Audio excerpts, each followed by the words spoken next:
and a glimpse inside the locker room. Players' final. Welcome to 2K Sports for another edition of NBA basketball.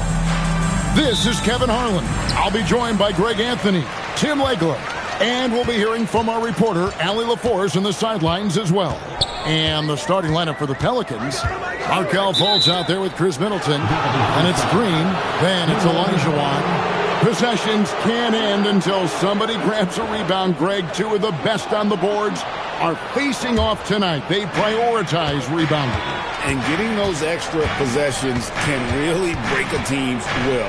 When excellent rebounding teams play, everyone has to work a little harder to secure the ball. Clock at 6. And Pirtle sends it back. Pass to Anunoby. And he makes good on the layup. Powerful move by Anunoby inside. He really attacks when he's in close like that. Fultz, the pass to Middleton. Three-pointer. The shot goes in. First shot, first basket. And they don't want to get in a habit of giving him open looks from three. First quarter still, but not who you want to leave open. McGrady outside. To the wing on the left. And they come right back with their own three-point. Nice answer back there. Love to see the competitive. And when you give up a three, there's always this instinct to try and get it back immediately. Uncovered at the rim, finding cracks in the defense here early on. Well, with that kind of success, I imagine they'll continue to be aggressive inside. And here are the Pacers now, following the score by Hakeem Olajuwon, and they recover it. Anunoby against Middleton, and the shot will not go from Anunoby. For New Orleans, they've gone 2 of 3 here to start out the game. And when you look at Jordan Poole's game, GA, what makes him special? I think it's his creativity and elusiveness. Able to get in his bag, if you will, and play with it and create his shot more or less at will. Now, here is Starks. 8 points his last outing. For the Pacers, they come in off a loss to the Rockets. Fires the three, sinks the triple. He has 6. And I like to see this. They're calling his number early, and he's delivering. And we knew coming into this game, we expected him to be very involved early. Now, here is Starks. Anunoby in the corner. It's rebounded by New Orleans. The shooting numbers just aren't there yet in the quarter. Here's Green. That one's off. He starts the game with a miss. Pacers trail by 3. Anunoby kicks to Starks.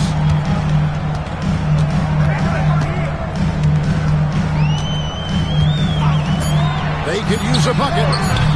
Not gonna go that time. New Orleans has gone 2 or 3 from deep so far in this game. Middleton finds Fultz. Some nice passing here by New Orleans. Middleton can't get it to go. Not quite enough defense. That time around, just lucky he was off.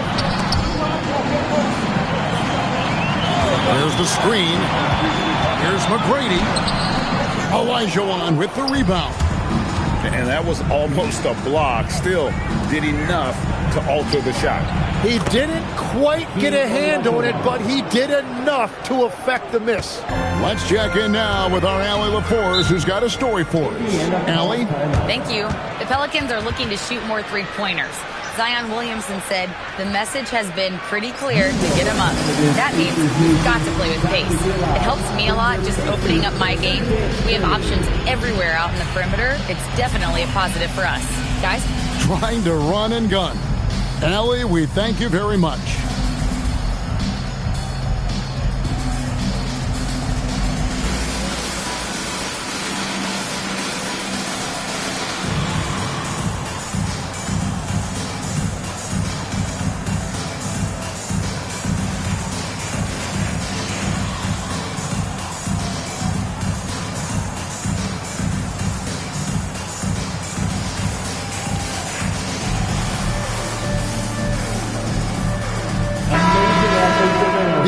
Pacers have been all about defense lately. Here are the steal leaders in the NBA this month.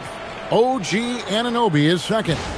Really been fantastic defensively this run for him. He's had more than his share of steals, and now he's looking to get more.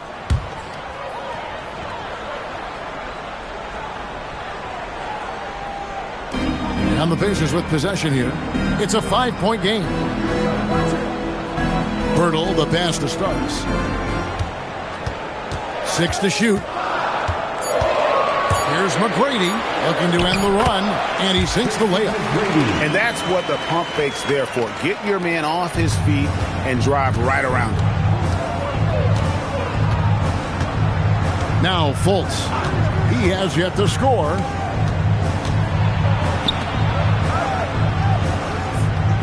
Pick by Olajuwon. Connects from three-point range. All these threes they're giving up have really been the driving force on this run. Starks outside. McGrady outside. And looks like the illegal kick was set. Yep, that's right. That'll get their attention. That's one to draw a whistle every time down the floor. Not even close to being a legal screen. Well, my feeling is you just want to make sure it's called consistently both ways. Fields checked in for the Pelicans. Trey Mann comes in for Fultz. For the New Orleans Pelicans, their last game a loss to the Jazz in Delta Center. Yeah, I mean, their execution at times was flawless, but they also made some mistakes that ultimately did them in. Well, it's difficult to win in this league, period, but it's especially tough on the road. And so James Borrego decides to call timeout. He's going to make some adjustments to the game plan.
On defense, the Pacers. They trail by 6. Pass to Mann. Pick by Olajuwon. Shot clock at 5. In the hoop for his third make from the field. He's 3 for 4 thus far in the contest. And the story here, Kevin, early on is how well they shot the basketball. Bury the basket pool. Here's Pirtle. And he banks in the layup. Yeah, his teammates and coaches love that right there. Second chance opportunities by Pirtle. Healed outside. Pass to Mann. Olajuwon with a screen on Poole. And then Olajuwon with the dunk. Yeah, I mean, maybe could have tried for a more memorable dunk than that one. And we know he's capable of those memorable ones. Here's Barry. Still yet to score. And here is Poole. And that's out of bounds. Indiana will retain possession. And some changes here for the Pacers. Mike Muscala is checked in for Pirtle. And Tracy McGrady subbed in for Anunoby.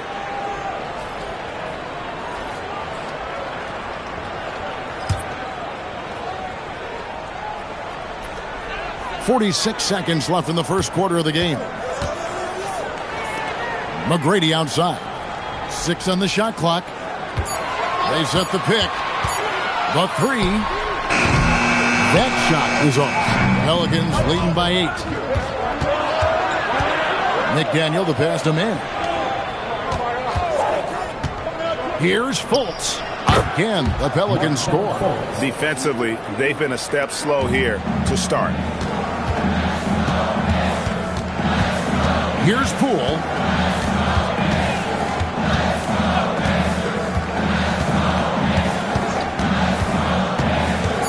Going inside. Here's Hartenstein. And no luck with that time on the buzzer beater. And so it's the New Orleans Pelicans going into the break with a 10-point lead. Their lead is where it is because they've gotten good shots. A lot of good shots. We'll take a quick break and then back to the action here.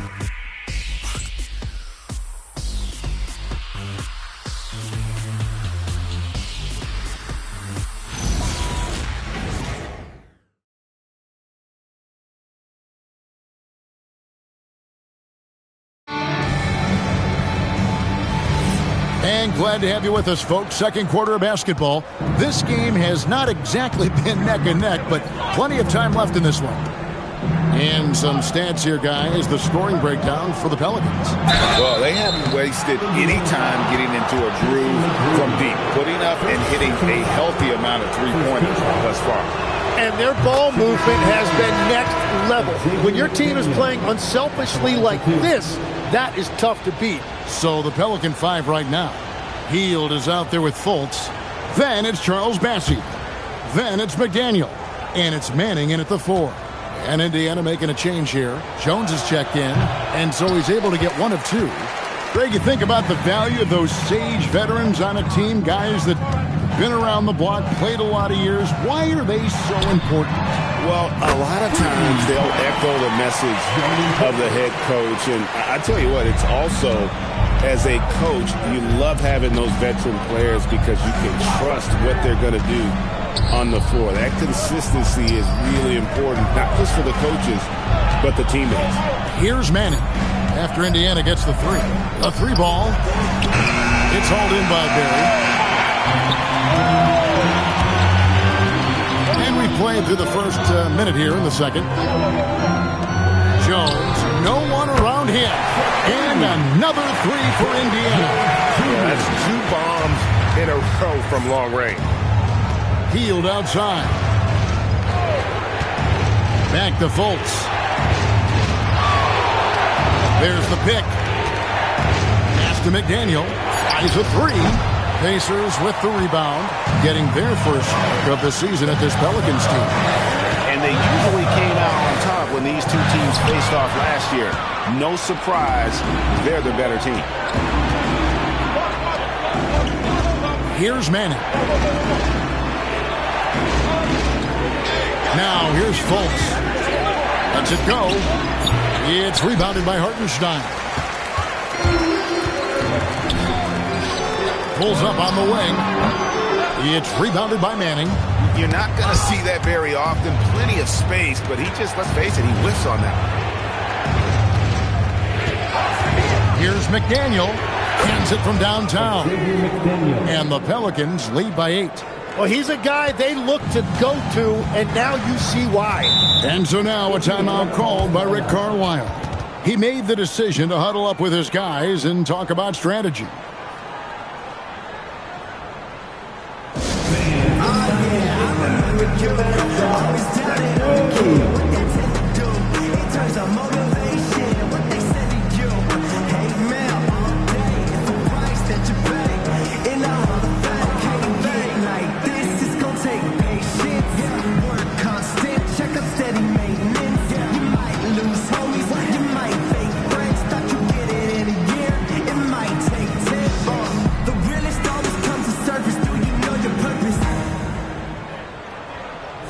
Oh yeah, I remember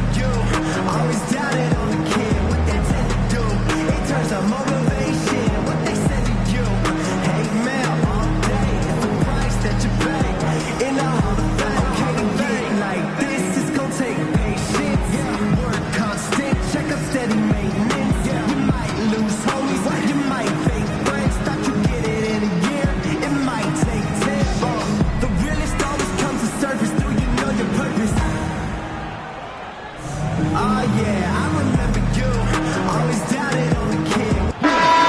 it's never too early to start looking at our contenders for this year's dunk contest. There's no doubt it'll be a terrific showdown of some of the game's best athletes. And it seems like each year the bar keeps getting set higher. I mean, more props, crazier concepts to the competition, the level of dunks. I think this is going to be a good one. He's definitely got a shot of making it to the top 4 slots this year. We'll just have to see if he ends up moving up. Listen, I know this guy is hoping he gets the opportunity to be a part of it this year, and it would be a huge disappointment for him if he's not able to showcase some of those phenomenal dunking skills. So there you go, and as it's looking, this year's dunk contest is shaping up to be a fantastic competition. We'll keep you updated on the voting. No doubt it's going to be a good one, Kevin. We've got players on that list who'll do things that you didn't even think were possible. And no hesitation that time by Pirtle. Never shy about scoring. Middleton the pass to Fultz. Out of bounds, Indiana takes possession. A moment now to see how the schedule is looking for the Indiana Pacers. On Monday, they'll begin a road trip starting in Chicago against the Bulls. And then on Thursday, they'll go up against the Jazz in Utah. And looking at the Vancouver matchup, that will be the 8th contest of the year for them. The season is young, but they are starting to find their form. John Starks checked in for Jordan Poole. Inside, it's stolen by Green. Driving inside. Shooting foul as the whistle blows. He'll shoot 2 free throws. And that time, trying too hard to stop Fultz, but that's because everyone understands his talent.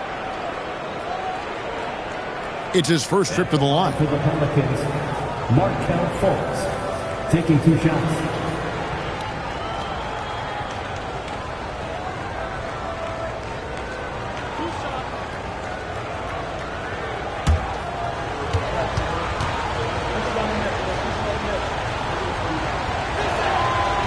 First free throw is good.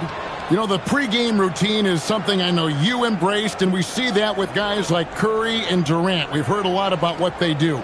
What was the most important part of your pregame regimen, Tim? Well, you know, Kevin, for me, I was really going to be judged based on catch-and-shoot percentages. Can I get off threes and can I make threes? So for me, it was all about high-volume three-point shooting before the game, getting comfortable from every spot on the floor where I may get a shot. And same routine every game? Every game, same thing, and I made sure, of course, I finished on that make. Wow. And let's go to the sideline. Here's Allen. Thanks a lot, Kevin. Trey Murphy didn't dunk in a game until he was a high school senior. Crazy to think now with the length and the leaping ability he has. He said back then there were times where I'd have doubt or be a little stressed about my future. If I said I knew I'd end up here, I have been lying to you. Back to you guys. Okay, thank you, Allie. Now, here's Fultz. Launches a 3. The shot that time, not on target. Pacers trail by 9. Starks outside. McGrady against Fultz. Hurdle with a screen on Green. A shot by Starks, no good. That's just unlucky. You don't mind him taking that shot at all. Fultz, the pass to Middleton. Some solid defense from Pirtle. Pacers have gone 4 of 8 so far here in the second quarter. And despite all the accolades, GA, is it possible that Pascal Siakam is underrated? Absolutely. Spicy P is one of the best two-way players in the league. Exceptionally versatile, and his impact goes beyond his impressive stat. Yep, it counts. Middleton's got the lead up to 11 now for the Pelicans. Yeah, that's a high percentage look when the D doesn't fight over the screen. Yeah, and that's the effectiveness of the two-man game right there. And so the timeout here taken by Rick Carlisle. Coach is going to take a few minutes to regroup and go over the strategy.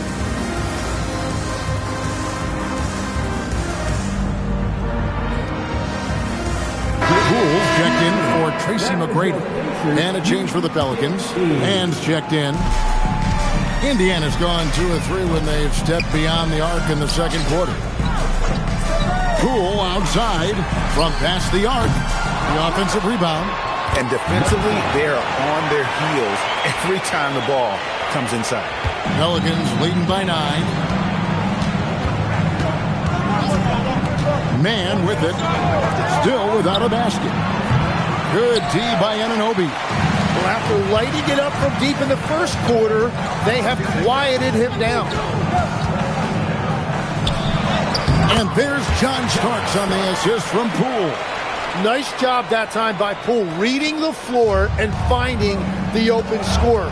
He recognized where the defense was compromised. Now here's Middleton. Now Man. Shoots the 3. And the rebound goes to the Pacers. Hurdle's got his 6th rebound on the night. Poole, the pass to Starks. Shoots over Man. And he tries off the glass, but it's no good. To the middle. On the wing, Man. Olajuwon finds Green. Orland's moving it around. Hurdle with the steal. 2-second difference between shot clock and game clock. Starks outside. Guarded by Green. 8 feet away. Great D that time from Green. Yeah, that's a sigh of relief heard from the bench. Weak defense didn't cost them that time. And so it's the New Orleans Pelicans bringing the quarter to a close with a 7-point lead. They've been playing some ferocious defense. And Allie LaForce has got something now for us from the floor. Allie, take it away. Thanks, guys. I'm alongside Coach James Borrego. And, Coach, a nice effort so far. What's the key here in the second half, though?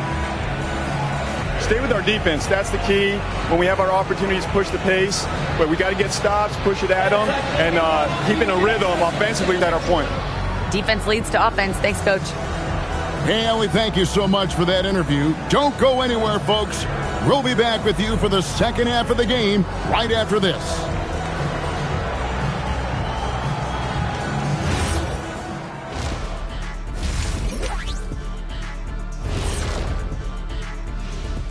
Howdy, folks. The moment you've been waiting for is here. Before we recap the first half, let's see what the standings look like in the East. I think for the Pacers, they haven't looked intimidating thus far. The hunger to improve just isn't there. That worries you. I'm starting to feel that this team needs a culture change.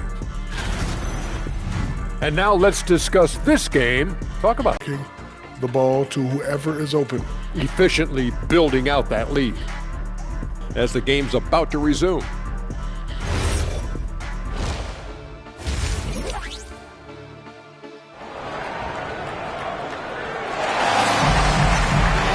And happy you could join us. We've got 2 quarters left to go in regulation. Hakeem Olajuwon has been sensational. Really impressed with the shot selection through the first half. Just taking what he can get from the defense. And what more can you ask of him? That is helping out your team. We've got Starks. He's out there with Tracy McGrady. Anunoby out there with Pirtle. So that's the group out there for Indiana. Starks the best to McGrady. Nice spin off the left rim and in. Yeah, good-looking bounce pass to set up that one. Pelicans leading by 8.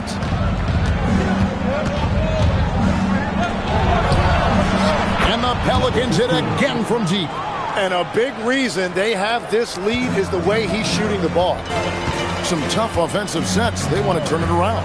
Yeah, right now you just need a bucket to get some momentum. Middleton looking it over. Anunoby against Fultz. From outside the arc. And no good. Good D by Anunoby. The Pacers shooting a meager 37% for the game. And they call an illegal screen here. When a pick like that is questionable and creates that much of an advantage for the offense, you have to blow the whistle. Well, oftentimes illegal screens fall into a gray area, but that time he got called for it. Now here's Middleton. They lead by 11, the largest margin of the game.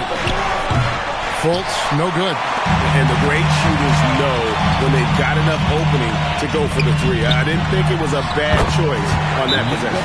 Yeah, well, this is what Pirtle operates right there. Close to the rim. He's extremely comfortable and very efficient. And so James Borrego decides to call timeout. He's going to have a discussion on the sideline. The Pacers are currently clear. Here comes the Pacers at 3. Everybody, make some noise.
While we can, let's have a peek at the league's top foul shooting teams over the course of the last month.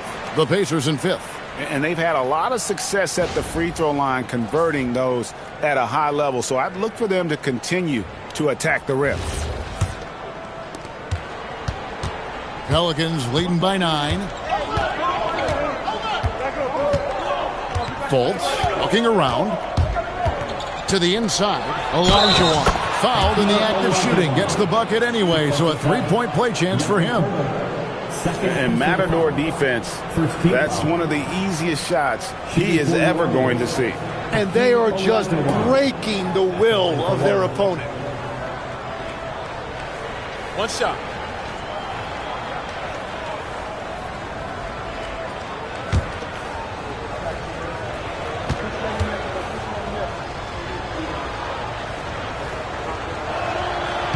That one misses for Elijah. So, Tim, let me put you in a different hat here. If you're running an NBA franchise, would you rather build around a guard, wing, or a big man in today's NBA? I think I'd go with the wing with size, a guy that can create his own offense and for which there is no great defensive matchup. Those guys, to me, are the ones that can help lead you to the promised land. Well, that sounds like a good blueprint. And how about the offensive rebound with a little extra punch on the putback? You're right, Greg. As they look to trim the deficit, could we see them send a few more bodies to the boards from here on out? Maybe. Yes, maybe. Really surprising to see the huge edge they have in rebounds, given what the scoreboard says. On the wing starts, defended by Middleton. And that one, good. 7 points in the game. Yeah, the D has not been able to keep the ball out of the paint at that end of the floor. Lets the three fly. And basket number 6 to his stat sheet. He's now 6 for 10. And really, as the three-pointers keep dropping, you get the sense that the frustration is mounting for the defense. And so now a timeout called by Rick Carlisle. This now will give him a chance to discuss some potential changes.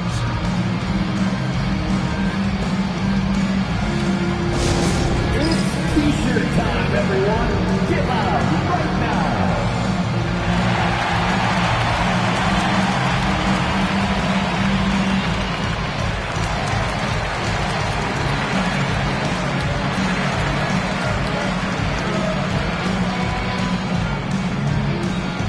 T-shirt bedlam.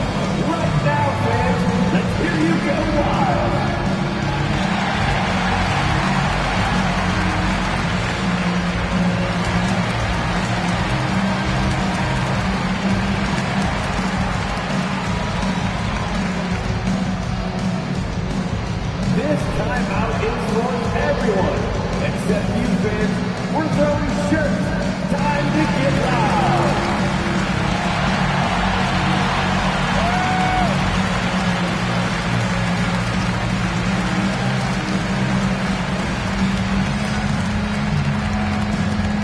The loudest sections get t-shirts. Let me hear you. With this break, we have a chance to break down where the assist have been coming from tonight between the front and back court for Indiana. And their guards are taking on the majority of the passing and assisting for the team. Just as you might expect, the bigs doing their part by getting to good spots inside and making themselves available.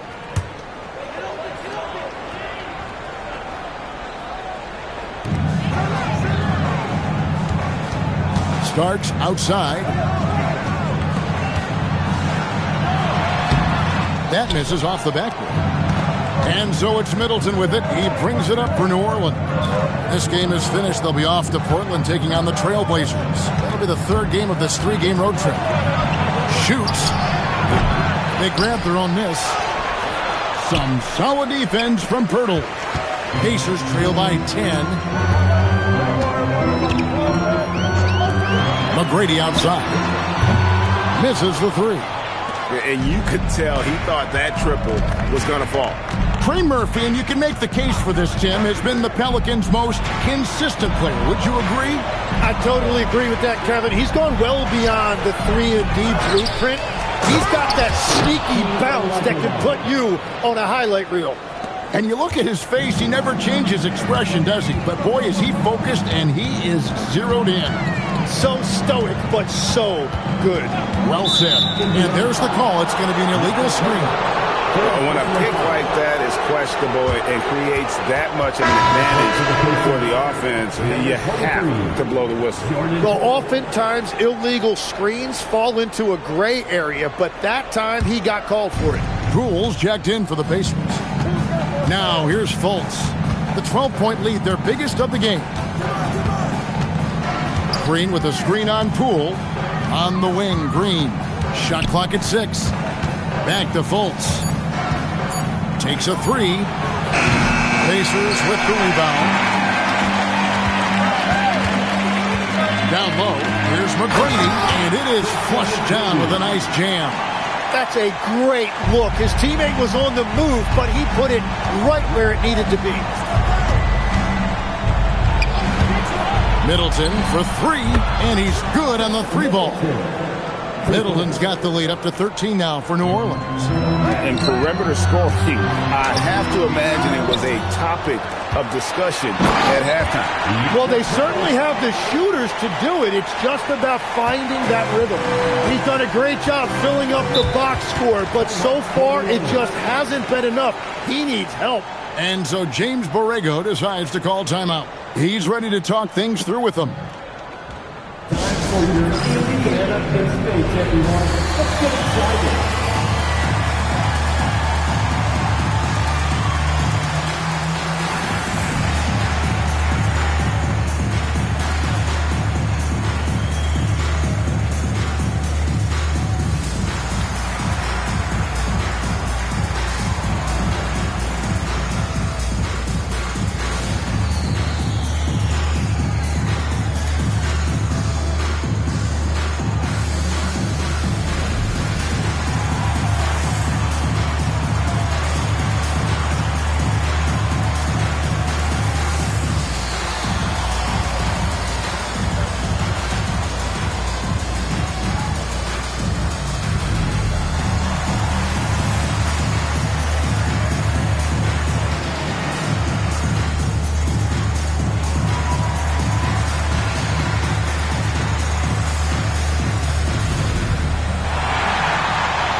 He's checked in for Indiana. Barry comes in for McGrady.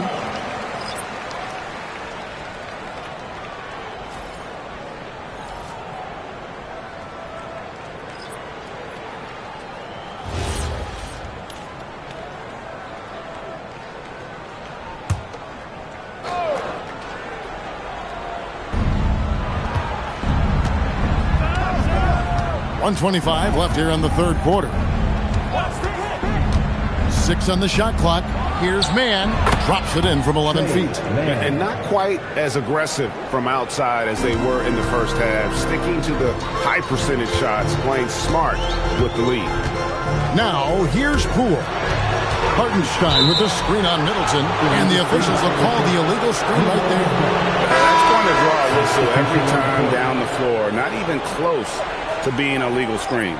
Well, my feeling is you just want to make sure it's called consistently both ways. Catching up on the changes for New Orleans.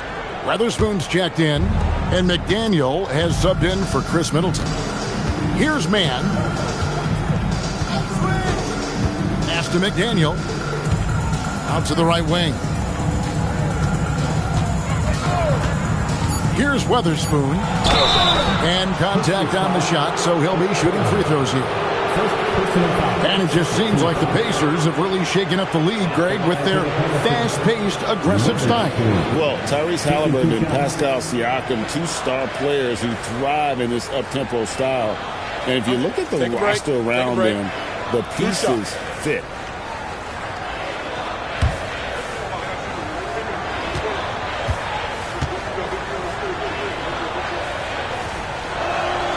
And he knocks down the first one. And some changes here for the Pacers. Mike Muscala comes in for Paul Zipser. And Barry subbed in for Cook.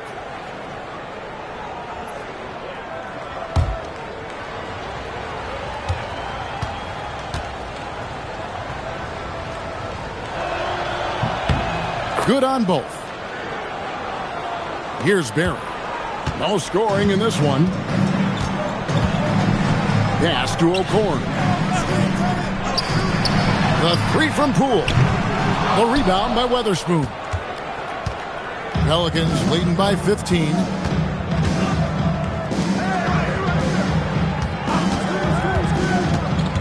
Here's McDaniel. On the wing, Hield. A three-pointer, no good. Here's O'Corn.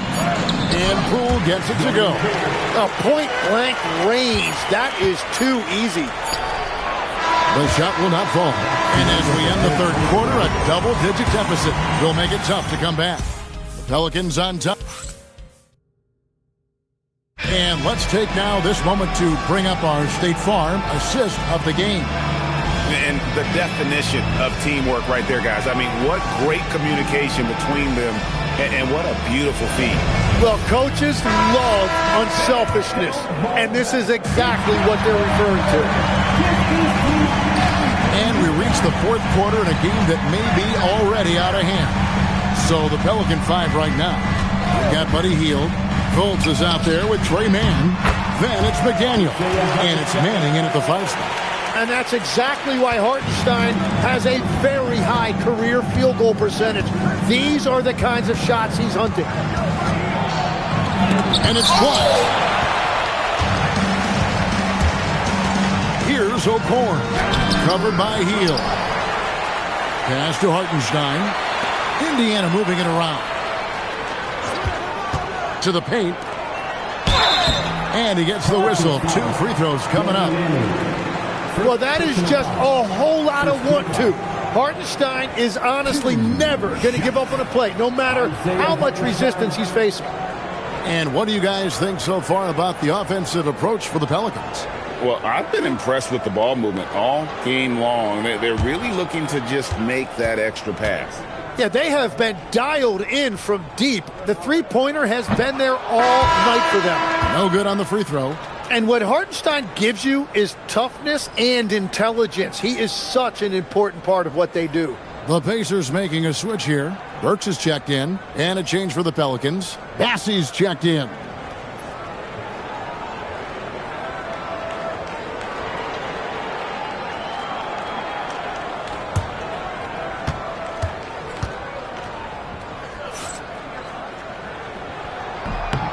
He hits the second from the line.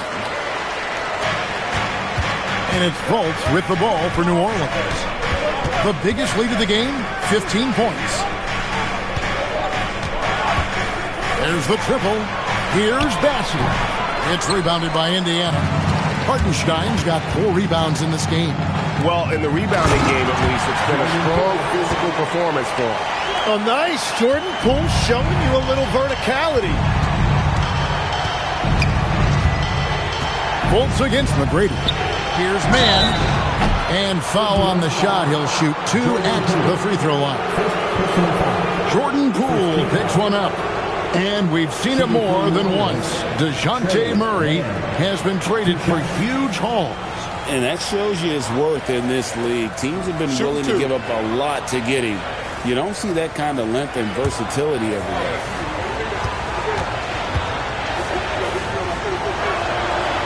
That free throw missing. Well, you won't find many point guards with better physical tools, Tim, than DeJounte Murray.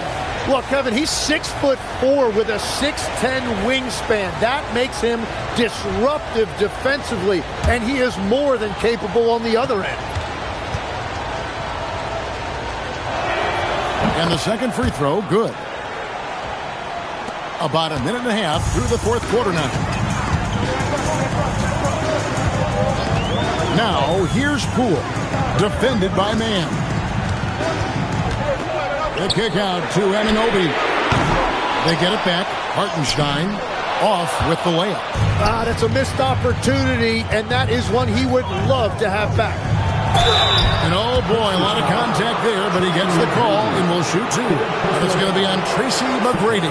Yeah, nice, strong finish there. Nearly a 3-point opportunity. Shoot 2.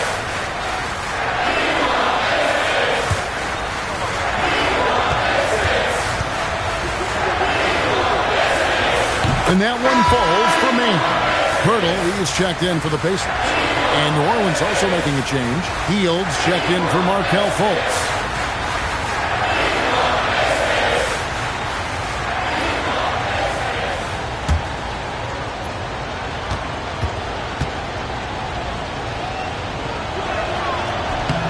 Both free throws good from man.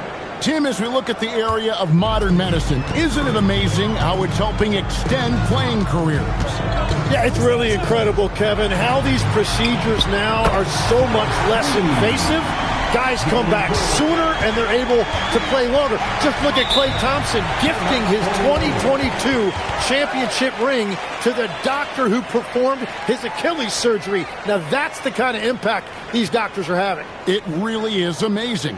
And so James Borrego decides to call timeout, looking for a breather and maybe adjusting a thing or two. And now let's send it over to our courtside reporter, Allie LaForce. I was able to listen in on what James Borrego was going over with his team. He was clapping in the huddle, saying to his guys, loving the effort right now, keep the intensity on them. Leave no doubt in their mind that this game is ours. Guys, back to you. All right, Allie, thank you. Now, here's Anunoby. He's guarded closely. Hurdle sets the pick for Anunoby. Back to McGrady. Hurdle with a screen on Middleton. A second chance effort.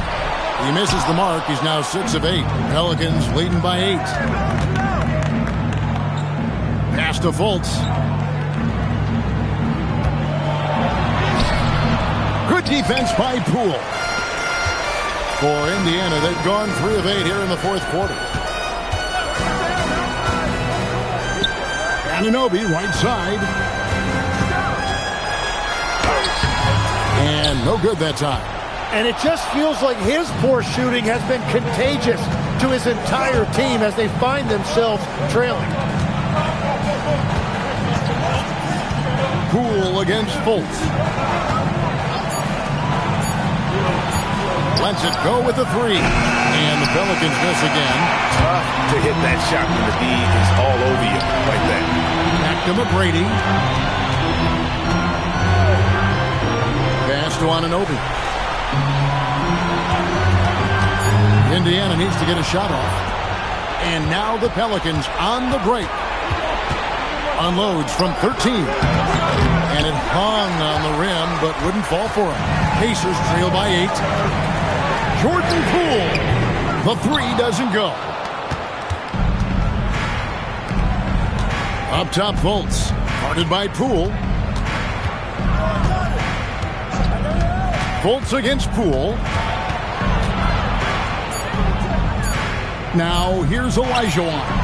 He's guarded closely. Screen outside. Another shot. Cleared away by Poole.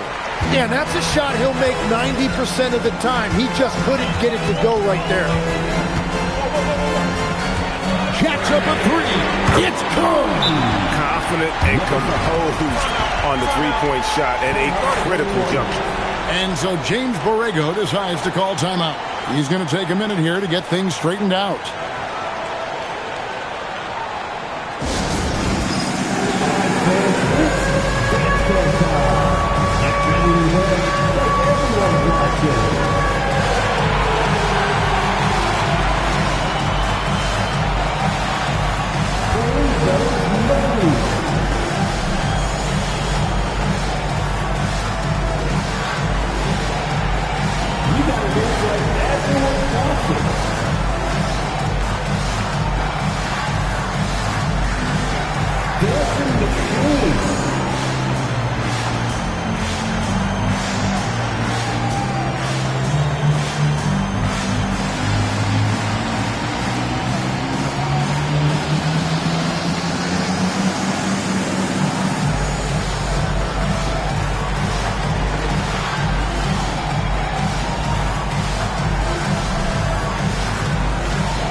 Making a switch here.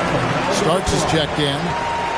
Now with the lineup for Indiana, number 2, John Starks.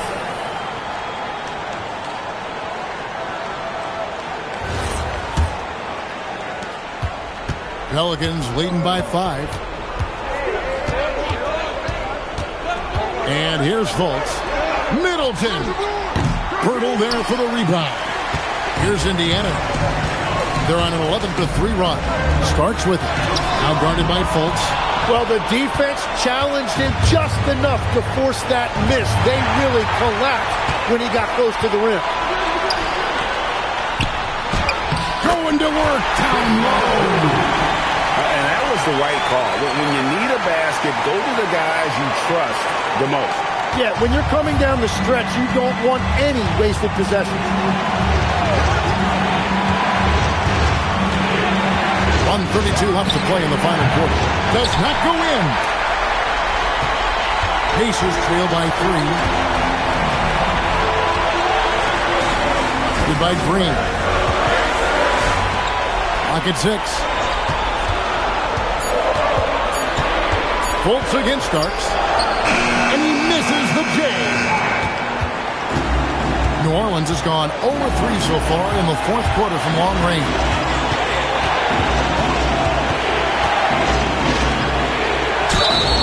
Good job to take it right at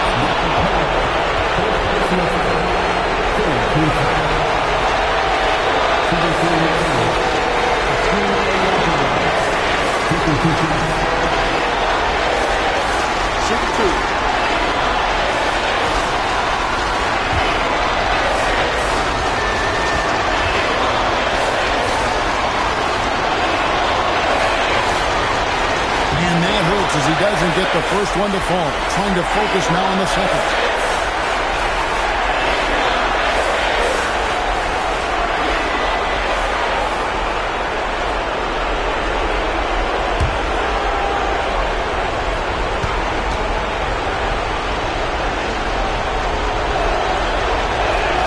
And he ends up making the second, and that gives them a 4-point cushion. And so it's Rick Carlisle here calling timeout. And he knows there's no room for mistakes and wants everyone on the same page.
The biggest lead of the game, 15 points.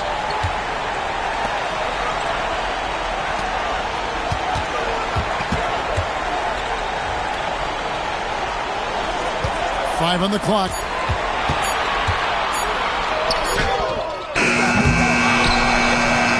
And he jams it in. Oh, the nerves on this guy. Completely unfazed by what's at stake. That's just clutch. Here are the Pelicans with the ball. The lead is 2. We can probably expect to see him slow it down now. Yeah, I think you want to milk your possession.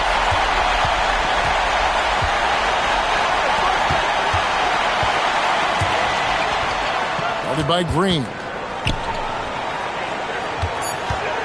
Now, here is Starks. And he does not hit. And that was a little bit of a range check for him. Yeah, I mean, he's a very good shooter, but from that distance, his percentages go down. So it's a narrow victory for the Pelicans, pulling it out for the W. They break the hearts of every fan in the building with a dramatic late victory. And, Kevin, this is the kind of win you have to take a ton of pride in. I mean, they battled with everything they had and came through when the pressure was at its highest. And that's going to do it tonight, folks, for our broadcast. For Tim Legler, Greg Anthony, and Allie LaForce, I'm Kevin Harlan. This is the NBA.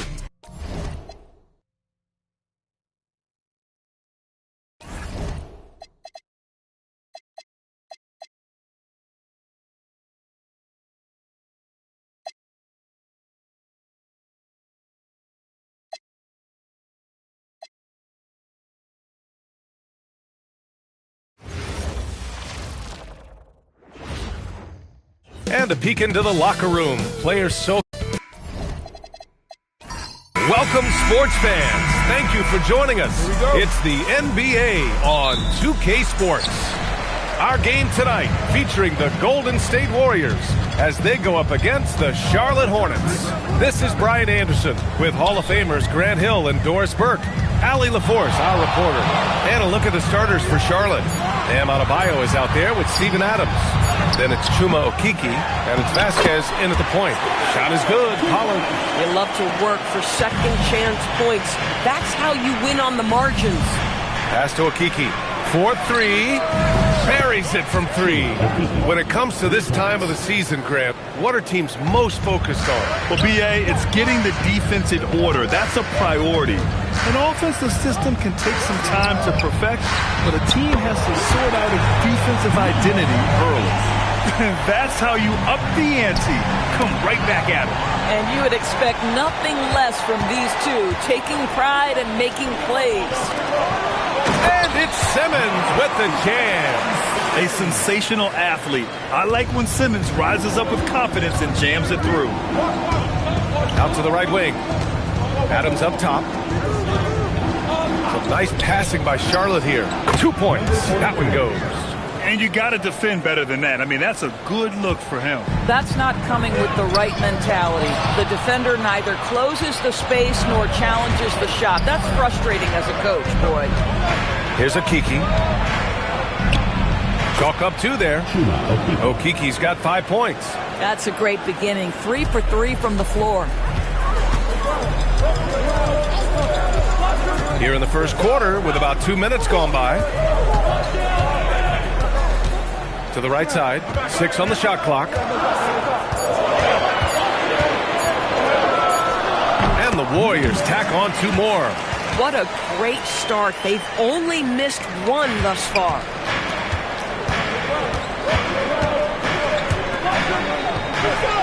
Adebayo, a screen on Simmons. Outside Adebayo. Simmons defending. From the arc. Williams grabs the board. And that closeout certainly made a difference. Well, no question. He altered that shot, and most of the time, that's just as good as blocking it. Pounding it inside early and often, setting a physical tone. To the inside, Adebayo. And he takes it in for the layup off a very nice feed. Oh, it's exactly how you lead someone with the pass. Beautifully done. Brown with a screen. The 3 ball. Adams grabs the miss. It's tough to get open in this league, and when you do, it hurts not to capitalize. Pass to Vasquez.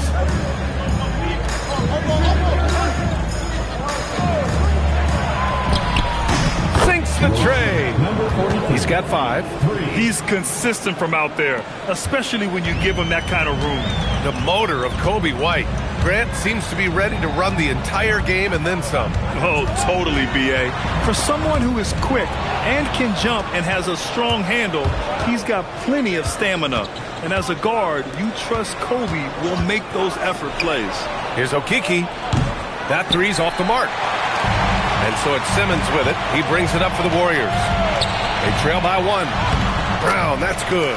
And setting the tempo with an assertive move. Like, where was the defense on that play? To me, that's a complete lack of communication on that side of the ball. These guys need to be talking to each other. Here's Vasquez. Yet to see a basket. Down low. Here's Adebayo. Oh, and makes it with the kiss.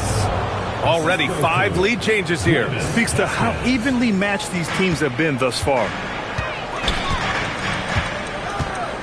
Simmons finds Brown.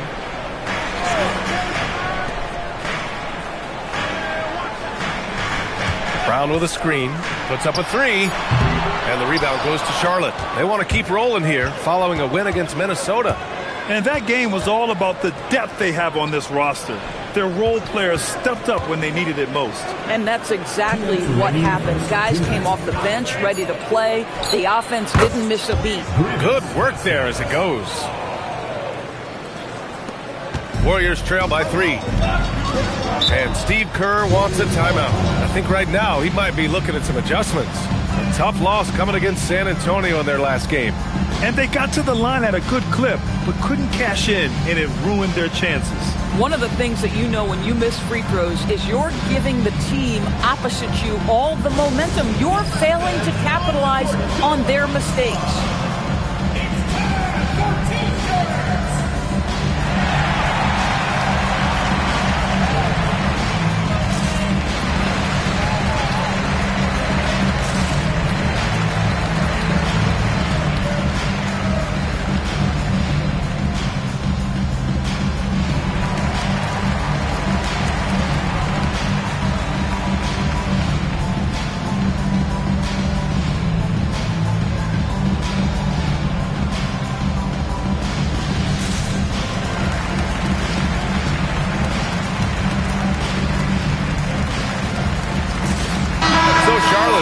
With a new group.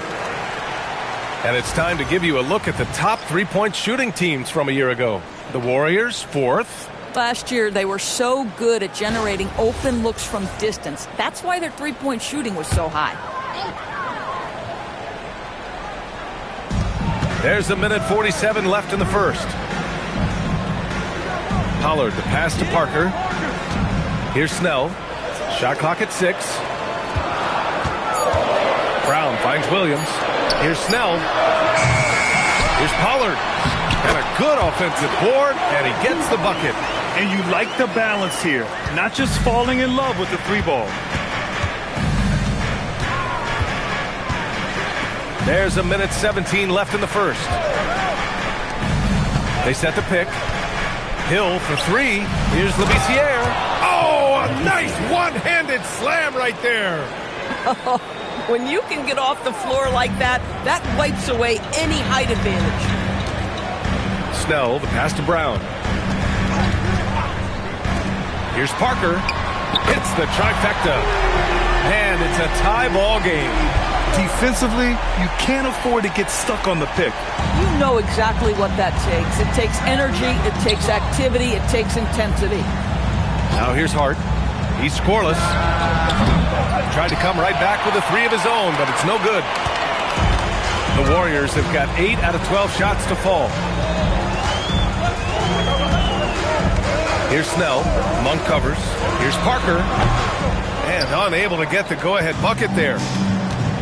Charlotte has gone 2 of 5 from deep. Oh, and the big finish finish by Williamson. Put your head down and go to work. That's what they need to do. Boy, the tide is running one way and then shifts back in the other direction. I've lost count of how many lead changes we've had here tonight. Hill with the steal. And a good game so far as we conclude the first quarter. Charlotte on top. They're up by 2. And quarter number 2 will get underway just after this short break.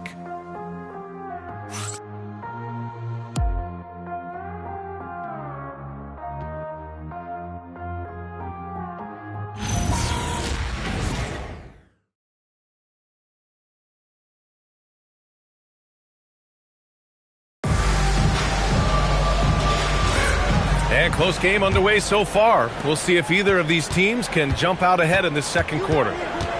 And a look now at how the offensive approach has been going here so far for the Hornets. They've done a great job facilitating so far. So moving the rock and finding the open man, just great selfless basketball. And they've also shown dominance in the paint so far tonight, really putting the work in down low. We've got Ben Simmons. Moses Brown is out there with Williams. Then it's Chris Duarte, and it's Parker, and it's the 3. That's the Warriors 5. And I'll tell you what, this is a guy who doesn't take a break at all on the board. Yeah, doing serious work. He likes being an anchor on the glass. Well, but as defenders keep forgetting to box him out, he continues to just make them pay. Snell, he's checked in for the Warriors.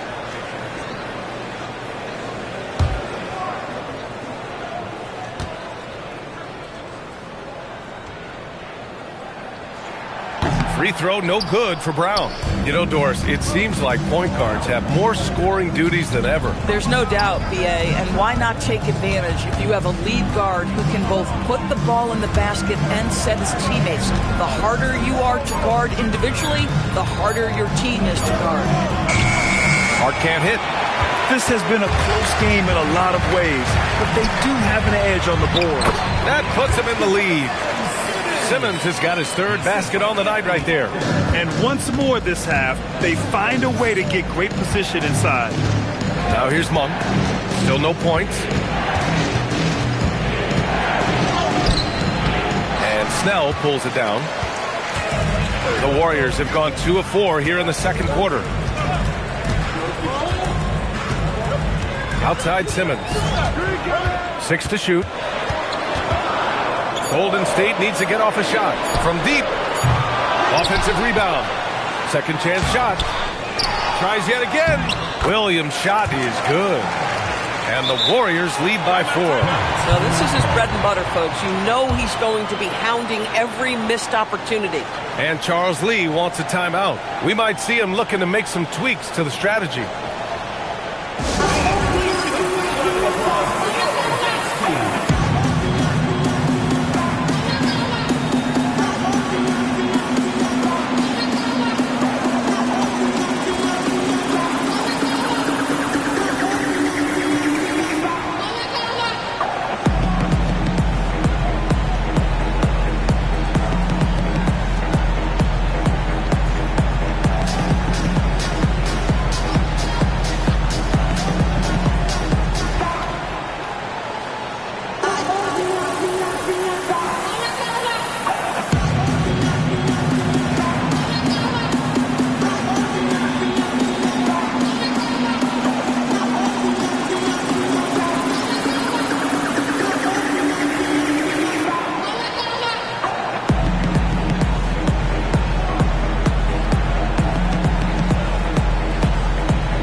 Making substitutions here.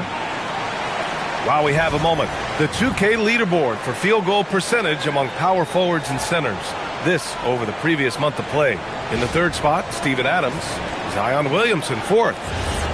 There's a lot of physicality from this group, but also great touch from the field. Most of these guys possess a nice blend of strength and finesse. And all with an outstanding work ethic as well. Constant effort and motion, always doing whatever they can to get the best possible position and the ultra-high percentage shot. The Warriors lead by 4. Right side Simmons. Pass to Brown. Now Williams. And here's Brown. That shot off. Here's Akiki. He's got 5. Monk for 3. Can't hit that one. Boy, normally he makes that. Defense gets lucky there. Williams passes to Simmons. Back to Williams. Monk with a steal. Now the Hornets moving it up. Here's Hill. Here's Okiki. So it'll be 2 free throws. He was fouled in the act of shooting. And taking a quick look here at the hustle stats for the Warriors. They started this one on a mission to own their offensive rebounds, outworking the defense to win back the ball and get second chance shots. And the other thing that's working for them tonight, getting out into the open floor. A lot of the damage coming in transition. Now here's Simmons. He's got 6.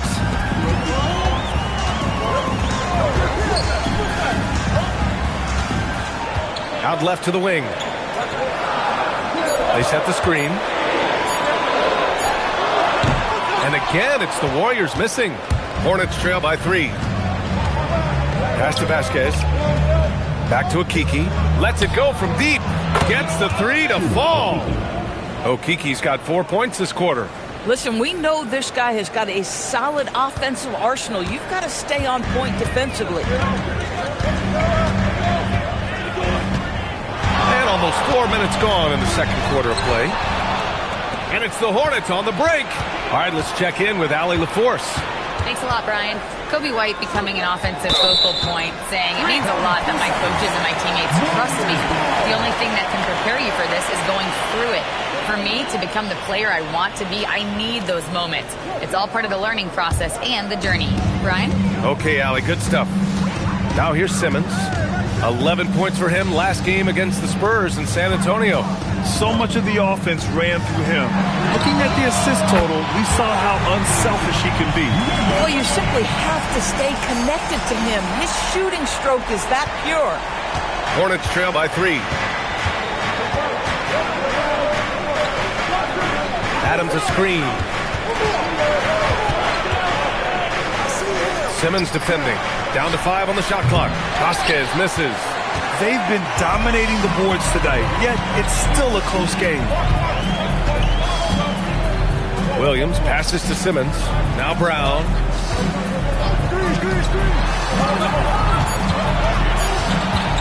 The baseline J. And he gets the jumper to drop.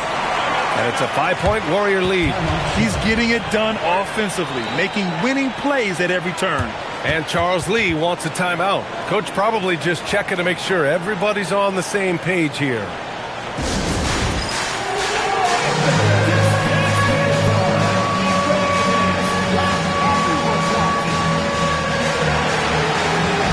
Snell, he's checked in for Ben Simmons. And the Hornets making a change here as well. Williamson's checked in for Okiki.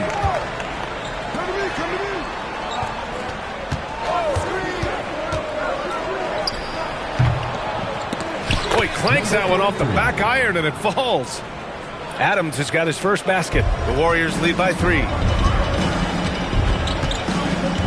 Pass to Brown. Launches a 3. Another 3 for Golden State. Boy, he's putting pressure on the defense. That's 2 from downtown this period.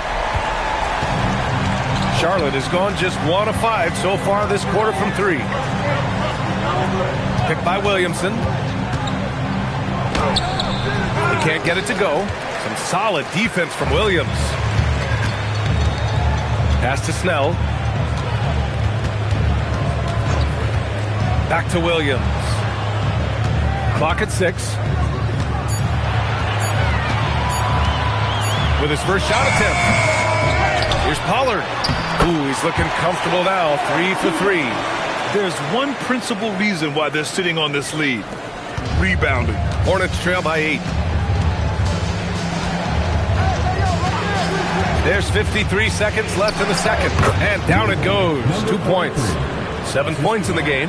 Good heads-up basketball. Sees an opening and capitalizes. Here's Snell. No points so far.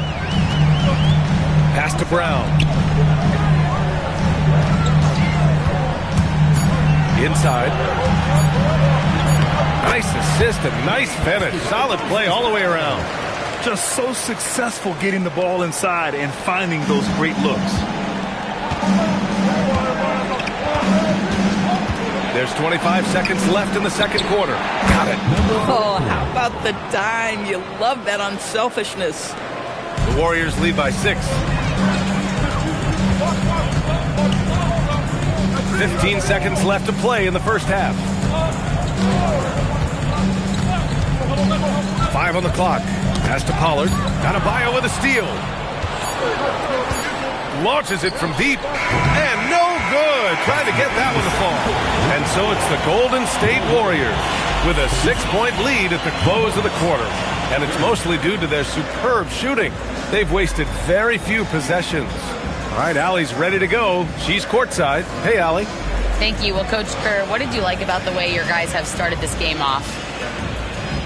Well, I like the way we defended without fouling so we could get our flow. And guys just came in and made some big ones, and our offense got going. The defense was disciplined. Thanks, Coach. Thanks, Allie. After the break, we'll see you right back here to begin quarter number 3.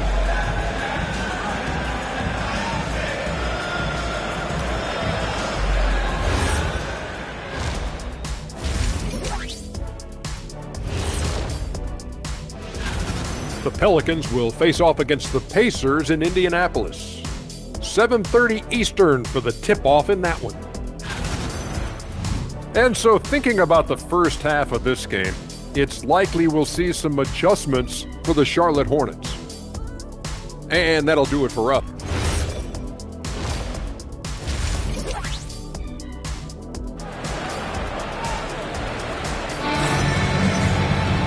Second half of basketball is upon us, and we may be in for an exciting finish based on how close of a game we've seen so far.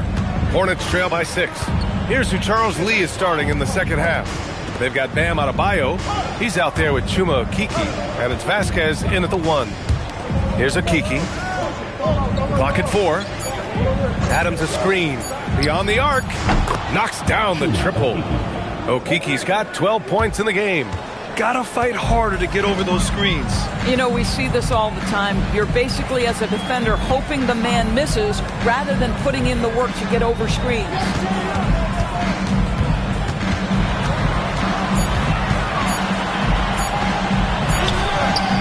Adams grabs the miss. Adams has got 4 rebounds in the game. Pass to Vasquez. Adams with a screen on Simmons. Here's Vasquez for the tie. Hauled in by Brown. Second half of basketball, just over a minute played so far. Williams passes to Simmons.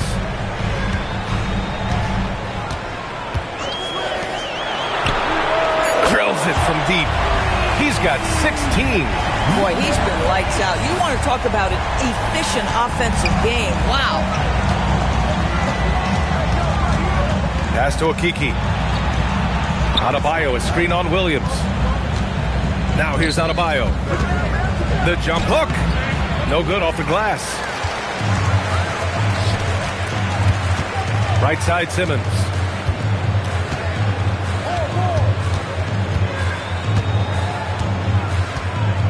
Right wing. Launches it. And the Warriors with another 3. And for so many teams in the NBA, establishing the three-point shot is goal number 1 on offense. He's definitely doing his part tonight. No doubt it's a growing trend, Greg, and he is highly accurate tonight. And Charles Lee wants a timeout. And we might see some changes. Coach potentially looking to adjust.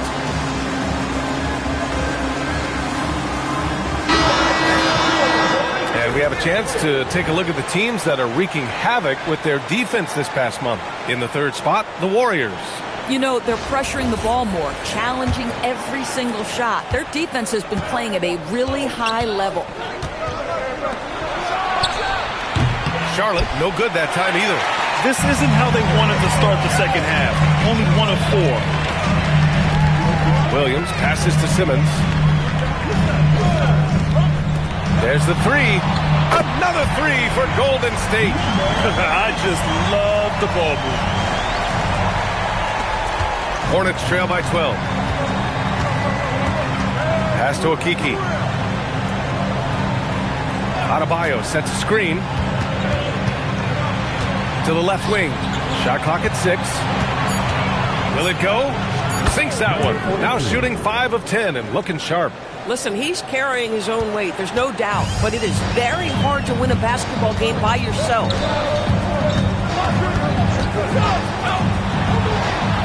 Another three for Golden State. A dozen consecutive points off of threes. This defense looks rattled. The Hornets have gone 2 of 5 in this third quarter. Adams a screen. Pass to Vasquez. 6 on the shot clock. Simmons defending. They get it again. Adams. And he drops in the layup off the glass. So many NBA players will tell you Steven Adams is the strongest guy in the league, and he gets after it off the glass. And Brown, the bucket on the assist by Simmons. Brown's got 8 points. The assist numbers certainly stand out. They've really emphasized ball movement here today. From behind the arc, it's good. He's 6 for 12 from the floor.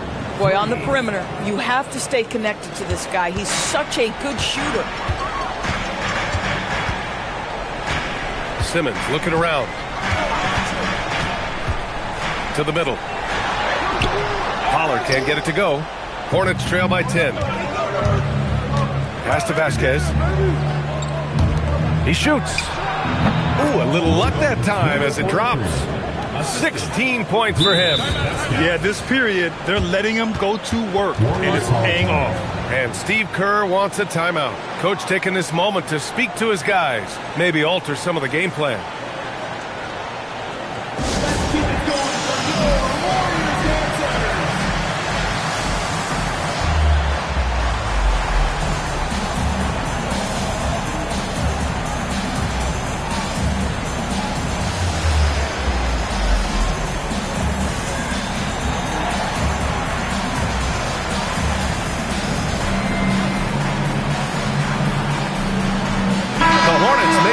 Here, Williamson's checked in. And here's Simmons. He'll bring it up for the Warriors. 13 points was their biggest lead of the game. Over to the wing. From 13. Brown against Adams. Hornets with the rebound. Adams has got his 6th rebound on the night. And he makes no mistake. Slam dunk. Oh, just an artful little reverse slam. Power and style. That was sweet. Out to the right wing. The shot from out on the wing. He knocks it down. 27 points for him. Boy, bringing tremendous energy right now, and his teammates are absolutely feeding off it. Williamson with a screen on Simmons. Oh, Zion! He can go through you. That bucket is really just about the efficient use of a screen. That's nicely done. Outside Simmons. Connects from downtown. And the Warriors lead by 9. Yeah, he's been having his way this quarter, attacking the basket and protecting their lead.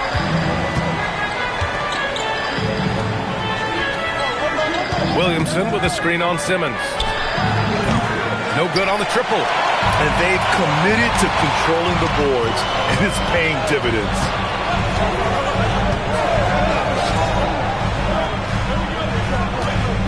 Pass to Pollard.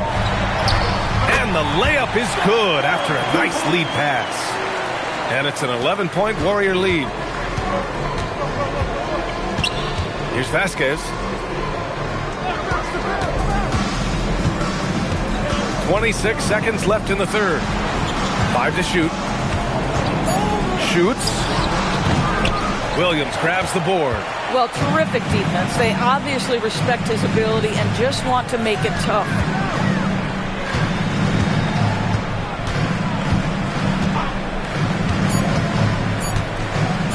from deep three-point land. He got it up in time, but it would not fall for him. And so it's the Golden State Warriors. They lead by 11 as the quarter comes to a close. Appearing in control, but could still use a little more of a push to feel totally comfortable in this one. We're coming right back. Don't go anywhere.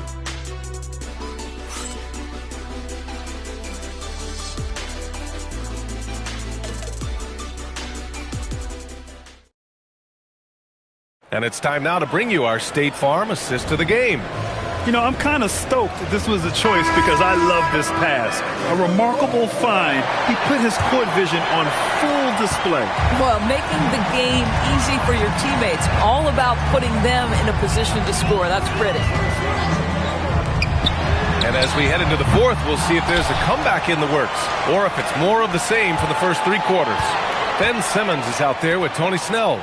Then it's Moses Brown, then it's Williams, and it's Parker in at the small forward position. So that's the group out there for Golden State. And the defense has no one to blame but themselves. I mean, they just let him get right to the rim. To me, this is simply stated been a complete lack of defensive attention and focus all night long. Now here's Hart. Back to Monk.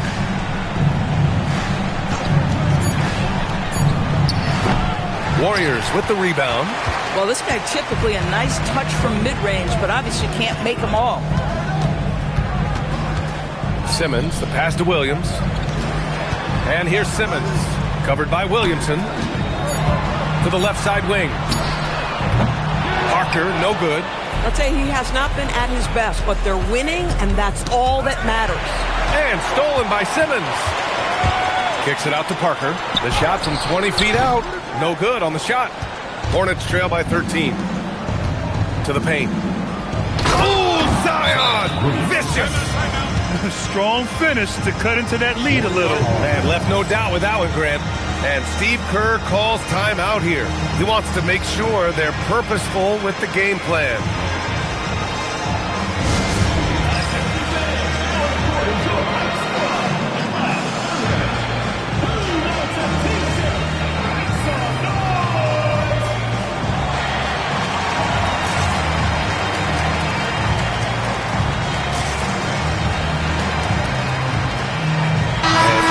Making a change here.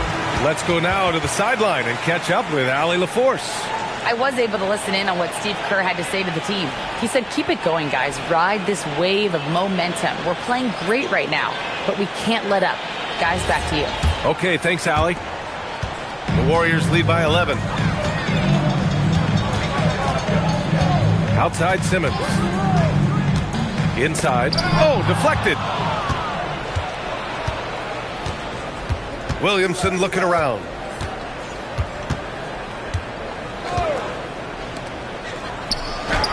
Good on the shot, and that shaves the lead to single digits.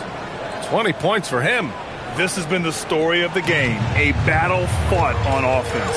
And it is a major disadvantage down the stretch if you can't guard. This may just come down to who has the ball last. Brown, a screen on Monk. 6 to shoot. Here's Simmons.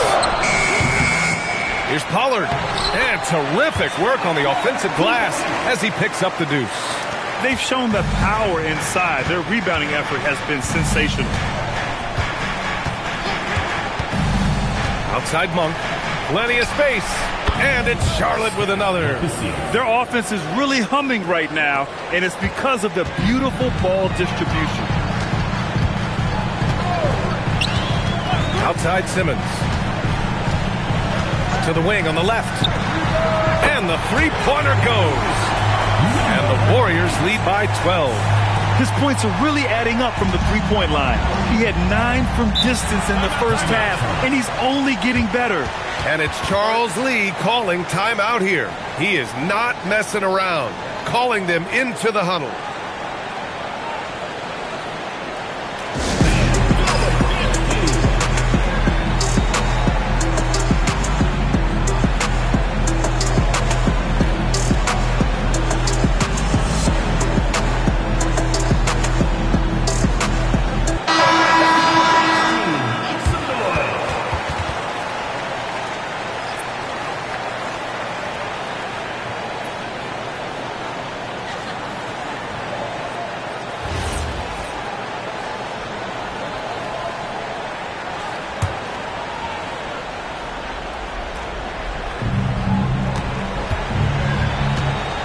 Vasquez. Pass to Akiki. Now Adams. The Warriors pull it in. Brown's got 9 rebounds in the game. Boy, he's getting it done. The kick out to Williams.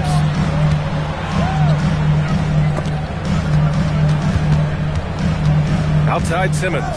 Just 5 to shoot. Shoots. Adebayo grabs the board. Hornets trail by 12. The 3 is up. Knocks it down from distance. 23 points in the game. That's his 3rd triple of the night, his 2nd since halftime. Pass to Brown. Here's Williams.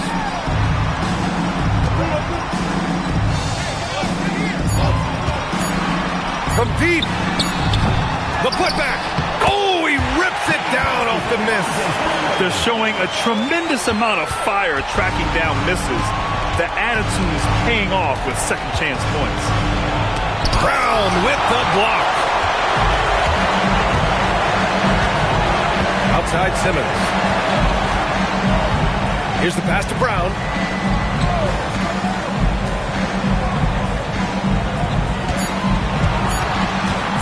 From deep. Rebounded by Adebayo. Here's Akiki.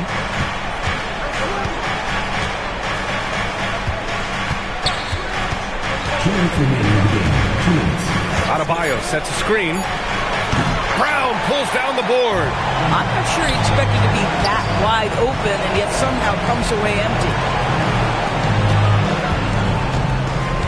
Adams covering.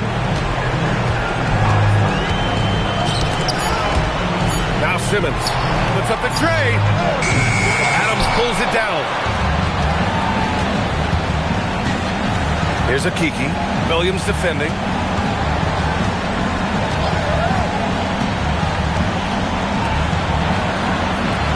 Here's Vasquez. For 3. Brown pulls down the board. No need to rush here. Take your time. Take your time. This is where you can reset and try to get a good shot. And the clock will wind down on this one. Just a solid effort and a good win for the Warriors. They made a point to get some good looks. Yes, they were able to pound the ball inside. I love it. And so this win marks their first victory of the new year. Brown pulls down the board. And they're so close to putting this game away. Yeah, B.A., you don't have to do anything crazy. Just run the clock. Don't turn it over. The 11-footer. Rebounded by Adebayo. I hate to say it, but I'm pretty sure we can close the book on this one. Well, it's been a hard-fought battle through much of the night. They just missed out on a couple of opportunities they'd love to do over. And here are the Warriors now. After the basket by Charlotte. 1 second separating the shot clock and the game clock. Jacks up a 3. Nope.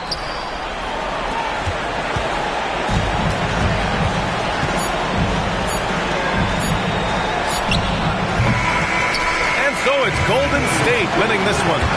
Even early on in this game, they appeared happy to be playing at home. And it makes a huge difference. Once they started to get into a groove, you never really felt like they wouldn't come out on top.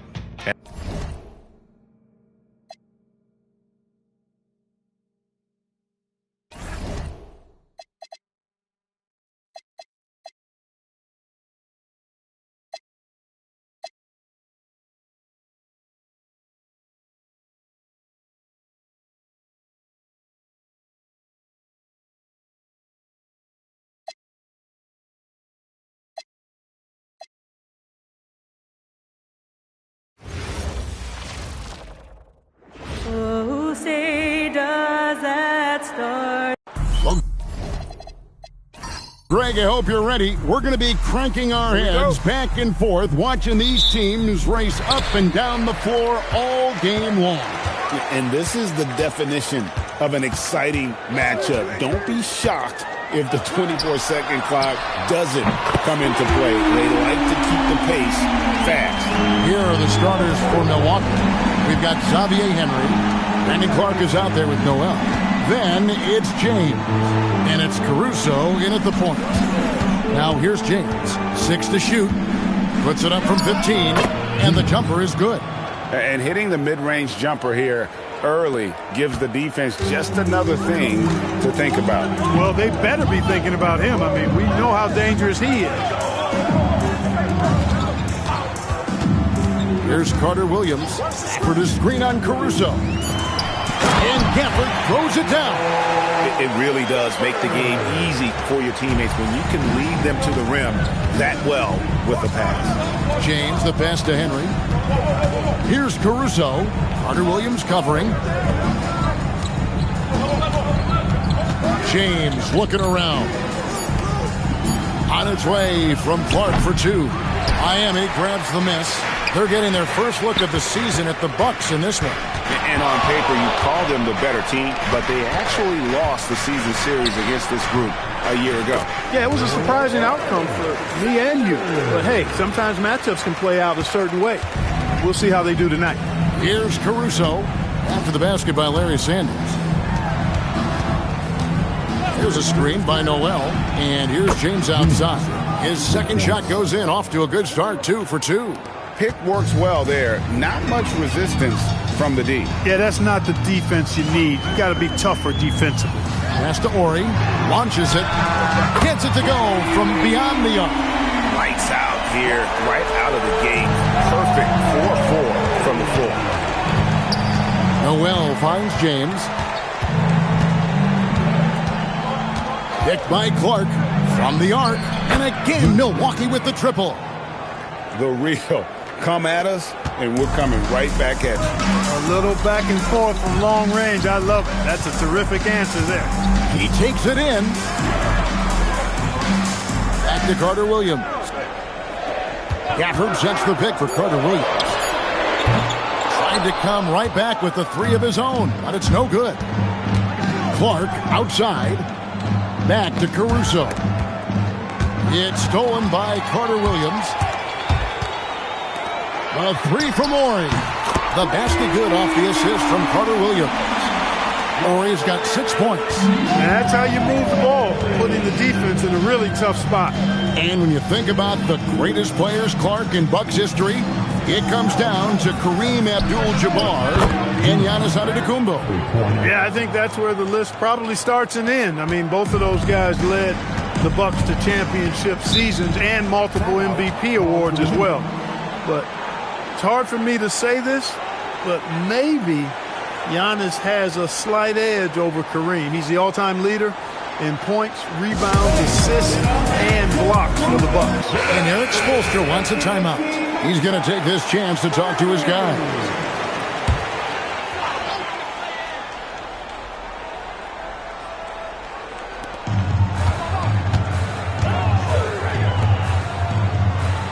Effort is screen on James. Leaps for it, and that's out of bounds. It was last touched by Gafford. Why don't we go to the 2K leaderboard? Over the past month, these teams have been playing a very entertaining brand of basketball. The Bucks second. I mean, it's about the pace they've played with here offensively. They don't look like they're showing any signs of slowing down. Henry kicks to Caruso. Pass to James from deep. And another 3 for Milwaukee. It just seems like the more he touches it, the more the lead grows. Let's go to the sideline and see what Allie LaForce has dug up for us. Allie, take it away. Thanks. Bam Adebayo is now the Heat's all-time leader in double-doubles. Bam said, I want to be number 1 in some, if not all of these categories. I just have to keep improving and keep chipping away. And then it's just focusing on getting these wins. Kevin, back to you. Good priorities. Thanks so much, Allie, for the report. Here's Carter Williams after the basket by Milwaukee. To the middle, wants to get it to Sanders and does. And he gets the whistle for the 3-second call. Second in steals, and they were in the top 10 in terms of free throw percentage. Very consistent from the stripe, an asset. You talked about their steals, and defense really was a focus for them. They went out there with the goal of making things as uncomfortable as possible for their opponents. Now, here's Caruso. Still scoreless. James wide open. Off target with his 3. And on an open look like that, he's very gifted at making the weak coverage pay. Carter Williams, the pass to Orr. The basket good off the assist from Carter Williams. Carter Williams has got 4 assists in the game. 1:58 left in the first quarter. Pass to Clark.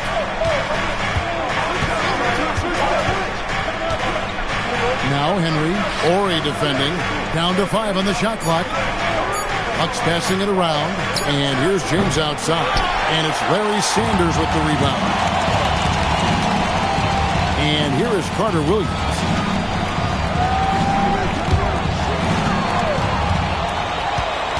Gafford sets the pick for Carter Williams. The Heat need to get a shot off. That one goes in. Sanders has got his second basket.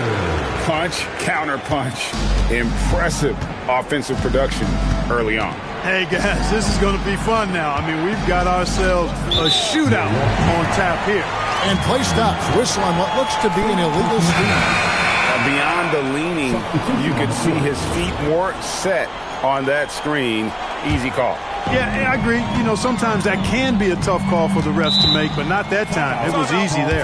Catching up on the changes with Miami. Tisdale, he's jacked in for Daniel Gafford. And Martin subbed in for Ori. And Eric Spoelstra wants a timeout. He's going to take a few moments here to check in with his team and regroup.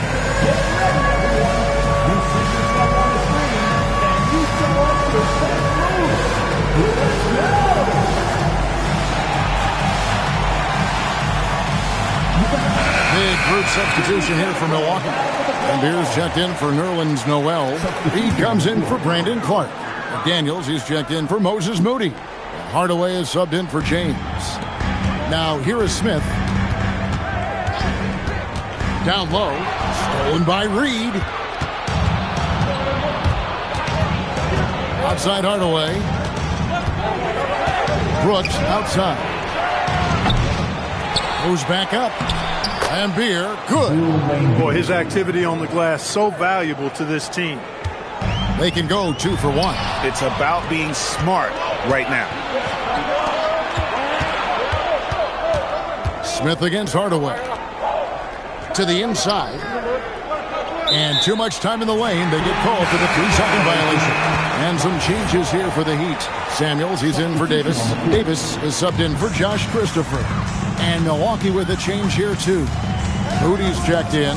3 seconds separate the shot clock and game clock. It's Davis on the wing. Rebound, Milwaukee.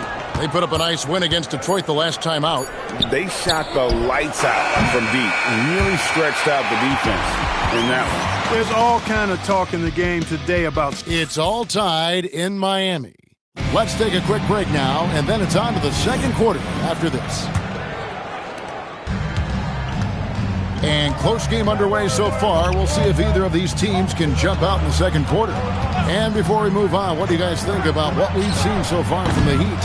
Just a terrific first quarter, sparked really by their unselfishness. Yeah, and you know, so many of their hoops came off an assist, which is a good sign of ball movement and sharing that ball. They've got Smith. Tisdale out there with Caleb Martin. Then there's Davis, and it's Christopher in at the shooting guard position. So that's who Miami starts the second with. Here's Lambeer. A miss that time. Would have put him up.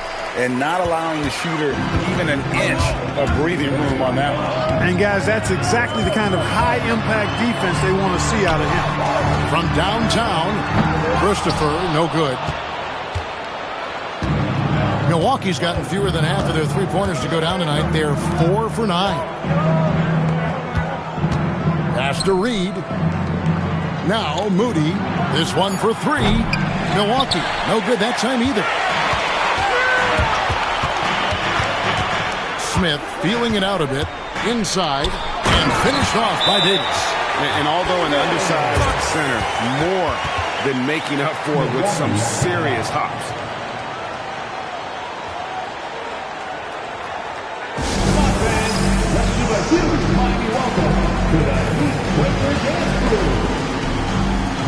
A different look for Milwaukee. Xavier Henry, he's checked in for McDaniels. Alex Caruso comes in for Brooks, and James subbed in for Moody. The number 1 overall pick back in 2014, Andrew Wiggins, certainly capable. Elite length and athleticism. His shot creation is more good than great. He has that 2022 All-Star nod to his credit, and of course, a championship from that same season. Good ball movement here by the Heat. Smith against James. He muscles it in through the contact, and they call the foul. He's on his way to the free throw line. And those are the kind of nice inside looks they've gotten here in the first half. McDaniels checked in for Naz Reid. And Greg is a former point guard in this league. Give us your top floor generals of all time. The guys that could direct the floor and could control a game. Wow. If we're talking traditional point guards, I got to go Magic. Let's say CP3's in that conversation, Jason Kidd. But I've got a separate list for that hybrid point guard, right? Which that includes guys like Steph and Iverson, West, and the great Oscar Robertson. Hits it from three-point range. He's got 6. The assist totals, Kevin, just continue to grow. They're way ahead in that category. Ball movement has been flawless. Clearly just an example of a different mindset between these teams. Pass to Caruso. Here's Lambier. Beautiful dish, and the layup goes down. Well, that's the goal of pick and roll. Get that separation you need. Smith with it.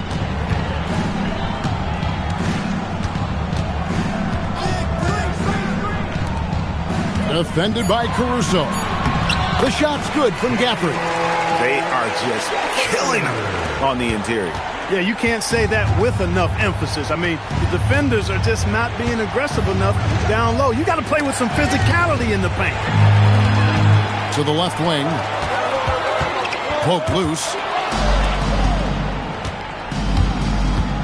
Closing in on 4 minutes played here in the second quarter. Pass to James.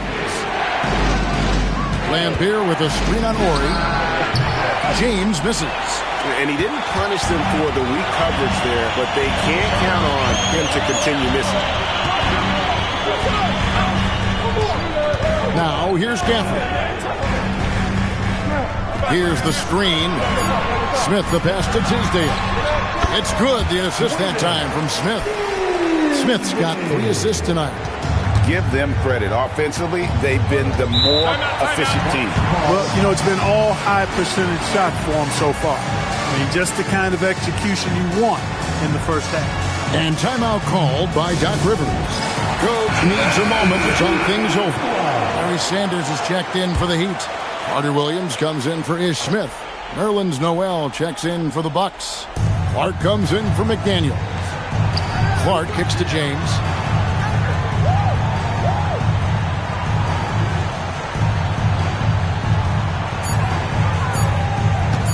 Fires the 3. Here's Noel, and slam dunk by Noel. When he's on the floor, offensive rebounding is always going to be a strength for them. Greg, he keeps so many possessions alive, doesn't he? And, you know, those second chance opportunities can be game changing. He represents so much value to this team because of what he does. And, boy, has he come alive. Since the start of the second quarter, he has been on fire. They've been looking out of sync offensively. Yeah, their offense has ground to a standstill. To the middle. Oh, he misses the dunk. And priority number 1 has got to be the finish, guys, not the fancy stuff. Carter Williams feeling it out a bit. Off the mark there with the three-point shot. Really good shot contest there. It made it tough for the shooter. And Noel kicks to Caruso. With his first shot attempt, 2 free throws coming up, and they call the shooting foul. You know, Clark, when Kyle Kuzma is in the right role and the right situation, he can help in so many areas. Yeah, I agree with you. I mean, he's capable of spacing the floor. His shot has just been a tad inconsistent, so that's why he hasn't gotten to the next level yet.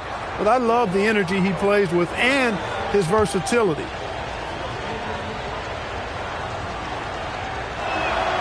And he can't get the first one.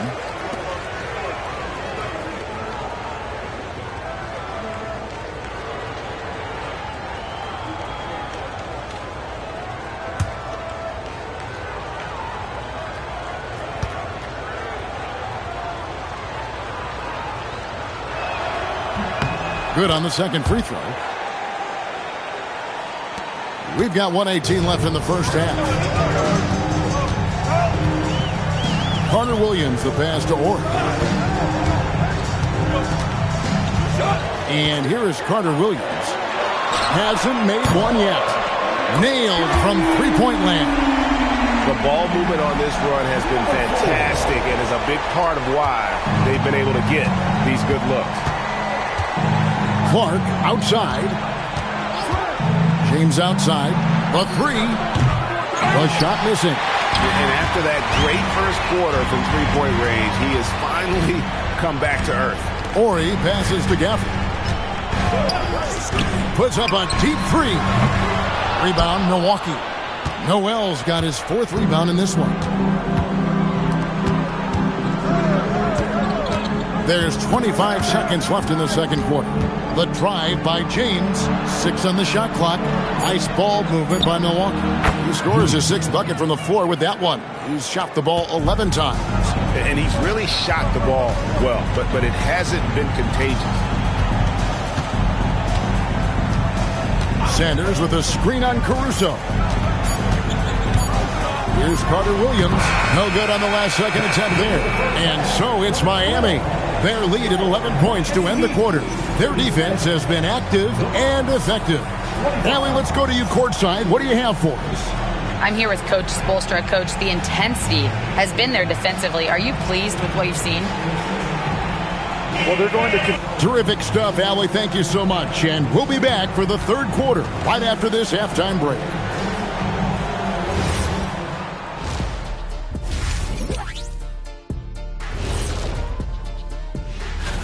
This is the kind of domination I know you were all about in your day, big fella. And still am. Nothing has changed there. I just dominate. And turning back to our first half, things going well. Extremely well for the Miami Heat. The three ball. And that about wraps.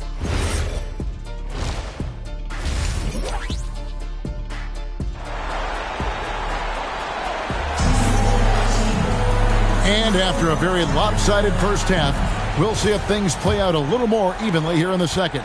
It's been a clinic out there by James. Yeah, he's just been raining down on him from deep here. Talk about dialed in. Well, you know, the stroke looks fantastic. Even when he's had a hand in his face, it hasn't affected him at all. And Milwaukee, looking at who they've got, Clark is out there with Xavier Henry. Then it's Noel. And it's Alex Caruso. And it's James in a two-guard. Ori kicks to Carter Williams.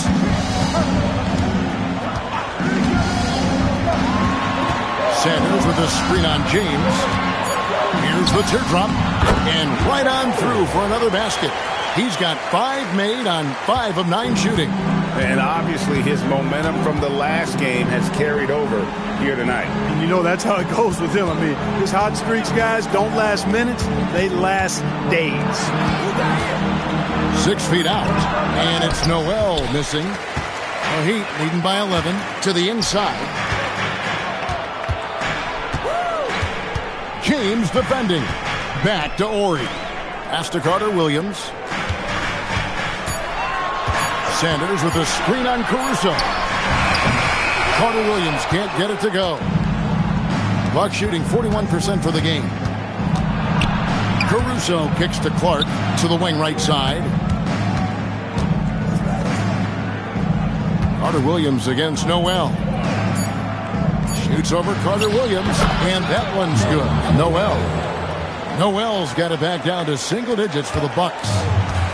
Miami's gotten a positive outcome on 7 of their 14 three-pointers in this game. Not bad at all. And Eric Spoelstra wants a timeout. Coach is going to talk some things over with the team. Might be seeing something to adjust.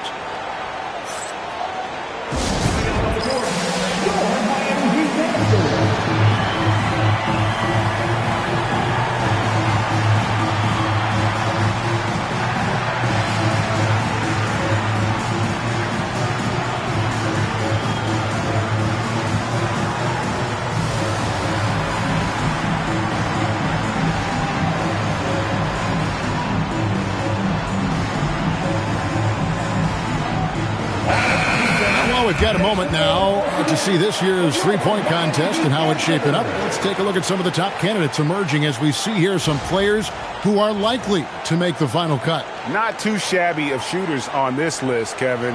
You got to love the advancement and really the evolution of the three-point shot in today's game. He's got a place in the three-point contest within his reach. I hope he makes it because I know how much this would mean to him to be a part of the event. I mean, that's a good call, Kevin. He's the type of player that can really deliver on a stage like that. He'll be very dangerous if he ultimately gets in. And as the votes keep pouring in, we'll keep you updated on any changes to that list. It looks like we're going to have quite a group. Now, you talk about the ultimate marksman's list here, Kevin. Maybe this will be the year somebody gets that perfect score. Now James, 18 points for him. Milwaukee needs to get off a shot here. Stolen away. To the paint. Here's Gafford. And it's Noel with the rebound. Noel's got rebound number 5 here tonight. That's 1 for their first 4 to start the second half. And no doubt they'd love to see him get a lot more of those opportunities. And that deficit will go away quickly if he does, Greg. Well, I like the way he capped off that drive. The one-hand pull punch. Screen by Sanders. Again, the miss by the Heat. And this is turning into a slow start here in the second half. Seems like they left that offense in the locker room. Noel sets a screen for James. Sanders with the steal. Driving to the basket. Here's Carter Williams. Scoreless thus far. 5 to shoot. Pass to Gafford. Good ball movement here by Miami. And James picks up the foul. That'll be his second foul of the game. Martin's checked in for Miami. Brooks checked in for Milwaukee.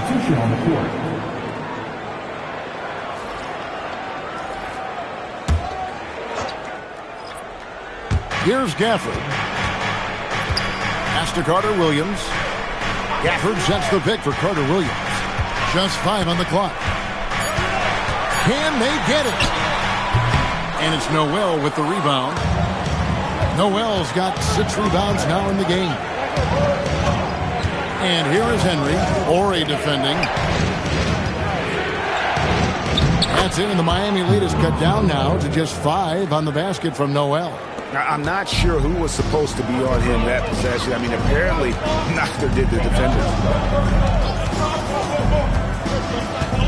Caruso against Carter Williams. Pass to Martin. Now Gafford for the 3. Caruso grabs the miss.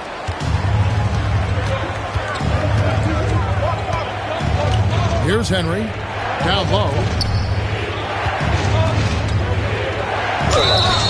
And that'll be 2 free throws coming up. Officials on the call with the foul. And what do you guys think so far about the offensive approach for the Heat? I'm in love with how they're moving the basketball all game long, and also their ability to move without the ball. That style just makes it so difficult to defend. You know, they've been knocking down triples, too. They've continued to make the most of their opportunities from behind the arc as well.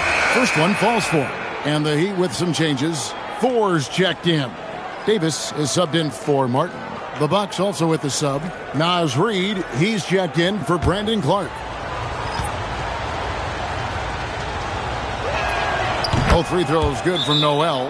And among NBA bigs, he is known for his ability to deliver at the free throw line. And Eric Spoelstra wants a timeout. This now will give him a chance to discuss some potential changes.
playmaking here. This chart with the assist totals split between the front court and the back court tonight for the Heat.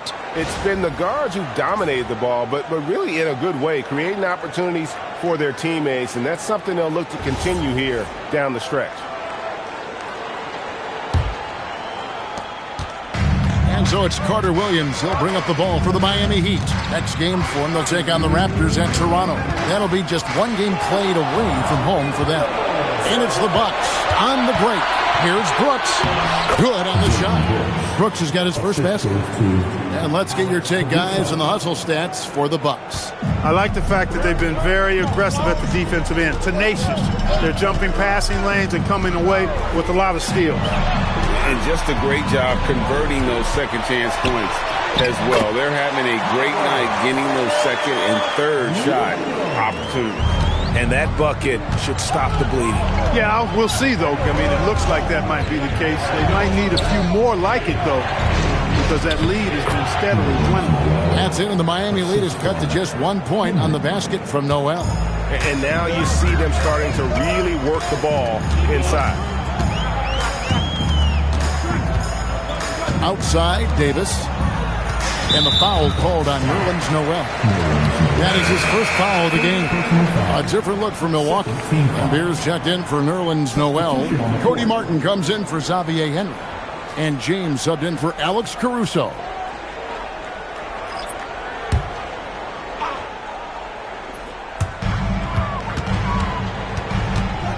Here is Samuels. There's a good screen. 4 on the clock. And Davis can't get it to go. And they haven't been able to turn it into a big lead, but their rebounding advantage is starting to add up. Yeah, still close, but with their tough play on the boards, we're certainly seeing the effort. And here's James outside. Gets the three-pointer to fall. James has got 5 points now in the quarter. And they're scoring much more efficiently here in the second half, and they've gotten that field goal percentage above 50. I tell you what, any team will take that. I mean, if you're shooting over 50%, it means you're getting the kind of looks you want on offense, and you're being smart about it, and you're knocking down the good shots that you get.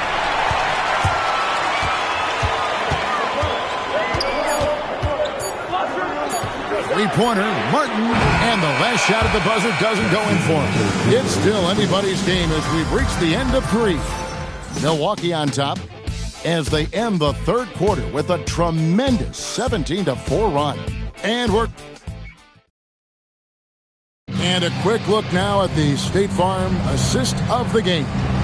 And how about the big fella here showing us he's got some point guard skill here with the tremendous setup. Hey, that was a high-level pass no matter what position it came from. But it does make it stand out a little more when it's made by the big guy. And it's been a very competitive game so far as we get rolling here in quarter number 4. Samardo Samuels is out there with Tisdale.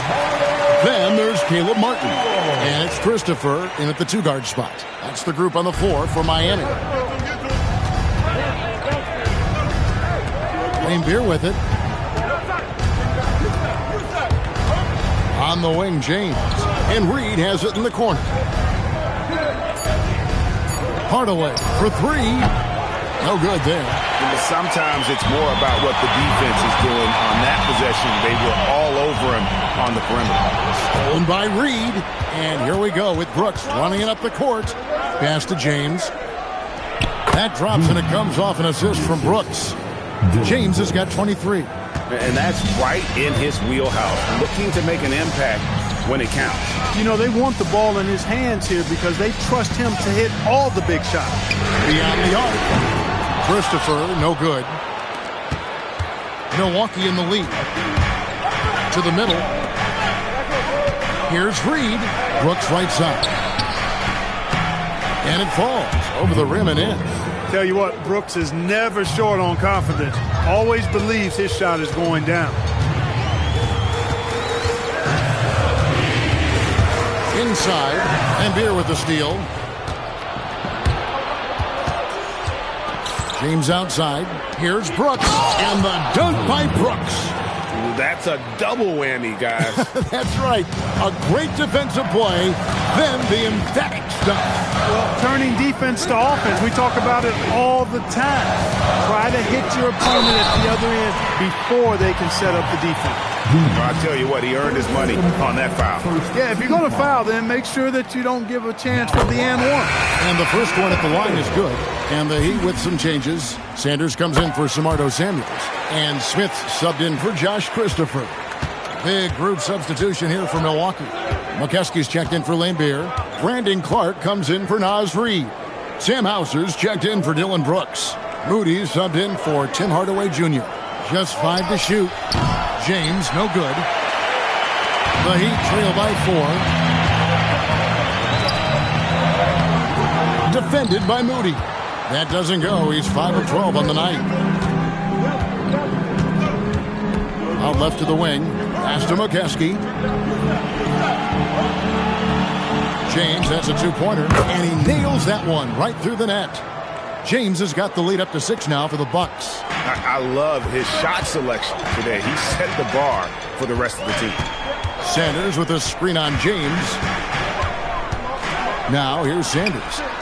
It's good. The assist that time from Smith. Smith's got his 4th assist in this one. And that tells the tale here today, guys. Throughout this game, they've been able to get the ball in tight and finish. He had a nice open look right there. James has got 28 points for the game. Yeah, how about the percentage they're shooting from beyond the arc here in the second half? No question about it. They found a nice rhythm from deep. To the paint. And the dunk by Sanders. Well, as for them being behind in this game, you certainly can't put any of it on his shoulders. He's been tremendous offensively. And Doc Rivers has called a timeout. Clearly, he's got something his players need to hear, and immediately.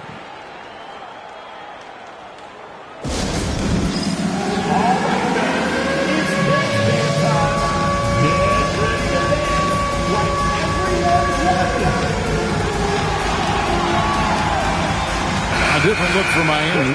Daniel Gafford's checked in for Tisdale. Ori comes in for Martin. And it's Carter Williams in for Ish Smith. And then for Milwaukee, Nerlens Noel checks in for McKeskey. Henry comes in for Sam Hauser. And it's Alex Caruso in for Moody. Now we'll hear from Allie LaForce, and she's got a story for us. An update. Allie? Hey guys, during that last break, I heard Doc Rivers as he talked with the team. He loves what the D has been able to accomplish, saying to his team, every turnover is a big success for us. Keep forcing those errors. Don't let them feel comfortable out there. So expect them to keep trying to be disruptive. We appreciate it, Allie. Thank you. Oh, great touch off the pass. And really the story of this second half, one team getting the shots they want, the other not so much. And that's why you have such a huge gap in the shooting numbers between the teams. Yeah, that goes in. I tell you, he has some impressive moves in his repertoire. That's as good as it gets, but just one of many. Now here's James. Fires away from outside. And good! From way outside, it's in. And this is the game plan for him. He's a big part of their floor spacing. And you know what? It's all about the long distance game for him tonight. He's getting it done from out there.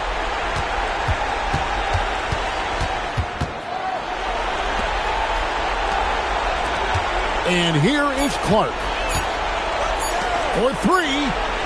Down he goes for 3. The man has no heart, and that's poor defense for a team that has a long way to catch up. They look pretty demoralized to me, and that always shows through at the defensive end first. James covering.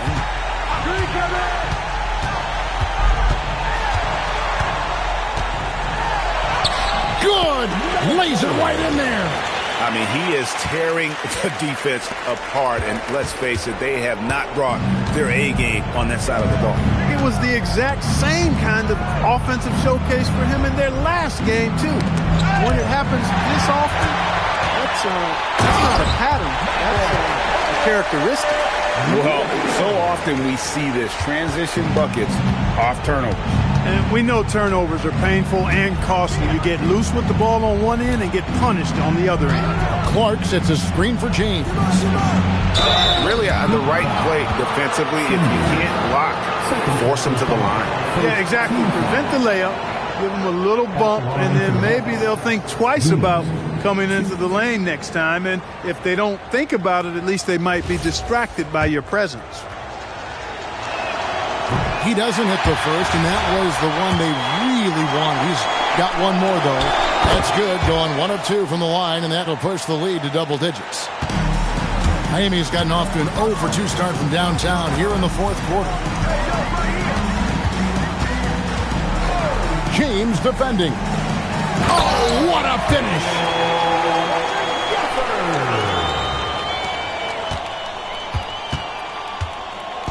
They're this close to putting it away. Yeah, they don't need to do anything special. Just take time off the clock.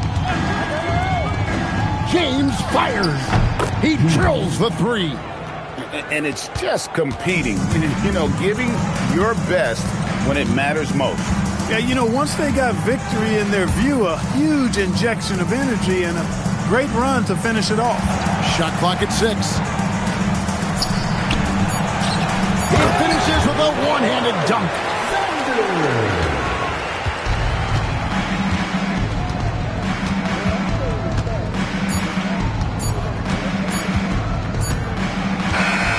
So it's Milwaukee picking up the win. A solid win on the road for them. This building was dead silent by the time, GA, this one wound down. And that's what you want to do. Take the crowd out of it by crunch time. Don't give them any chance to lift their team up at the finish. Well, folks, that's going to do it for now. So for Allie LaForce, to my colleagues here at the table, Clark Kellogg and Greg Anthony, this is Kevin Harlan. Thanks for being with us as we present our player of the game.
Central Florida, the city of Orlando is the setting for the Trailblazers. One of the league's many stars from afar, Denny Avdia knows his team will need his aggressive play tonight as they go head-to-head with the Magic. Blazers, Magic is next, right after this. Happy holidays, everyone, from all of us at 2K. And for an idea of how the league is shaping up right now, take a look at these latest power rankings. They have to be frustrated right now, falling down into the bottom of the rankings. Well, right now for the Trailblazers, they've made some mistakes early on, and a drop in the rankings reflects that. They're right in the middle of the pack, and the question now is, can they learn from those errors? Here's the starting group for Portland. We've got Mobley, and it's Paxson in at the 3. And for the Magic, they've got Ja Morant. Robert Covington is out there with Hassan Whiteside. And it's Bird in at the 4. Here's Garland, following the bucket by the Magic. And stolen by Covington. To the middle. Here's Morant over Garland. Morant, no good. And so it's Garland who brings up the ball for the Portland Trailblazers. And guys, this is the first they're seeing of the Magic this year. And in a series of the have-nots last year, they came out on the losing end, really looking for some improvement here. Stan, these teams have both accumulated some promising young talent, setting themselves up for the future. Yeah, it's going to be fun to watch these young stars compete. But I'm even more interested to see how these teams develop in the coming year. Well, that's an unforced error. If you want to drive your coach crazy, that's the way to do it. And just over a minute played here to start the game. Morant, the pass to Covington.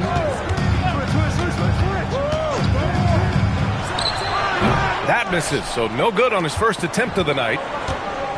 Pass to Garland. To the wing, right side. Well, that's the look he wanted, but the defense doing just enough to impact that shot.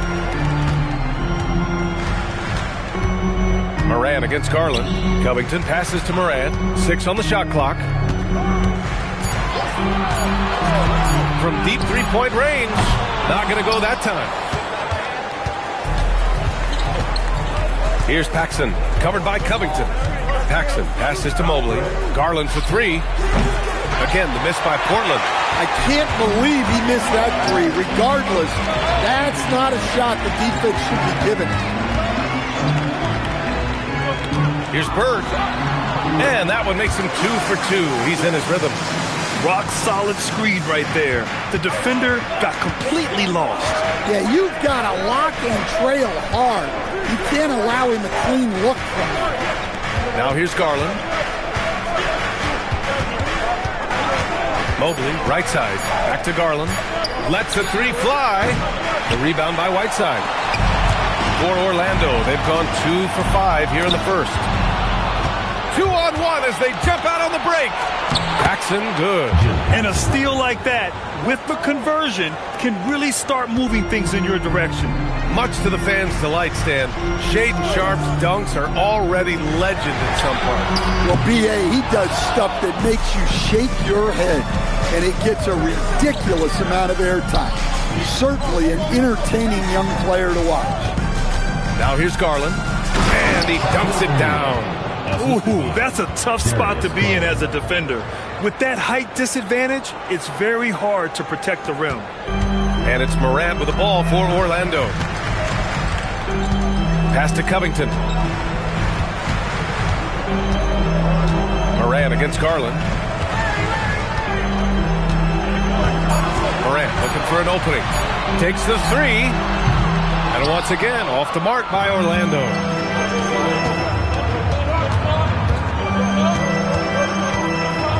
Outside Garland. Mobley outside. Portland needs to get off a shot here. Rebound by the Magic. Yeah, you expect him to make those. Good look. Just couldn't find the mark. Morant, the pass to Bird. Mobley against Whiteside. And here's Morant outside. It's hauled in by Paxson. Man, miss after miss for him. When you're having a quarter like this, the only beneficiary is the defense. Back to Garland.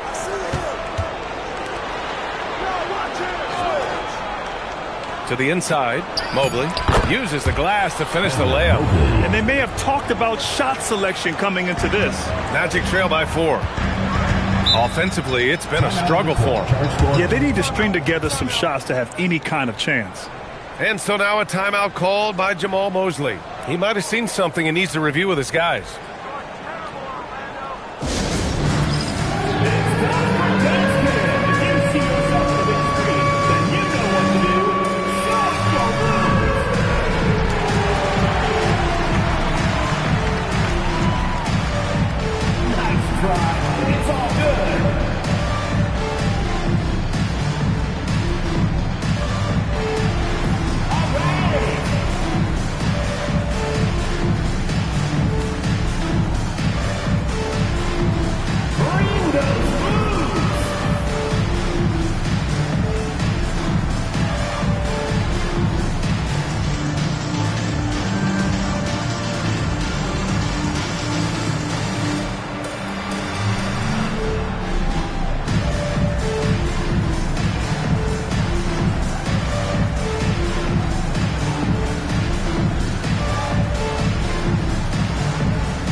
Dort. He's checked in for Orlando. Mitchell comes in for Morant. Substitution. And check out the NBA's top 3-point shooters over the course of the past month. Darius Garland, third. Sometimes you get into a rhythm from long range, and you can ride that stretch for a while. Here's Mitchell. Whiteside with a screen on Garland. Shot clock at 6. Mitchell, the pass to Whiteside. Orlando needs to get off a shot here. And another miss by Orlando. I love how they've attacked the boards here in the first quarter. Garland against Mitchell. Nice start for him, sinking his first shot. And what's working here? Each guy is willing to make the next pass. Magic trail by 6. Outside Mitchell.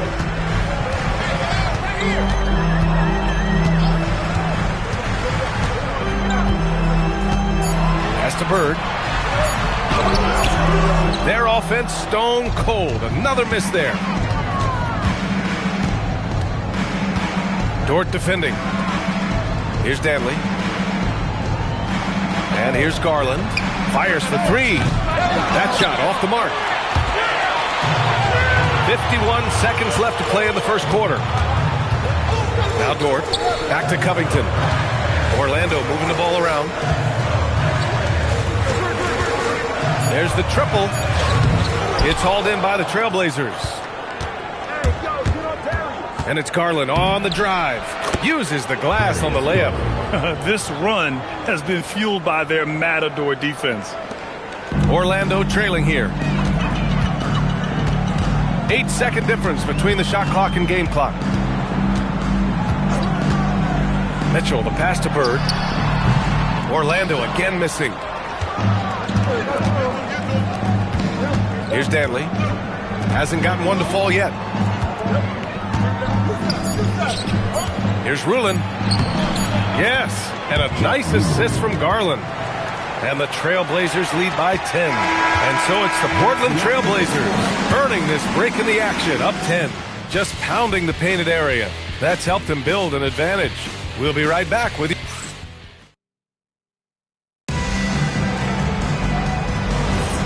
And if you're just tuning in, we've got a wide margin on the scoreboard, but plenty of time left for a comeback. And a look at how the offensive approach has been going so far for Portland. Well, their game plan has been very effective so far. They're working the ball inside, putting constant pressure on. And from the jump, they've also clearly been focused on running effective plays here tonight. There's been a lot of high-quality distribution from them on the floor. They've got Reggie Bullock, Luke Cornett out there with Nemanja Bjelica. Then there's Ja Morant, and it's Mitchell in at the 1. That's the group starting the second quarter for the Magic. Well, to play great defense, teams have to provide help. But how do you avoid over-helping? It's a great question, B.A., and it's like anything in the game. Basketball is a game of decisions. I think people look at it and they talk about athletic ability and they talk about skills, which are both important.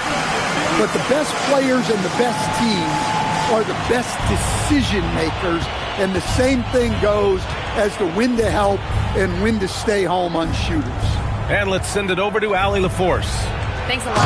Offensive guard Drew Holiday talked about guarding some of the younger players coming into the league, and he said the game has changed significantly. They morphed with it. They're quick, athletic, and they all play the game a lot differently than when I came into the league. Back to you, Brian. A new day. Allie, thank you. And here's Mitchell. Still without a bucket. Pulls up. Cornett can't hit. Man, coach is going to have a few words with him after that shot. Yeah, that definitely wasn't the shot they were looking for. You got to keep the ball moving in that situation. Here's O'Neal. Shakes him. And he bangs it home with one hand. You're not going to get stops against him unless you give an effort. Mitchell deciding where to go with it. And Bjelica the bucket on the assist by Mitchell. Look, that's an opportunity you don't pass up. And so timeout called by Chauncey Billups here. He'll take the opportunity to regroup.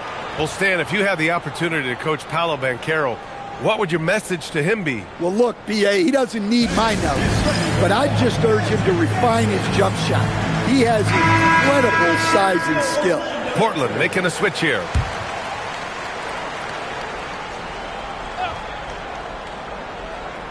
Second quarter, a little over a minute and a half in. Here's Vaughn. Pass to Dantley. Clock at 6. Here's Paxson. And he didn't get quite enough under that one. And it's Dort with the ball for the Orlando Magic. They trail by 9. Morant, the pass to Covington. Here's Bird.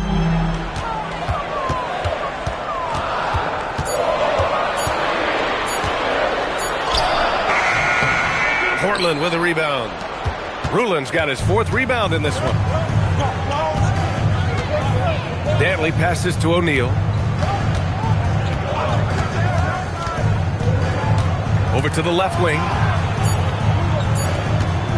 Here's Paxson. Gets it to go from 18 feet away. Paxson's gotten his 2nd bucket on the night. And this is what you want to do when you've got a big lead.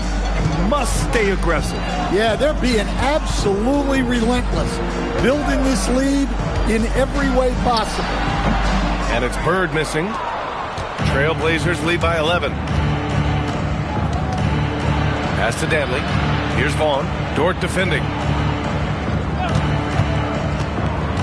Vaughn, the pass to Rulin. And he dunks it. What a pass to set him up.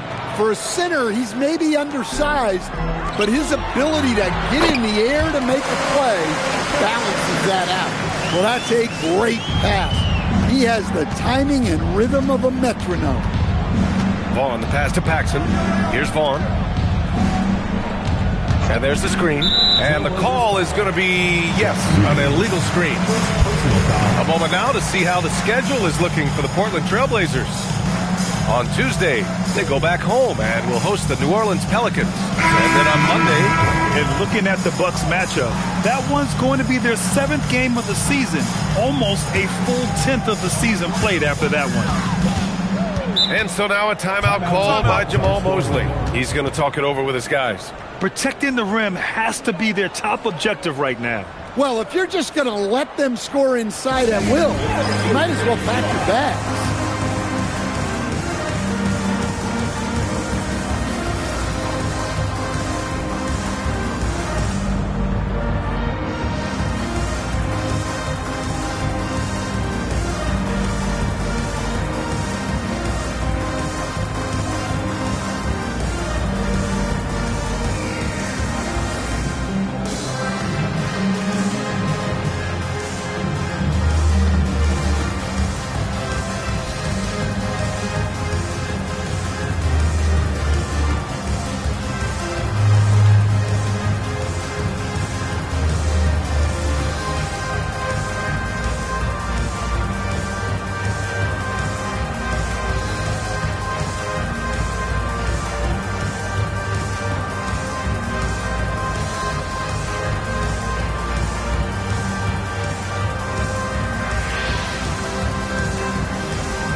Trailblazers making a switch here.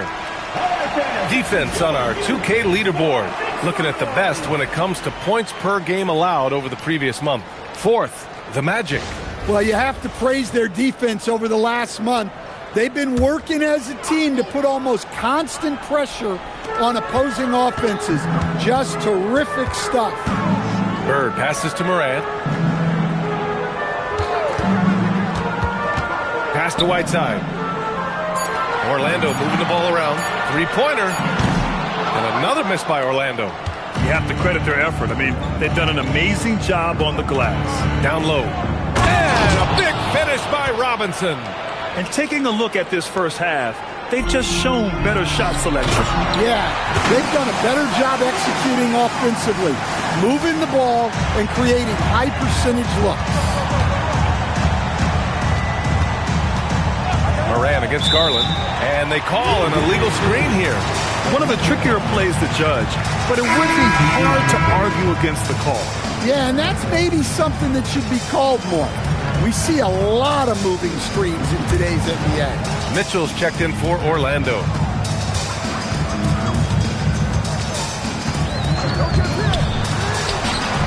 Knocks down the long J. Well, terrific timing and placement with the bounce pass there. Here's Paxson. To the inside. Stolen by Whiteside. Pass to Mitchell. It's hauled in by Robinson. Trailblazers lead by 8. To the middle. Covington grabs the board. Well, you got to miss sometimes, but that one seemed like a gimme. Well, Grant, for a late first-round pick, Cam Thomas is a certified bucket. Yeah, B.A. He's got every shot in the book. And he's still rounding out the other aspects of his game. But if you need to score, that he can provide. They get it back. And it's Whiteside with a big finish. And that's why you don't give up on the glass. Man, his efforts well rewarded right there. Well, that's what he does. He makes an impact with his activity on the board. One shot.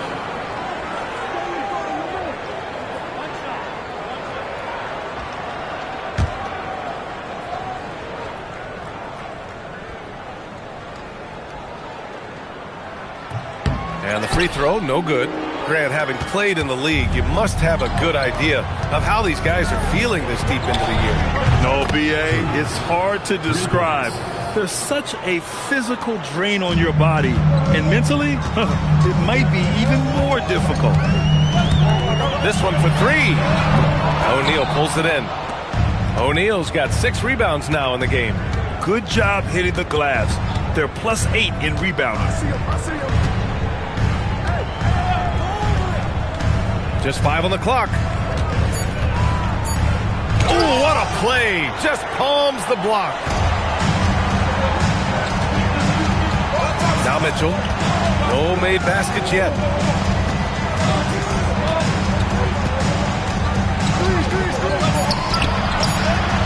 Pure from three-point range. And after not making any threes in the first half, he now has 2 here in the second half. Let's see if he continue to add to that. Garland, the pass to O'Neal. Mobley outside.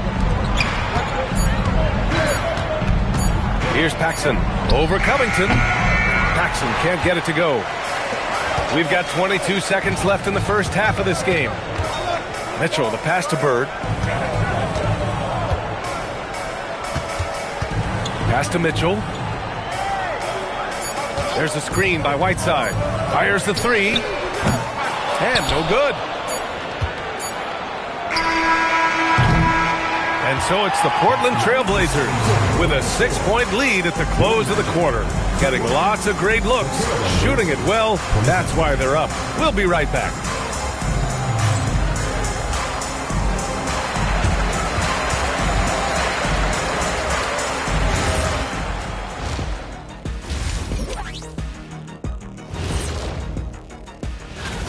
One thing I'll say, they've been poised with the ball. Keep turnovers down, allows you to level up.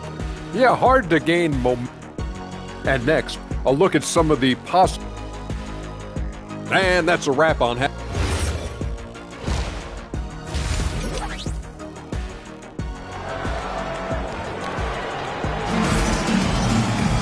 And if you're just joining us, we've played through the first half in a game that's been fairly even so far. Portland leading by 6. Checking out the group for Chauncey Billups to start the second half. They've got Darius Garland, and it's Mobley in at the 4 slot. Shot from the low block. That one drops for him. 7 points in the game. Well, they expect this from him, and he's a big reason they're out front right now. Morant finds Covington. Trailblazers foul. First personal foul. First team foul.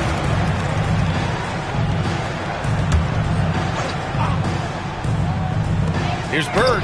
Oh, and Mobley with the block. Do not test Evan Mobley, a top-level shot blocker.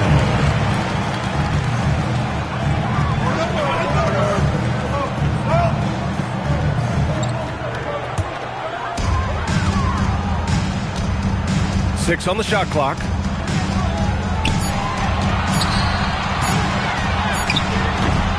Rebound by the Trailblazers. O'Neal's got rebound number 7 tonight. Pass to Garland. To the paint. It's tipped. Mobley passes to O'Neal. No good there. And the shooter had very little space on that attempt. There's no air space there whatsoever. That's as close as you can get without foul. Probably a play they drew up in the locker room at half.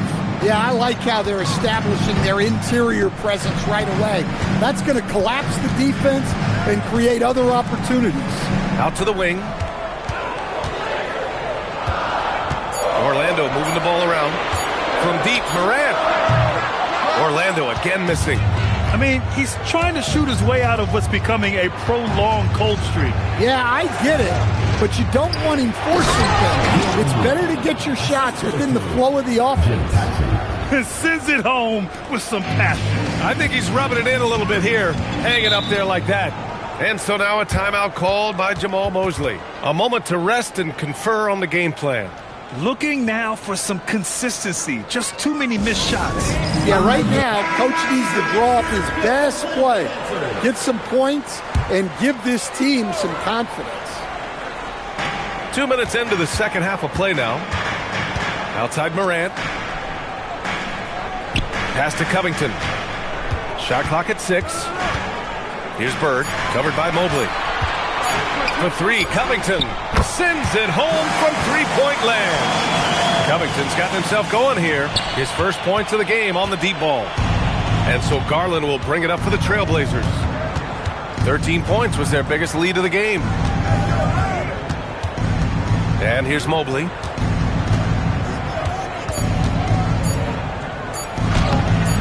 The rebound by Whiteside. Whiteside's got rebound number 7 tonight.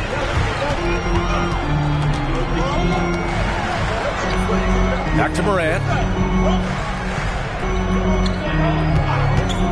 Pass to Covington. The 3 is up.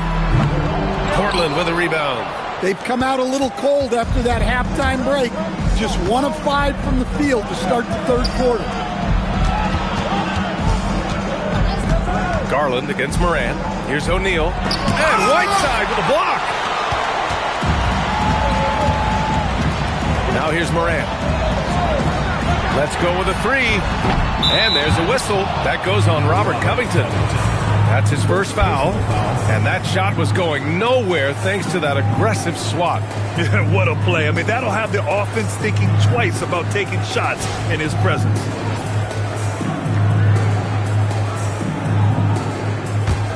Trailblazers lead by 9. And so timeout called by Chauncey Billups here. He's going to take a minute to regroup with his players. Gives us a chance to catch up with Allie LaForce. Well, technology is key for NBA growth. Commissioner Silver said we can now see where we lose viewers, for example, stoppages for replays. One way around that is creating technology that can instantaneously make objective calls like out of bounds, and in doing so, create a better pace to the game. Brian, back to you. All right, Allie, thanks for the report.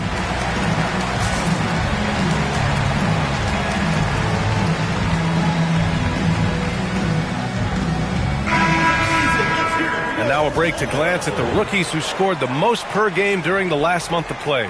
Evan Mobley, 3rd. Those averages have distanced him from the pack. And the scary thing is, he may widen that margin.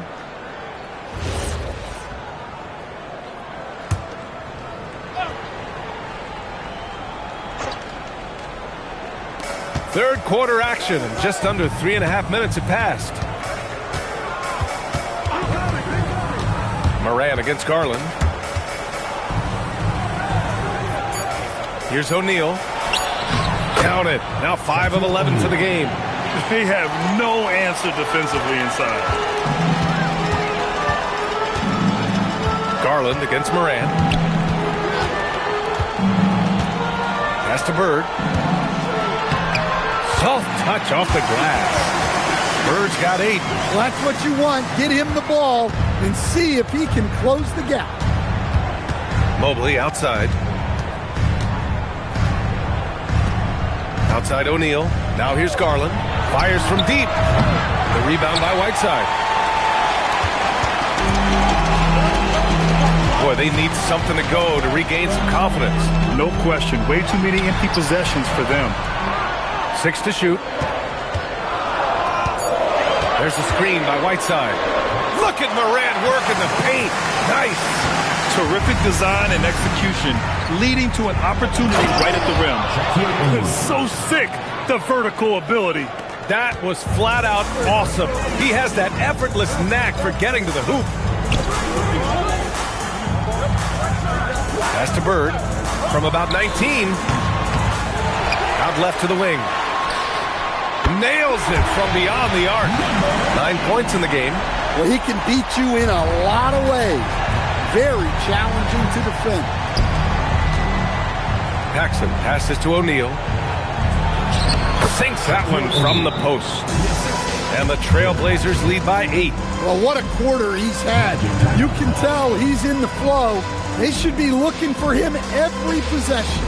And so now a timeout called by Jamal Mosley. He's going to take a moment to give him a breather and talk things over.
Checked in for Orlando.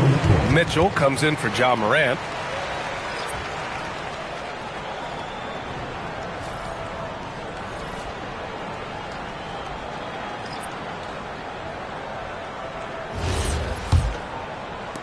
Orlando with the ball.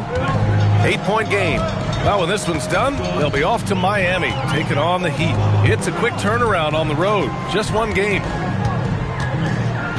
Shot clock at 6. Pass to Mitchell. The 3. O'Neal pulls it in. O'Neal's got 9 rebounds in the game. Boy, he's getting it done. And they just continue to dominate the boards. Here's Rulin.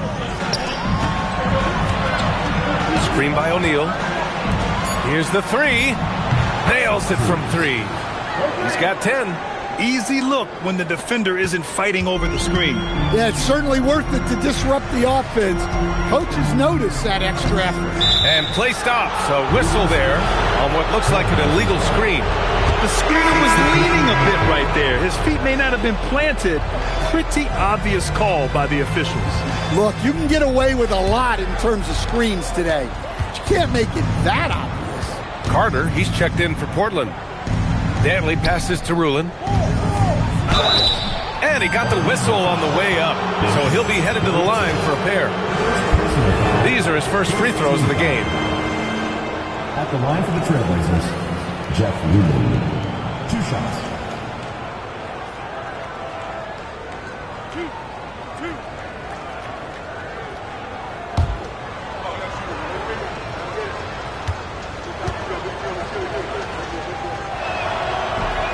That free throw, no good.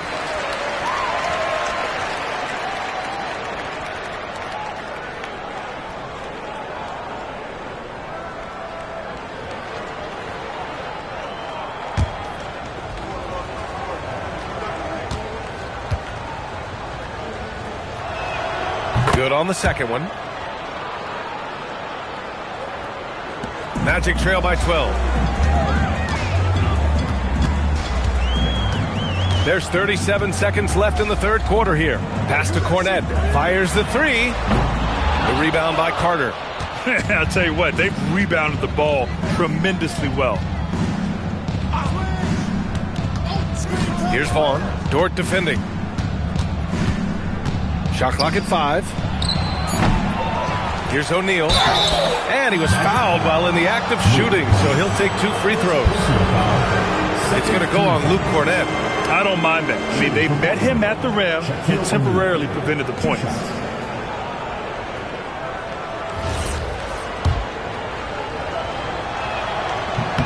And he knocks down the first one.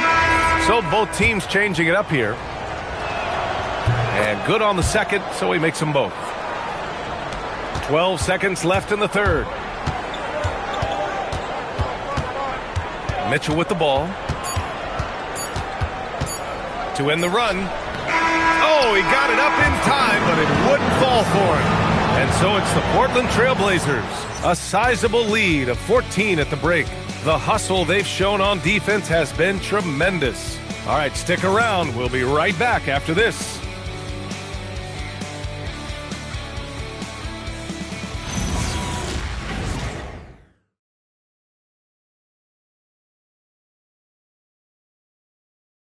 And let's take this opportunity to show you our State Farm assist of the game.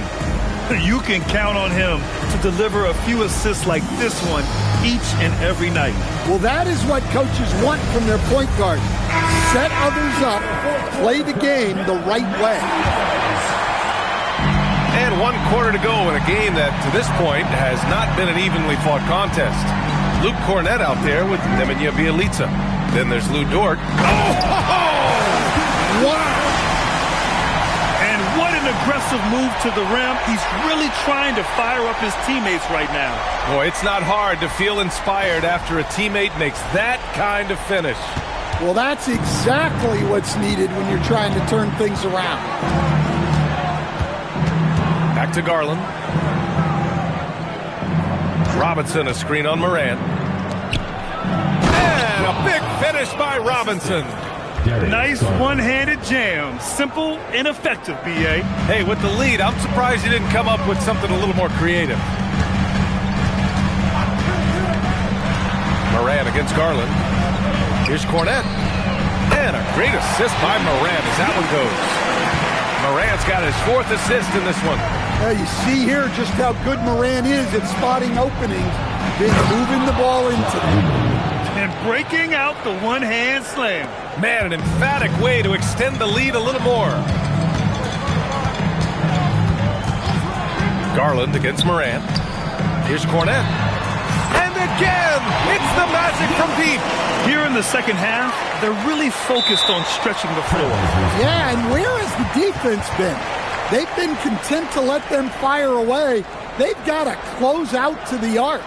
And Chauncey Billups calls timeout here, rallying his guys to make sure they all know the plan. A moment to hear from Allie LaForce. Guys, over the last break, I listened to Chauncey Billups address the team. He said, this is who we are. This is the pace. Don't let up. He said it doesn't matter if they go on a run. What matters is how we respond. They plan to respond with a fury, guys. Appreciate the report, Allie. And let's take a moment to get your take, guys, on the scoring so far for the Trailblazers. Well, they've clearly been focused on getting the ball inside. And up to this point, the defense has not had an answer. Well, something else that stands out is how they've shared the ball. I mean, they're getting a lot of their points from sharp passing. Moran against Garland. They set a pick. Clock at 6. 19-footer. The rebound by Whiteside. Whiteside's got rebound number 11. Pass to Moran. Inside. Here's Paxson. Pounded by Moran. And a big finish by Robinson. Talk about taking advantage of the opportunity. How about the anticipation right there that led to the steal? Then he goes straight to the bucket. Turning great defense into great offense. That's the kind of stop you're looking for. Paxson passes to Garland. Here's Danley, covered by Covington. Back to Robinson.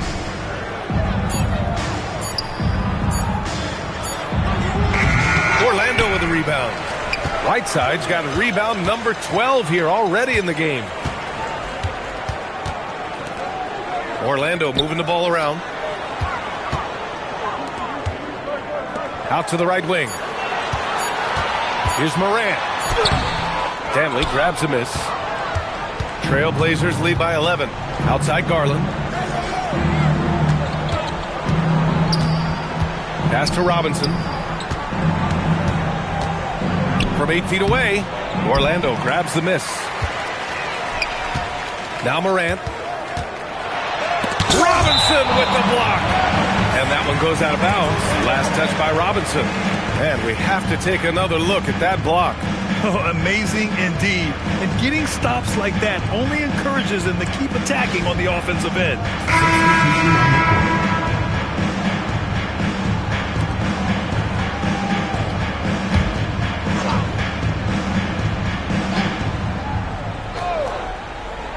We played just over 3.5 minutes now in the fourth quarter. 5 to shoot. Whiteside with a screen on Garland. And here's Morant outside. Morant missing again. Another miss. At some point, they need to tap someone else for a boost offensively. And Mobley throws it down. Oh, the hammer. Mobley, a powerful dude out there. First team foul. At the line for the Trailblazers, Evan Mobley. At the line for one.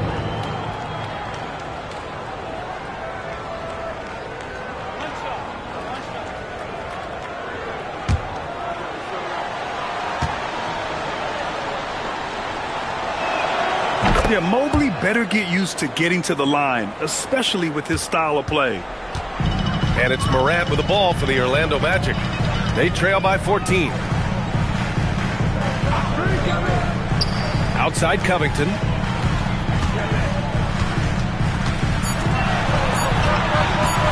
Tries from 19. Not that time. I love their work on the glass. They hold a nice rebounding advantage. Let's loose for 3. Yes, sir, with the 3. The defense was just nowhere to be found, and because of that, he adds to their lead. Yeah, look, the truth is, he doesn't need much space anyway. But that one was too easy. And we've got a timeout from Jamal Mosley. He's decided it's time to clarify the situation, leaving little room for error. And with this brief pause, let's take a look at our player of the game. Yeah, he attacked the block all game and has been rewarded for it. The fundamentals that he displayed are why he got whatever he wanted out there on the floor.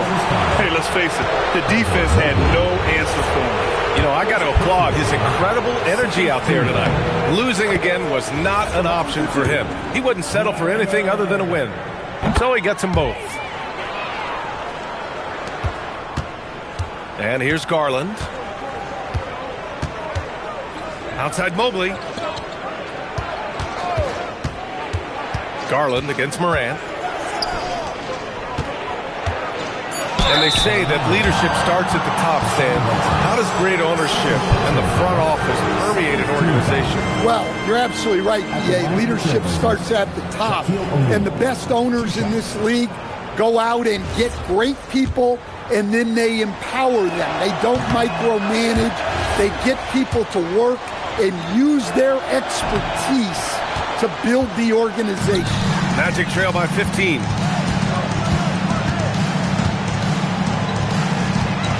Now Morant.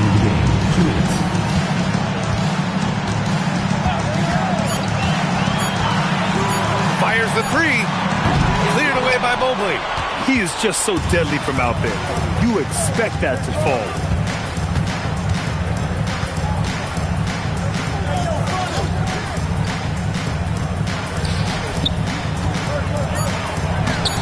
Goes to the glass with that one. Really feels like they're in control. They've got a big lead with time dwindling. Yeah, and at this point, the focus is take care of the ball, no needless fouls, and no threes.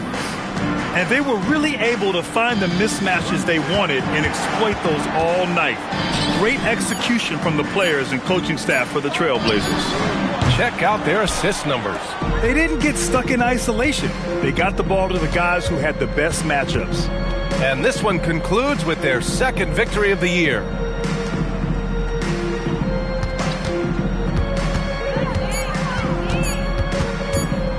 Releases. Tight D, making that one difficult. Oh, ho, ho! That's a man on a mission right there. And it's Garland with the ball for the Portland Trailblazers.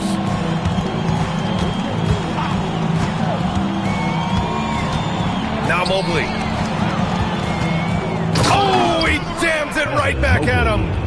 Yeah, they blocked out the noise, blocked out the distractions, kept on grinding, and this is their reward. It is always a special feeling winning on the road. The degree of difficulty adding to that sense of accomplishment. Boy, this offense has been dynamic and diversified. Just everyone sharing the ball and sharing the load makes you difficult to defend. The defensive pressure was right there.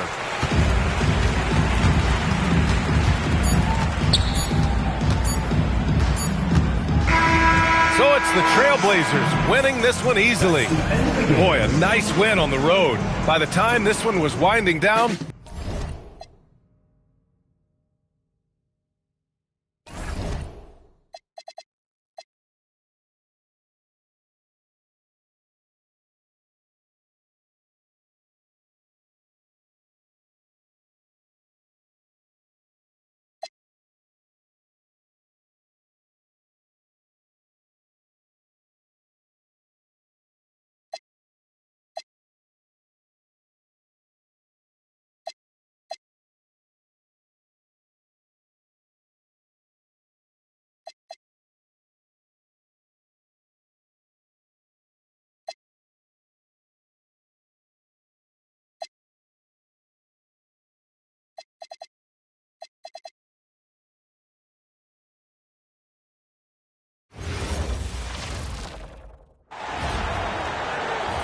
shooting guard. And I'm looking forward to this trade. We're going to see the speed and the skill of NBA guards. Two of the league's best going head-to-head. And when I think basketball, I envision guards pushing the tempo, taking threes. The modern NBA has a lot of talent. The pace has never been higher. Now let's take a look at the Nuggets opening lineup. Alex Len out there with Chris. Then there's Johnson. Then it's Wall. Johnson for three. Rebound by the 76ers. And now Philadelphia on the break. Len with the block. And they get it back. 2 points. That one goes. So it's Denver now. Now Wall. He had 25 points last game. There's the three. Collins grabs the miss. And here's the fast break. Porter leading the way. That's good from Dunn on the assist from Porter. And he can time his passes so perfectly. Wow, what an assist. It's time to send it over now to our reporter, Allie LaForce. Well, I had a chance to talk with head coach Nick Nurse. He told me there's no real way to stop Nikola Jokic. He can score on anyone, and when you try to double him, he dissects you with his passing, which is arguably his most dangerous trait. Coach continued, you can pick your poison with Joker, but either way, you are getting poisoned. Guys, back to you. All right, Allie, thank you so much for that. Down to 5 on the shot clock. Puts up a deep three. No good on that one. And that was a little bit of a range check for him. Yeah, he might have been feeling himself a little too much on that one. He can hit it, but not consistent. Wall, good. The arc isn't where Wall makes most of his points, but his concentration on that shot was terrific. Dunn passes to Porter for three. Bangs home the trifecta. The real come at us, and we're coming right back at you. Yeah, I love the competitive fire right there. You drain a triple on us, and I'm coming for my revenge. Wall, good. Nice work inside from Wall. I like whenever he gets that close to the rim. The 76ers have gone 3 of 5 shooting the ball so far. Right, we see a lot of change in the NBA, but Nikola Jokic always seems to stay in the MVP conversation. And not just in it, at the top of it.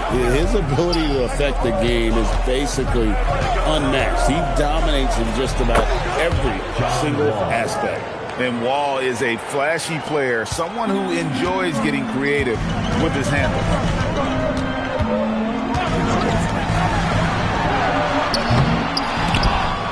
From outside, off the mark. And this quarter, he has clearly been off the mark. On the wing, Johnson. Clock at 6. And Chris throws it down. Get him the ball anywhere close to the hoop. That thing is over. And here's Dunn. He'll bring it up for the 76ers. Trailing by 2. Last game matchup with the Suns, a tough loss there. Yeah, tough game on the road. The guys you're defending, obviously comfortable shooting in their own building. You've got to find a way to break their rhythm. Well, they weren't fighting through screens. Their closeouts and rotations were late. You name it, and let's just say they didn't do it on defense. Here on the 2K leaderboard are the rebounding leaders from a season ago. Number 5, Alex Len. What a season he had in the paint. I mean, his rebounding numbers, really mind-boggling. Who wouldn't love to have a guy like that? First quarter of action, just under 3.5 minutes played. To the inside, Donaldson. That's in, coming off an assist from Dunn. Donaldson's got his second bucket. And a nice job here early of establishing an inside presence.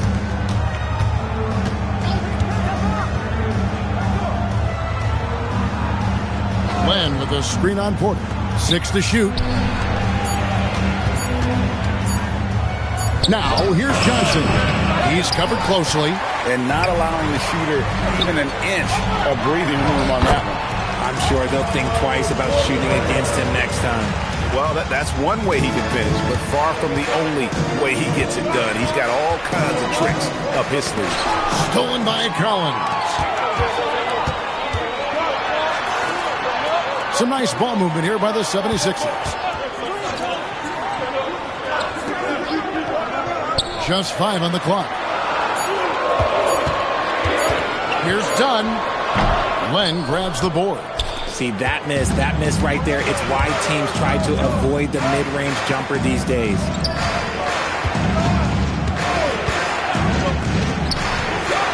There's a screen by Chris. Inside. And Chris throws it down. Oh, and how about squeezing the orange as tight as he could there before the stuff? Yeah, no way he's going to lose that thing on the way up. Now, here's Dunn. In the corner, Collins with it. Porter looking it over. And the defense really pressing up on him. Made that a tough shot. Denver's gone 1 of 3 from beyond the arc so far in the game. It's good. And that's 10 straight points in the paint. The defense, nowhere to be found. Ball against Dunn. Fires from deep. Len grabs the board. Len's got 4 rebounds in this game. You know, some people could say he's struggling on offense this period. I like to think of more of drowning. Just can't seem to find his confidence. Now here's Wall. He's got 7. Buries the long-range jumper. Great start for him. 4-4. He could be in for a big game. They've been struggling here on offense. Yeah, a bit of a dry spell for sure. Knocks down the 3-ball. He has 6. And an eye for an eye. Both teams working to stretch the floor. This is today's NBA. Hey, we see this kind of exchange more often than not. Good. I love the ball movement there. He put that on a silver platter. Just served him up. And it's the 76ers with the ball. 4-point game. Dunn, the bounce pass.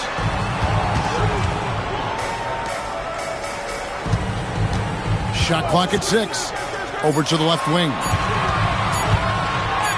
That one falls.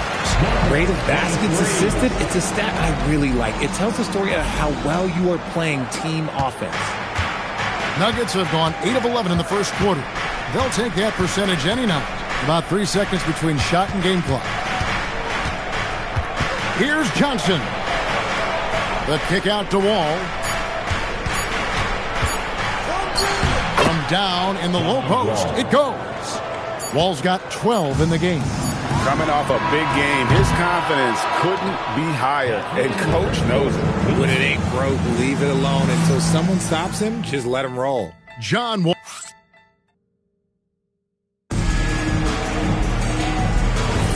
And hope you've enjoyed the broadcast so far. Halfway through the first half in this one. And let's take a moment here to get your guys' take on scoring so far for the Nuggets. The ball movement has been outstanding so far. They've come out of the gate looking for that extra pass. And something else that I like is how they attack the paint, finding ways to get inside and capitalize time and time again. Plumlee out there with Porter. Then there's Dunn. Then there's Tony Batiste. And it's Griffith in at the shooting guard position. That's the group in the game for the 76ers. Given the size disadvantage, you have to have a lot of confidence to take that shot. And I like his belief in his game. Go at the taller defender, make him react to you. And now let's swing it over to Allie LaForce on the sideline. Thanks a lot, Kevin. Cameron Johnson stays even. He said, I just try to come in and do my job every game, no matter what that looks like. And as somebody who shoots a lot of threes, some days can be better than others. So you just ride the waves while you can and focus on that next play. The next shot and your results, they'll be the results.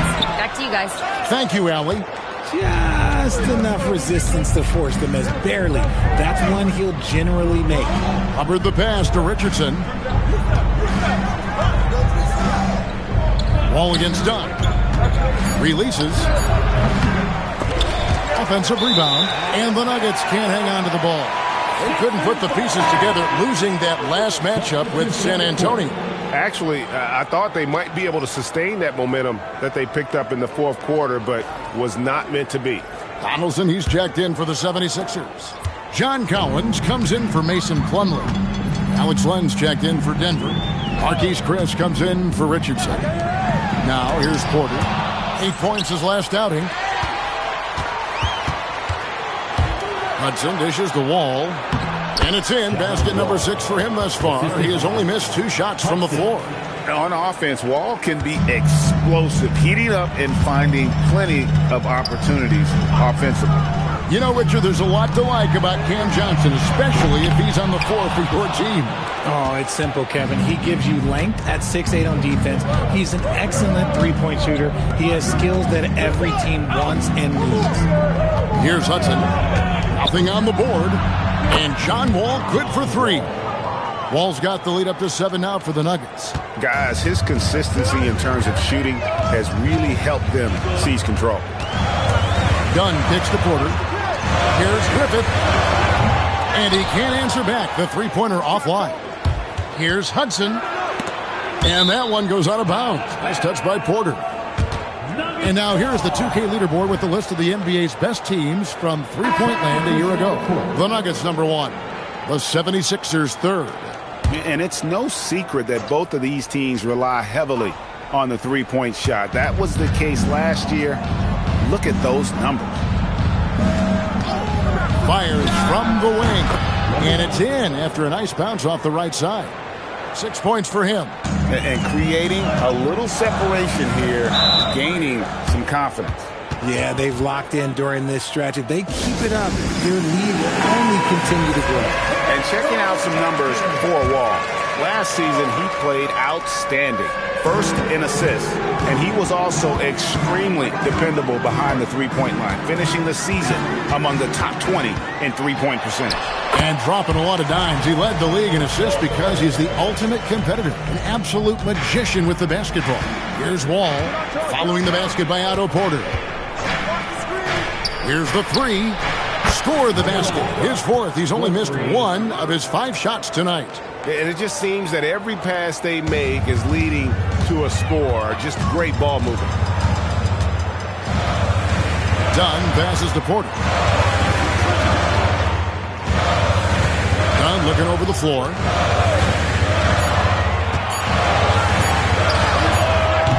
No good on the triple. Solid rebound there, and with the score like it is, that's an area where they can't afford to get lazy.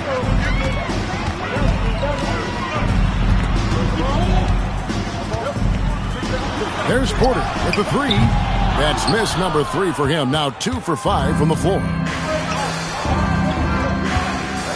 The Nuggets moving the ball around.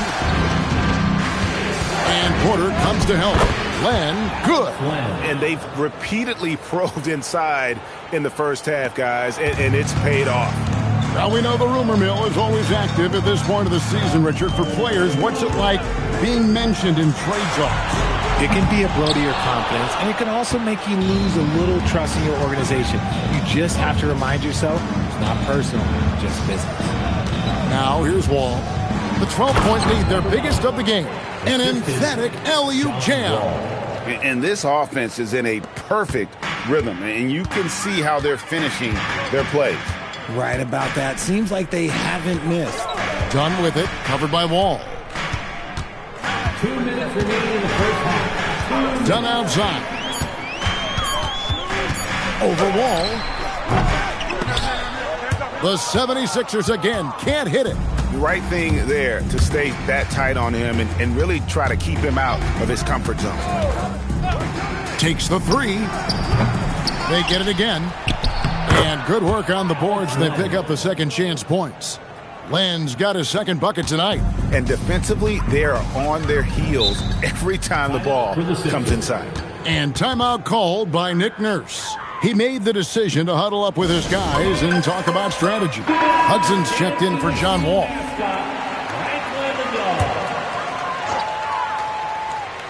Here's Collins. Scoreless thus far. Dunn outside. Collins setting the pick for Dunn. Back to Collins.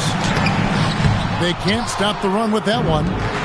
And they've got a big lead, not just on the scoreboard, but really in the rebounding numbers as well. Pass to Johnson. 5 on the clock. Here's Hudson. Traps in the tray. Hudson's got his first bucket of the game, and he's on the board for 3. That's a nice play, getting the separation he needs for a clean look.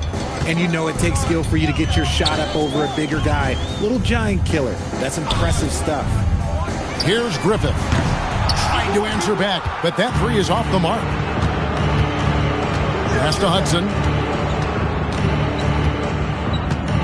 To the paint. And he jams it with authority. Talk about execution on the offensive end. They're leaving nothing on the table right now. It's caused them to pull away a bit. Let's see if they can keep the train on the tracks. Out to the wing. Dunn outside.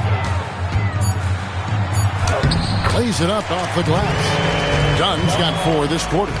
Used the pick to perfection and got all the way to the rim.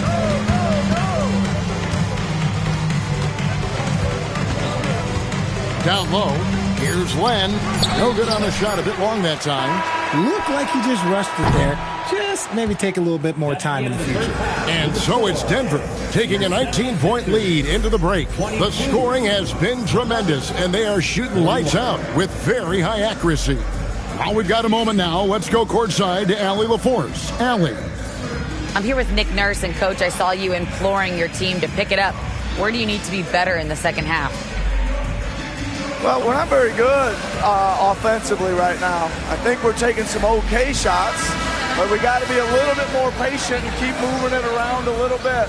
Need multiple paint touches rather than just one. So you just got to do a little bit better job of getting off it and relocating a little bit. Patience is a virtue. Thank you, Coach. Thanks, Allie. Much appreciated. Halftime now, and we'll be back to get the third quarter underway in just a moment.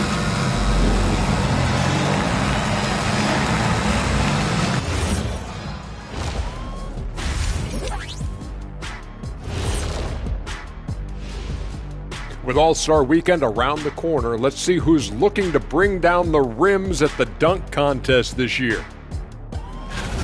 This is a good list, but I want to see a 35-year-old category. Let the vets have some fun, too. Come on, man. Well, you need to lower the rim to 8 feet if you want that. And get a medic on standby, too. And let's talk now about that first half. What a commanding start for the Denver Nuggets. Oh, yeah, as someone who loved to distribute the rock, this is beautiful basketball right here. Yeah, just watching this game has been entertaining.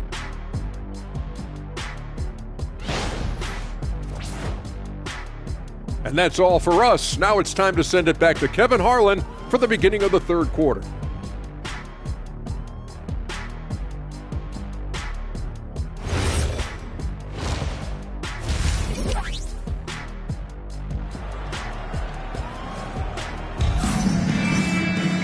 And as we dive into the second half, we'll find out if the next two quarters are any different from the first two. So far, it has been a runaway. An exceptional performance from John Wall. And the way that he has helped out with the ball movement has been a difference maker early on. And it's a role we don't always see him in, but he's done a great job tonight getting the rest of his team involved. Second half is underway, and here's who David Adelman's got on the floor. We've got Wall, then out there with Chris, then it's Johnson. And how about the communication between teammates on that alley-oop? And that's what you need to pull that thing off. Dunn passes to Porter. Wall against Dunn. It's good from long range. 11 points in the game. Really crisp, intelligent passing to make that basket possible. The Nuggets leading by 18. Wall looking it over. And it's off from three-point range. Philadelphia's gone 1 of 2 from beyond the arc since coming out of the break. Count it. Fleshing out his game more and more. I really like seeing Porter go to work inside. And so it's Johnson who brings the ball up for Denver. Their biggest lead of the game was 21. And now Allie LaForce has something for us from the sideline. Thanks. The Nuggets have gotten used to success. Nikola Jokic said, quote, winning is a lifestyle for us. It's really good when you're winning. Everybody's happy. Everybody wants to play. Everybody is buying into the system. I was here when we were losing, so I do not want to go back to that. Kevin, back to you. They're sure good with him in the lineup. Okay, thank you, Allie. And we're seeing Cam Johnson take his offensive game, GA, to another level. Yeah, upping his scoring while remaining efficient. Most of his shots coming from long distance, but he can put the ball in the bucket from just about anywhere. So David Adelman's decided to call a timeout here. He's going to take this chance to talk to his guys.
Let's give a look now at the 2K leaderboard to see who led the league in assists last year. Number 1, John Wall.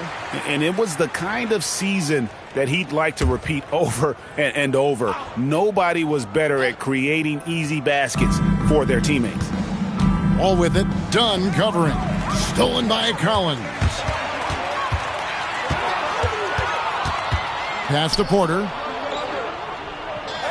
Collins setting the pick for Porter. Offline with his three. Yeah, they've shown effort and aggression in the paint, really right from the tip.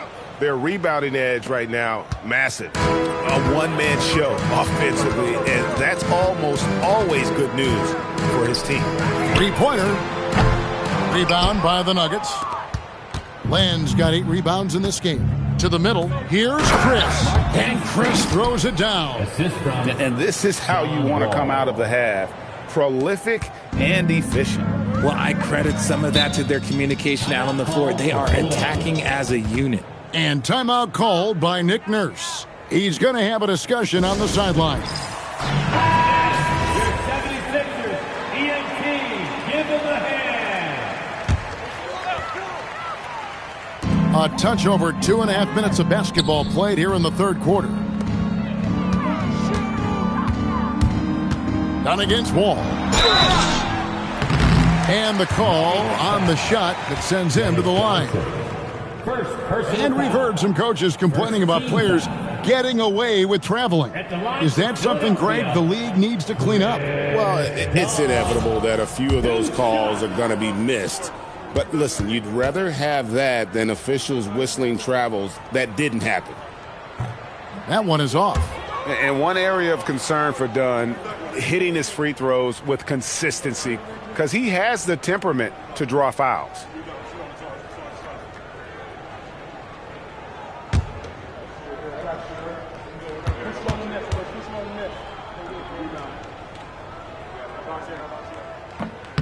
And he sinks the second. The Nuggets leading by 21. Johnson outside. Guarded by Porter. Shot clock at 5. A nice shot by Wall. Wall's got 4 this quarter. And that's Wall's natural range. He'll get better as a three-point shooter as he goes along. And out of bounds as the Nuggets gain possession. And now a chance to see what's coming up for the Denver Nuggets. On Tuesday, they're off to Oklahoma City to face off with the Thunder. And then on Monday, they'll head home to take on the Charlotte Hornets. And you know for that matchup with New York, it's going to be their 7th outing on the year. You feel the team will continue to round into form. The Nuggets have gone 5 of 6 so far from the field in the second half. Tremendous efficiency. Here's Chris, and Chris throws it down hard. And their balanced effort at both ends has hushed this crowd. They've played fantastic ball, and you can feel the hush that's come over this crowd. And a good-looking view of that throwdown from the AT&T Connected Cam. And it's the 76ers with the ball. The Nuggets getting the bucket. Covered by Johnson. Count the basket. He's got 13. And that solid play in the paint continues here, guys.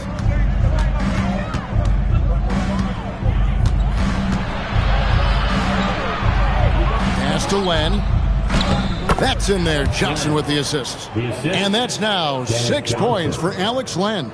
Hey, whatever adjustments they made at halftime, they are working to perfection. Oh, yeah, I can't agree more. They haven't missed. Porter finds Dunn.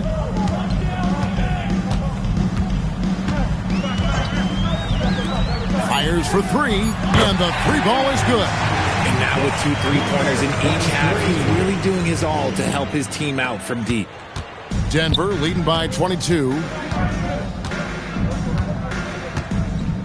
Johnson outside. Len sets a screen for Wall. 5 to shoot. Back to Johnson. He tries for 3. Porter pulls it in. And it's Porter with the ball for the 76ers. Dunn, the bounce pass to the left side wing. Good ball movement here by the 76ers. Puts up a 3. They get the rebound. Collins. And foul on the shot, so he'll get a chance at the line. And a moment here to take a look at the scoring breakdown for Denver. Their offense has been a well-oiled machine. They're moving the ball around, playing for one another, and just piling up assists.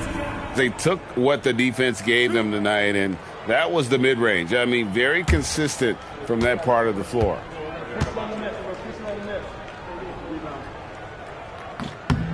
And the first one drops. So both teams making some changes here.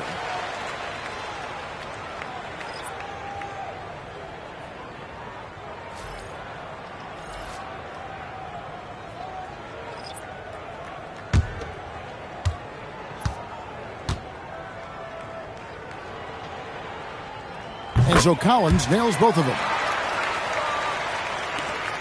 1:46 left in the third. Done against Hudson. And Len has it in the corner. Pass to Chris. Shot clock at 5. They get it back. And the rebound paying off as they pick up 2 on the second chance bucket right there. Stayed with it, and his effort is rewarded with the second chance bucket. Another miss by Philadelphia. The Nuggets leading by 22. Richardson kicks to Hudson. Back to Richardson. Here's a screen by Chris. Count it. Big miscommunication on defense. He recognizes it and quickly takes advantage.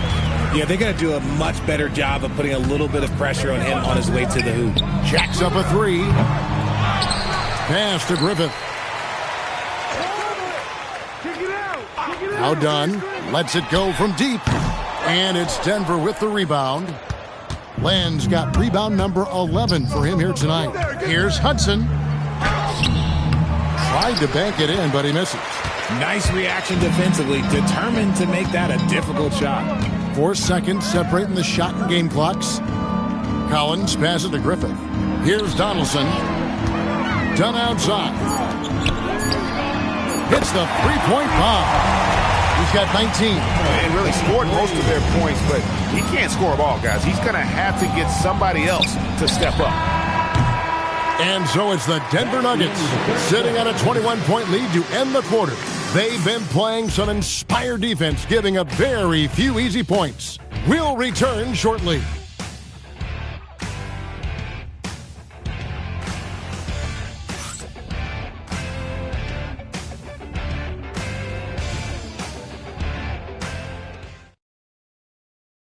How about a look at today's State Farm assist of the game? And he may not be known as a pass-first guy playing out of the two-guard spot, but he showed. Come get it.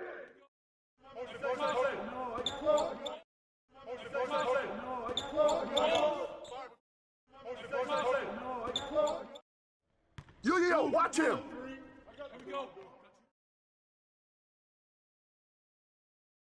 This is a piece of cake, baby. Watch the scratch. Switch.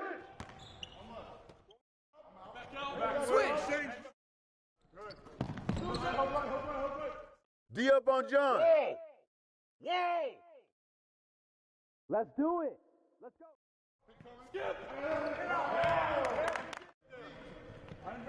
Good take, baby. Who's got John? Here we go, attack. Here we go. Yep. Close again. Too strong. No.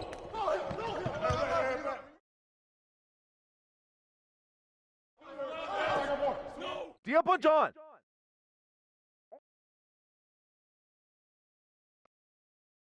John.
It's time to make the starting five.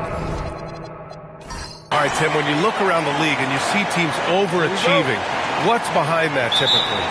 Yeah, Brian, typically when you see something like that, it's because a couple of role players have gotten off to a really hot start. The question is, can those guys sustain that over the long term? If that's the case, then that team could take a leap forward. A look at the Pelicans starting group. We've got Green. Markelle Fultz is out there with Chris Middleton. And it's Olajuwon in at the center position. Now here's Mobley. Three-pointer. It's rebounded by Olajuwon. Takes a three. And it's Portland with a rebound.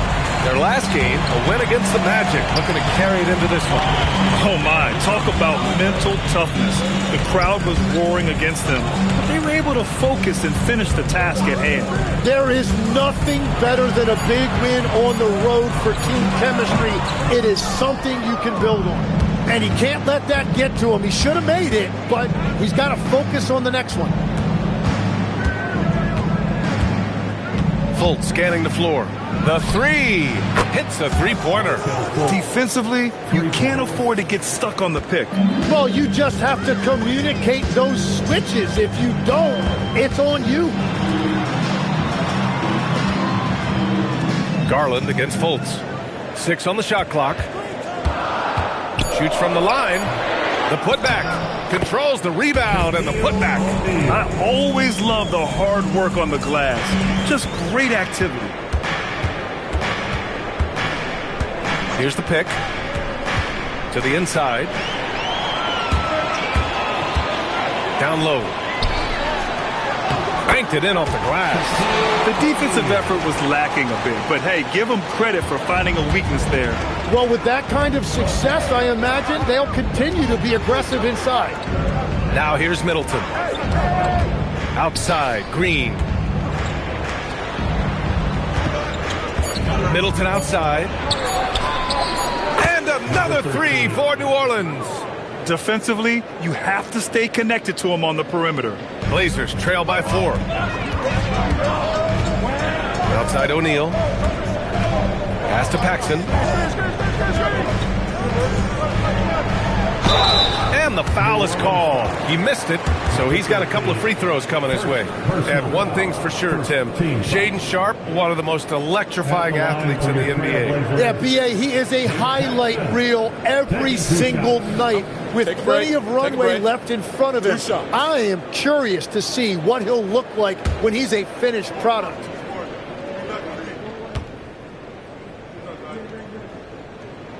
The first one falls, and Tim, the Blazers front office aggressively seeking wing depth. Yeah, and in Denny Advia and Toumani Camara, they've got some ringers. They are still young and tremendously talented. They might be set at the forward spot for a decade.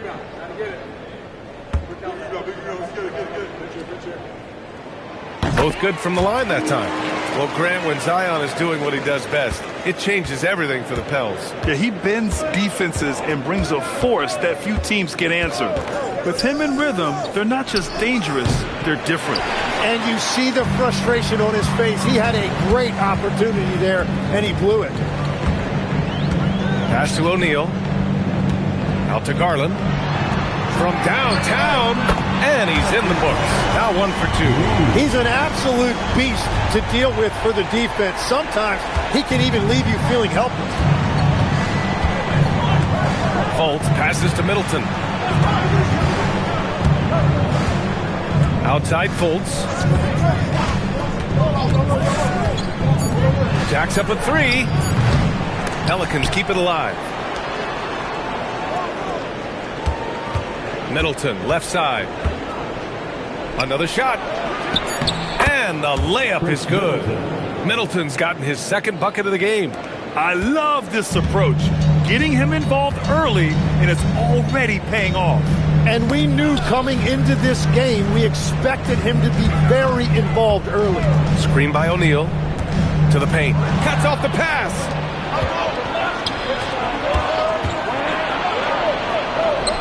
Lays it up and banks it in. He's got 5. I just love how he runs the floor with energy and intensity, but still stays under control. In this league, you run whenever you can. It's so much easier to score in transition.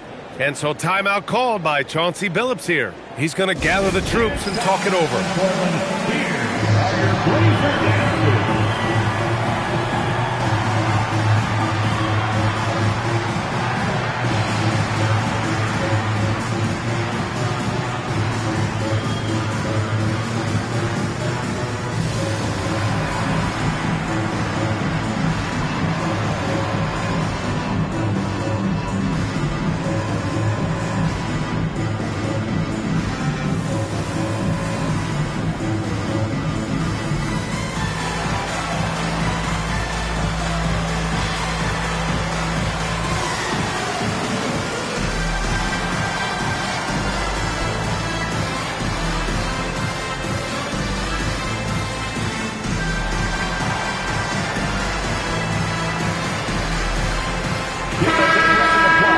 And here's a look at the shooting guards who have collected the most assists during the last month.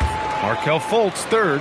With the traditional roles in the backcourt becoming blurred, the versatility of this group of shooting guards, it's a huge advantage. Well, having an off guard that facilitates at this level just adds another dimension to your offense, and it makes you that much more difficult to defend.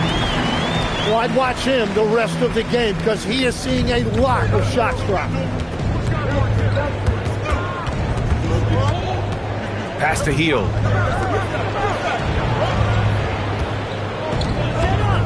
And there's a pick. There's Fultz with a three. From deep. They get it back. Olajuwon. Oh, and Mobley with the block. Man, Mobley is always lurking, ready to erase any shot that comes his way. Left side, Garland. For three. It's rebounded by Olajuwon. Olajuwon's got 5 rebounds in the game. Fultz finds Hield. Back to Fultz. Fires it. Rulin pulls it in. Yeah, it's been a tough game for him with his shooting. Fortunately, the rest of the team has picked him up, and they have the lead. Dantley passes to Garland. From outside the arc, he buries it from 3. And Garland is an effective shooter, capable of shooting 40% on threes for an entire season. So timeout called here, the first for New Orleans. This is the first time they've seen Portland this season. They'll be looking to impose their will against this team, something they couldn't achieve last season.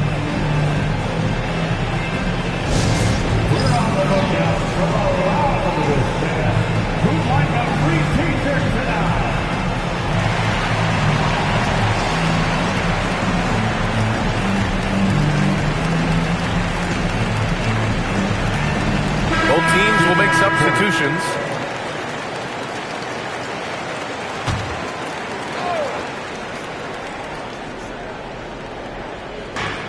.103 left in the first quarter. There's a screen. Hield from outside. Count it. 1 for 1 to start the game. And we're playing about as much defense as they did there. Not nearly enough. Carter with it. To the middle. And down it goes. Dumped it through off a beautiful setup. They keep capturing the lead, then giving it back. We'll see if they can hold on to it this time. Yeah, it's been a close matchup, which we expected, and this could very well come down to some big shots at the end. Now here's man. 6 to shoot. Outside Hield. And it's off from three-point range. The Trailblazers have got 6 of 10 attempts to fall. Here's Vaughn. To the paint. Ball stolen. Inside. And a foul called on the way up. So he'll take 2 from the free throw line. Heady play to stop that easy layup right there. I mean, make him earn it at the line. New Orleans shooting their initial free throws of the game here. And he ends up missing both free throws. And still a close game as the first quarter comes to a close. Portland ahead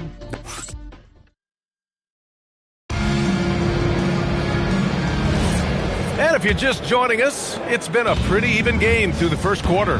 And let's quickly break down the game we've seen from Portland. They are looking engaged so far, especially on offense. I love how they're playing. When you combine great effort and great execution, it leads to great results. Okay, on the court right now, second quarter for the Pelicans. Trey Mann out there with Buddy Hield. Then it's Chris Middleton, and it's McDaniel in at the 4. Oh, my! That's why we have those breakaway rims. Dude, he risked pulling the whole thing down to the floor right there. Well, the defense should consider themselves lucky there because he's not usually one to miss those kinds of looks. Here's Vaughn. No points yet. Pass to Danley. And it's good with time running down on the shot clock. Now it's a 5-point Trailblazer lead. Now here's Mann. He's closely guarded. Here's Manning. Middleton outside. Some nice passing by New Orleans here. And they get it back. There's a screen. Pass to McDaniel. Second shot opportunity. Uses the glass to drop it in. McDaniel's got his first points of the night. All right, Legs, when it comes to rim protection, other than Victor Wembanyama, who's at the top of your list? Well, certainly his fellow countryman Rudy Gobert would be up there, but I also like guys like Jaren Jackson Jr. and Evan Mobley because I like guys who combine shot blocking with mobility on the perimeter. Such an influx of great talent with size in the NBA right now. Great list of young guys who can do both. So it's Portland now, after the basket by New Orleans. To the inside. And Rulin gets it to go. Rulin's got his second basket of the night. And another great assist. The offense is really clicking now. Outside Hield with the drive. Rulin pulls it in. Rulin's got 4 rebounds now. Down low. O'Neal takes it up with both hands and rips it down. Attacking the rim with power. Tremendous finish. Outside Hield. Pass to Mann. A screen. And a miss there on the triple. Trailblazers lead by 7. And for someone listed at 6'4", DeJounte Murray is an excellent rebounder, Tim. Well, he sure is. He's got long arms and he's very athletic. His work on the glass, one of the many ways that he can impact winning, and he's always a threat to take it end to end. And the Pelicans making a change here. Fultz is checked in, and this is his first trip to the line tonight. Pass to Fultz. Now here's Middleton from the arc. Sinks it from distance. Middleton's got his 3rd bucket of the night. And Middleton has so much confidence in his jump shot, especially from the three-point line. To the paint. Here's Robinson. And a big finish by Robinson. Can you say immediate entry into the highlight reel? Woo, what a tough PA. It's showtime now, man. They've built up a lead, and they're starting to rub it in. What a sensational move captured from the Connected Cam, sponsored by AT&T. The Trailblazers have gotten each of their 6 shots to fall here in the second. All right, let's get a report from Ali. Thanks, guys. Denny Avdia, the son of a 6'8" Serbian sharpshooter who played for the Yugoslavian national team, then moved to Israel and met Denny's mom. Denny said he had the same mentality, fire in the eyes. Every night, playing to win. That's how I've always been. That passion is a part of my culture. Back to you guys. Thanks a lot, Ali. Hield from outside. Portland with a rebound. O'Neal's got his 8th rebound here tonight. And they're +5 on the boards after that rebound. Garland against Fultz. And he'll draw the foul. He'll head to the line for 2. Charles Bassey picks one up. No debate there. He got hammered. And a look now at how the offensive approach has been going here so far for the Trailblazers. Well, you got to be impressed with how selfless they've been so far. Their passing has been simply outstanding. And another thing they've done consistently well is attack the paint. They have stayed aggressive under the hoop and gotten high percentage looks. Fultz finds Green, and he comes up with a bucket. And that's exactly the type of pass we expect from a guy with his vision. Outside Robinson. 18 feet out. Here's O'Neal. And down it goes. Jam that one home. Just a big man playing big. No way to stop it. Pelicans trail by 10. Things just don't seem to be clicking for them offensively. Yeah, they really need to find a way to get back on track. New Orleans calls timeout.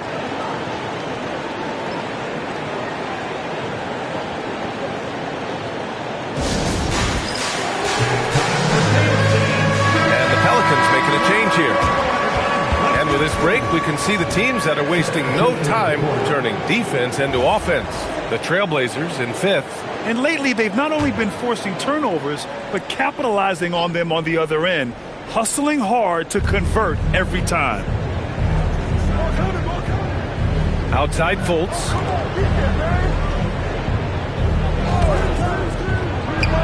Gets the 3 ball to go. Give him 8 points now. Well, the defense needs to be better there. They gave way too much space. Garland, the pass to Robinson. And a big finish by Robinson. And I love how he's pushing the tempo and creating for others. He does this game in and game out. Incredible.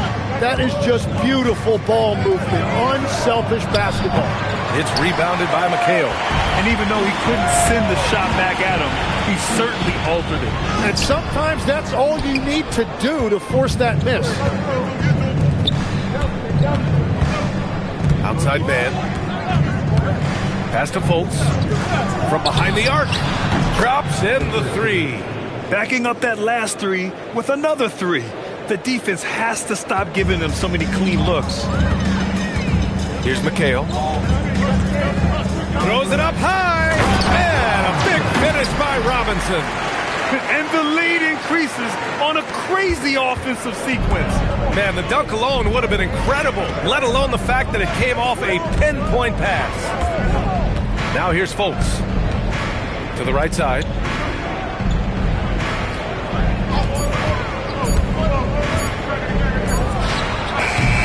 No good with the triple.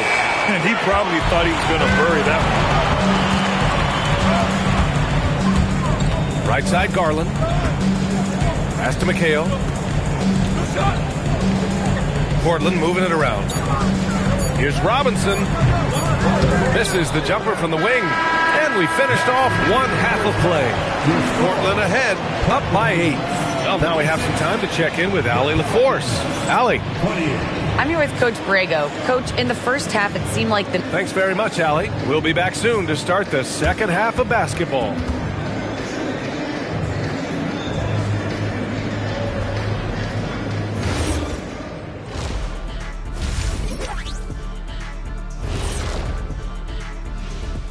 Hey, folks, is there a better weekend than All-Star Weekend? My birthday weekend, I get to do whatever I want. Wait, how many birthdays do you have? And let's dig into the first half now. Things looking pretty good for the Portland Trailblazers. Their path. Thanks, as always.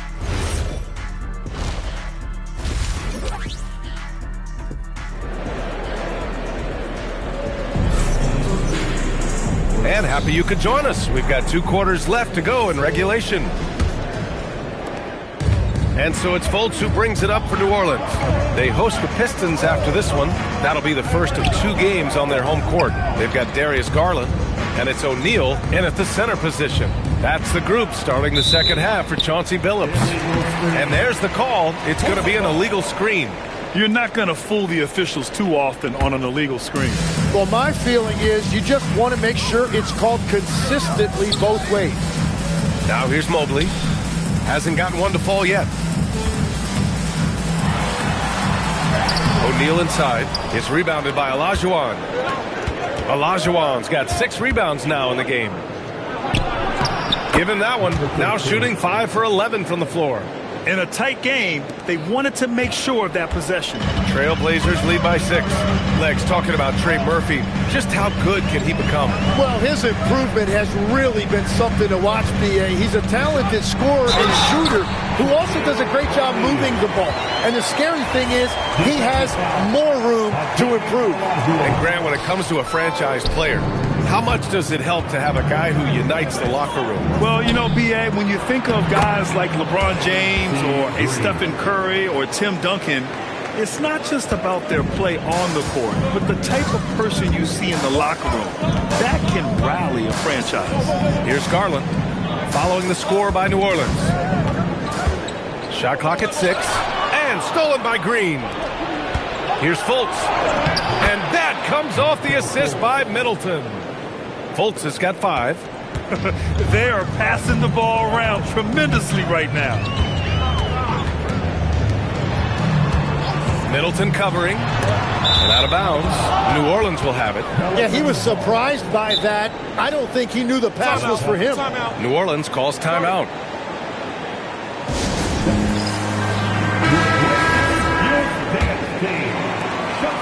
Pelicans trail by 4.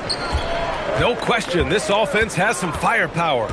And they're looking very confident in all that they're doing right now. They haven't missed a beat coming out of the locker room. A perfect 4 for 4. Garland up top, hounded by Fultz. Back to Garland. Shoots over Fultz. Nice jump shot from the top of the key. Garland's got this second bucket. A little under 2.5 minutes gone by in the third quarter. Outside Fultz. And New Orleans getting another bucket right there. Their offense is really humming right now, and it's because of the beautiful ball distribution. To the left wing. Paxson passes to O'Neal. It's hauled in by New Orleans. Wow, you got to commend the defensive effort right there. It really made a difference. Fultz finds Middleton for the lead. Portland with a rebound. O'Neal's got double-digit rebounds now in the game. Well, he was shooting the ball from deep in the first half, but he's come up dry ever since. To the middle. Ooh, they pick off the pass. Inside for the tie. And it's Green missing. Despite the defensive presence, he challenges at the rim. Give him an A for effort. Paxson passes to Garland. To the wing on the left. Down to 5 on the shot clock. Trailblazers got to hurry. Got to get up a shot. And Mobley throws it down. Oh, the hammer. Mobley, a powerful dude out there. Garland against Fultz. Here's Middleton. Gets an open look and hits it. Middleton's got 9. And you know Coach loves seeing his offense operate at this level. Great passing out there. And so timeout called by Chauncey Billups here. He might have seen something and needs to review with his guys. And things are always changing throughout a game. Teams have to adjust on the fly. Yeah, it gives you a chance right here to reset. Get everybody back on the same page so you can execute. Now here's Garland. 5 points in the game. All right, let's bring up the rookie leaderboard now to see which point guards made an impact on the boards this past month. Darius Garland, 3rd. Yeah, you know, there's really a science to it all. It's about reading shot trajectories and getting the right positioning as well. And so far, they're doing it better than most. Well, point guards now are expected to contribute in every phase, and you can see that just by looking at their rebounding numbers. And he was camped in the lane there. He gets a 3-second call. And a quick look at how New Orleans' schedule is shaping up. On Saturday, they'll go back home and will be hosting the Detroit Pistons. Then on Friday, the Milwaukee Bucks will come to town. And looking at the Vancouver matchup, it's going to be their 7th outing on the year. You feel the team will continue to round into form. And he's going for the lob. Fultz against Mobley. Let's go with a 3. 8 makes out of 15 shots. He's got it going. Well, that's his first 3 of the half, and now he's got 4 made threes on the night. Garland, the pass to O'Neal.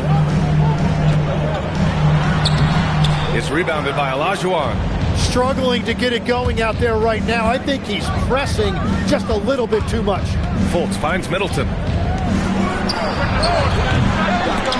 And out of bounds, the Trailblazers will take it. And New Orleans making a change here. Substitution on the court. Portland leading. 1:36 left to play in the third quarter. To the inside.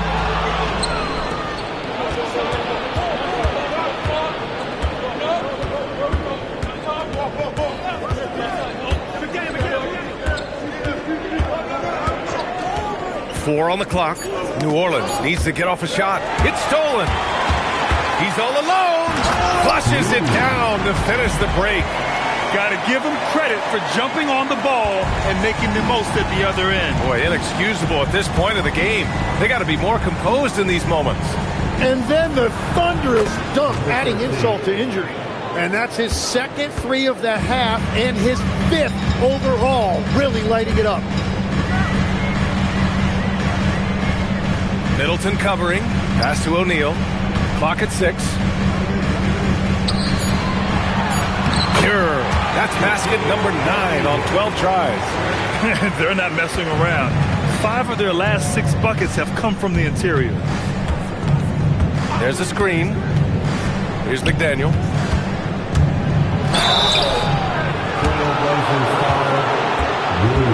He's getting his first free throw attempts of the night now. First team foul. At the line for Pelicans, Xavier McDaniel. 2 shots. Take a break. Take a break. 2 shots.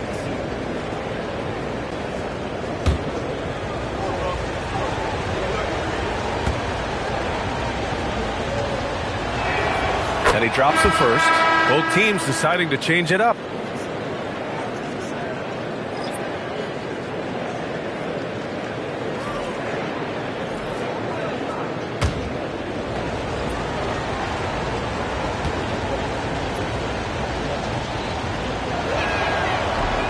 He's perfect from the line this time. There's 25 seconds left to play in the third. Paxson passes to Danley. Here's Rulin. Oh, he got it with a pump fake, but he couldn't finish. Pass to Hield. On the wing man for the lead. It doesn't go for him. That's the end of the third, and it's tied up. And time to step away quickly, but we'll be back. All right, let's take a look at our assist of the game, presented by State Farm. Yeah, just shredding the defense with that feed.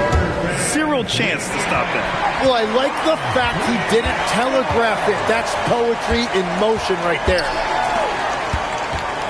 Well, this has been a great contest so far. I imagine the fourth quarter could have more action in store for us. On the court for the Pelicans, getting the fourth quarter going. They've got Buddy Hield. He's out there with Markelle Fultz. And it's Green in at the 5. Now here's Fultz. And the officials whistle a foul on the shot. The bucket is good, and he'll go to the line. Oh, that's a big bucket. Putting the offense on his shoulders right there. Weatherspoon's checked in for New Orleans. Here's Garland. Outside Robinson.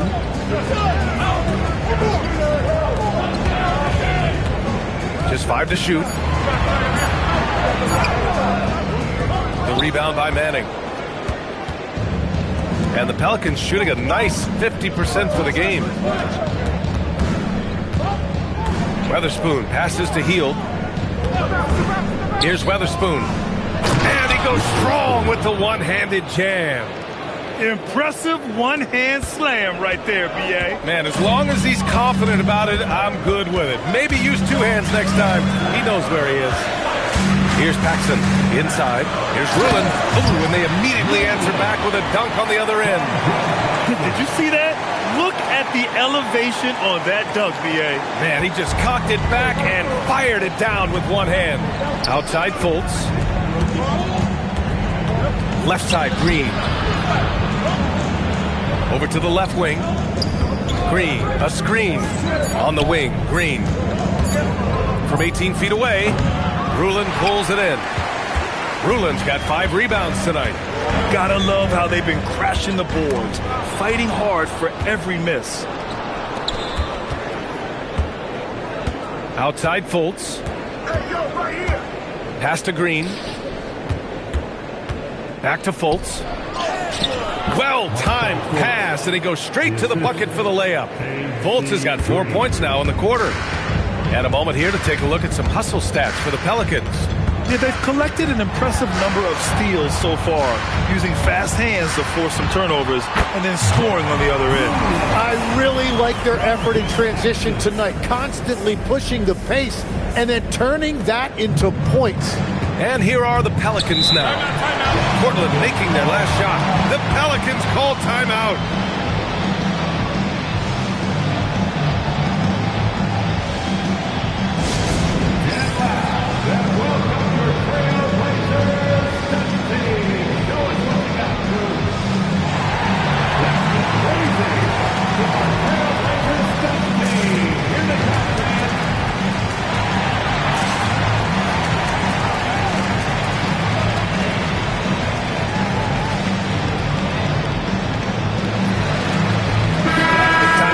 From our reporter, Allie LaForce.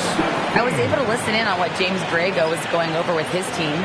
Coach was urging his team to play strong defense, reminding them no easy hoops, give effort and help when needed. They do say defense wins championships, guys. Great work, Allie. Thanks.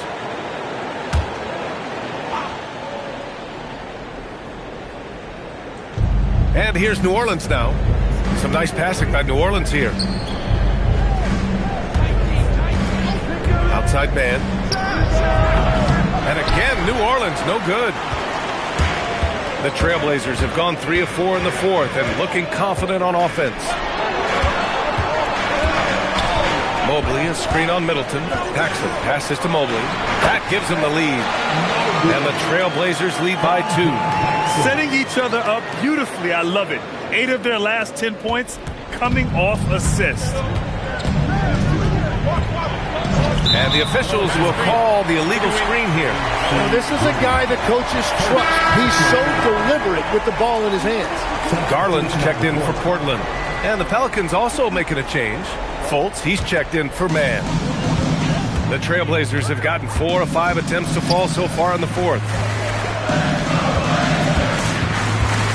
O'Neal on the wing. And the rebound goes to the Pelicans. Good idea with the fadeaway, but the defense was just all over it. Middleton passes to Fultz. Just 5 on the clock. Fires the 3. No good. Yeah, and the defense has really got to tighten up on him. I mean, he's just too dangerous from the three-point line. Snatched away. And it's the Pelicans on the break. Well, that was clearly a foul. All right, a moment to look at the scoring approach in terms of where the points are coming from here for the Trailblazers. The fearlessness they've shown going strong inside has been impressive. The defense hasn't been very effective against them. And they've also done an outstanding job scoring in the paint, getting close looks and just pounding them inside. First free throw is good.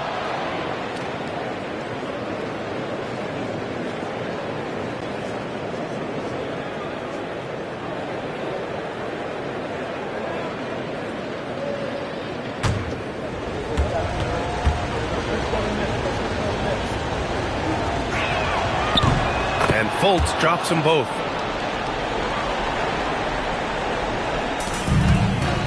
For Portland, they've gotten 4 shots out of 6 attempts to drop so far in the fourth. Screen by O'Neal. Garland! Oh, it misses. The Pelicans have got 3 of 6 shots to go in this fourth quarter.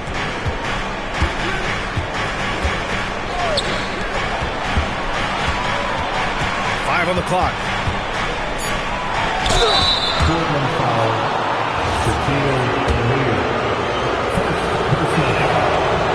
That free throw, no good.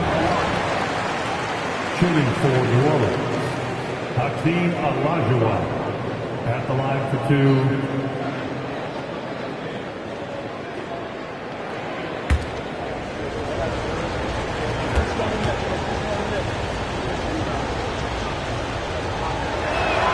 And the free throw is good. Now leading by 1. Well, they still have the lead. Now they have to protect it. And here's Garland. O'Neal inside. Hakeem Olajuwon, 4th personal foul. First team foul. At the line for Portland, Shaquille O'Neal. 2 shots.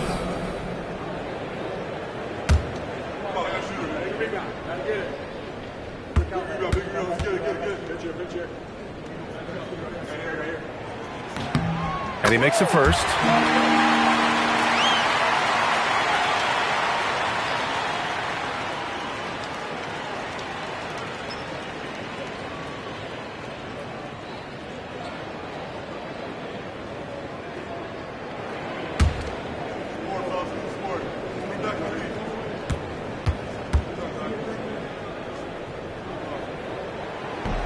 And so he hits both.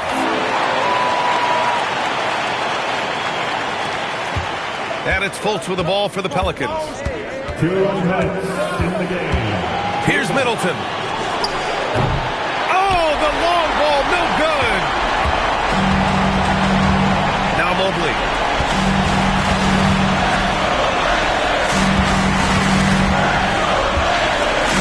The steal. Middleton outside. A proven champion. Middleton is someone any team would love to have. A great player and a great locker room presence as well. Shooting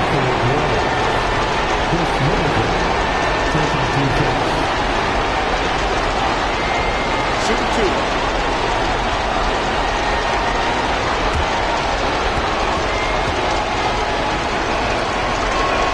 He drops the first one, and that ties this game up.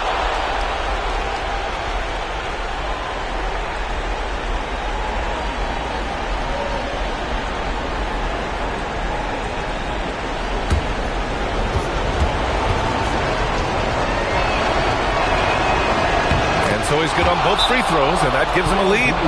Yeah, a lot of pressure in this situation. Not easy to convert those free throws. And Chauncey Billups calls timeout, looking to get everyone dialed in and engaged.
Mobley deciding where to go with it.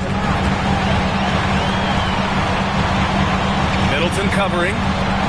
Screen by O'Neal. 6 to shoot. Yes, sir! The finish with the jam. Oh, this one has turned into an absolute nail-biter. Yeah, at this point, you almost expect it to come down to the last possession. Now here's Middleton.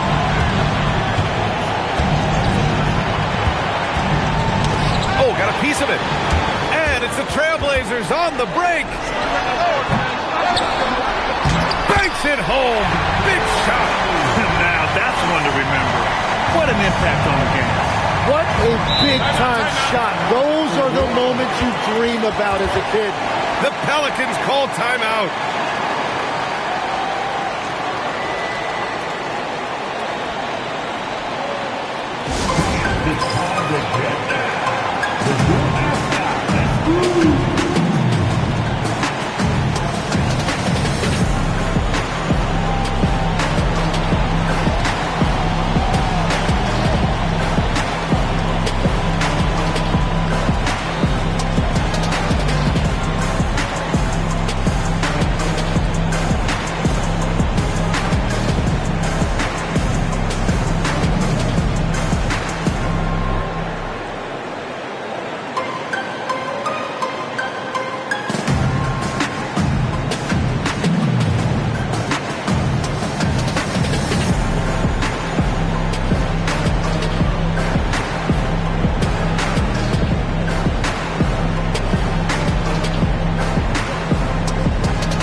Middleton looking around.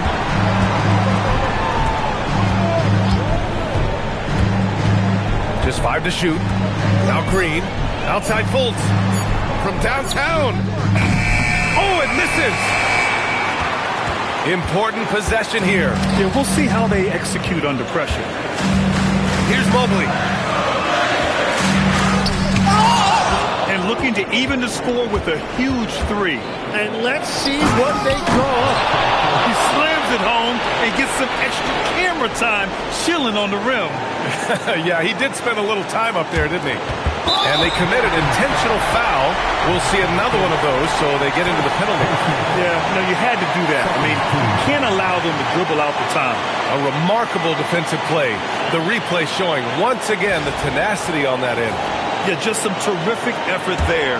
And you know the whole team will get an energy boost off a block like that one. And an intentional foul right there.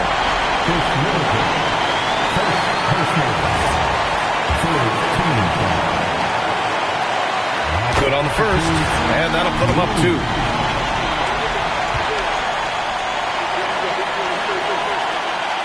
So he gets them both, and it's a 3-point game. Calm under pressure, and every point here means a lot. The Pelicans call timeout. Let's hear from our analyst. Give us your take on the strategy being discussed right now. If they leave the arc open, take it. But it may be safer to get a quick 2 and then foul. You're definitely going to have to get a 3 here and then count on them to miss free throws. And his fantastic performance from the last game has carried over to tonight. When someone is rolling like this, just keep feeding him. That's just great coaching. And an intentional foul there stops the clock. Yeah, and there's no question they have to foul. Now, I'm sure they would have preferred to avoid it.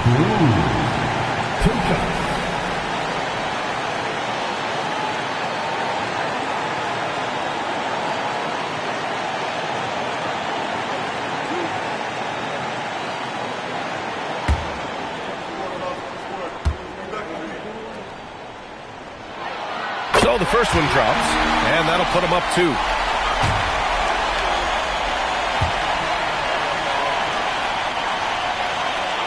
And so both free throws good, and it's a 3-point game.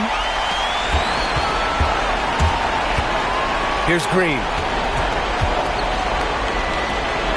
Now Fultz, beyond the arc. Ooh, the three doesn't go. So a close game sees Portland taking this one. What a performance they have here at home today. I'll tell you what, these are the ones that are so nice to win and so tough to lose. I love being on the edge of my seat, never knowing what would happen next. And that's going to do it tonight, folks, for our broadcast.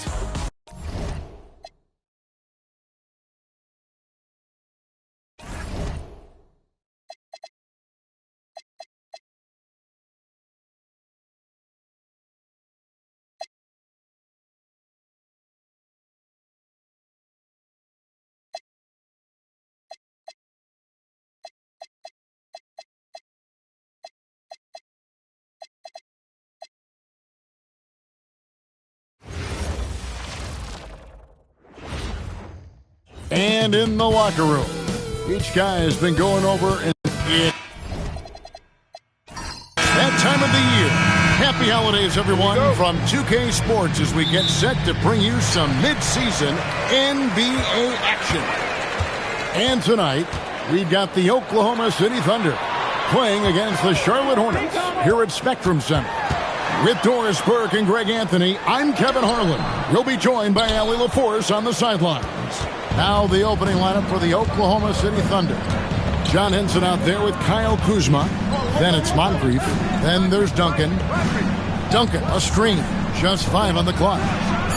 Up again. Duncan on the follow. Well, hard blue-collar work ethic on display. This guy just beating everyone to the ball. Out to the right wing. And Henson sends it back. Adams' shot is good.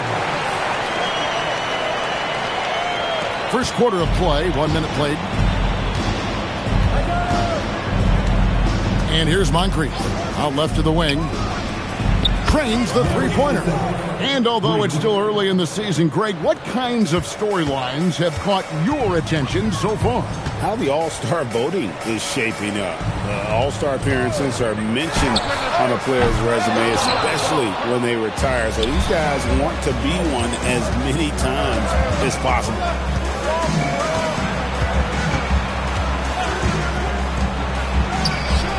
And the Thunder, another three. You can't just stop when there's a pick set up. Gotta fight over it as a defender.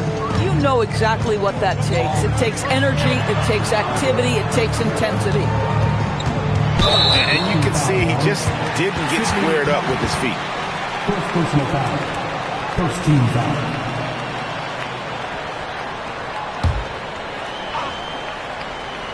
Now about 2 minutes gone here in the first quarter. Now Vasquez, 6 to shoot. Here's Adams. So often the outcome of a game is dictated in the first quarter of a game. This is a tough start. Moncrief, El Cid with it.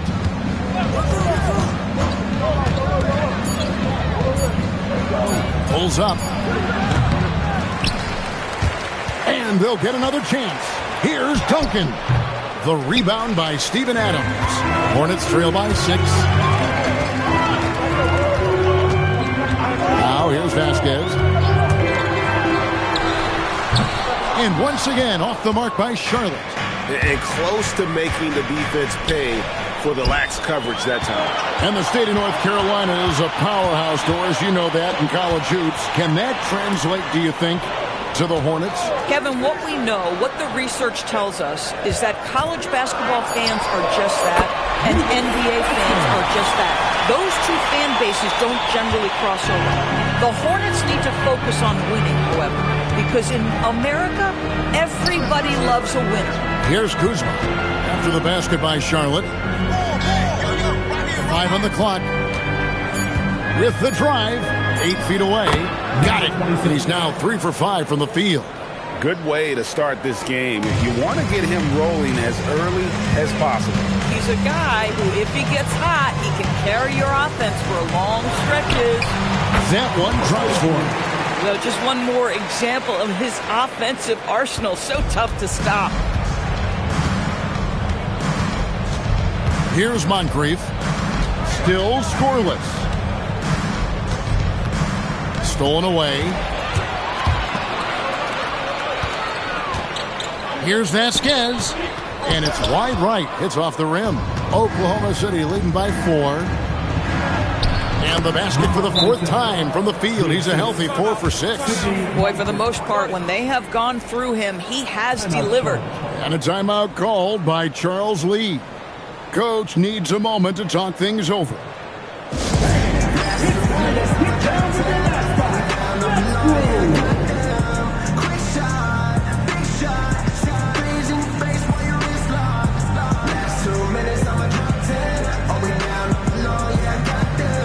the Hornets making a change here. Williamson's checked in. Parrish is checked in for the Thunder. Cheeks checks in for Moncrief.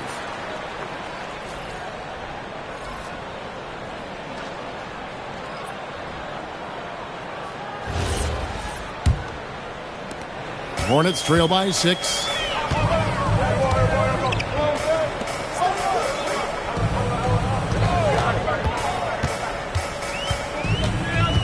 Shot clock at 6.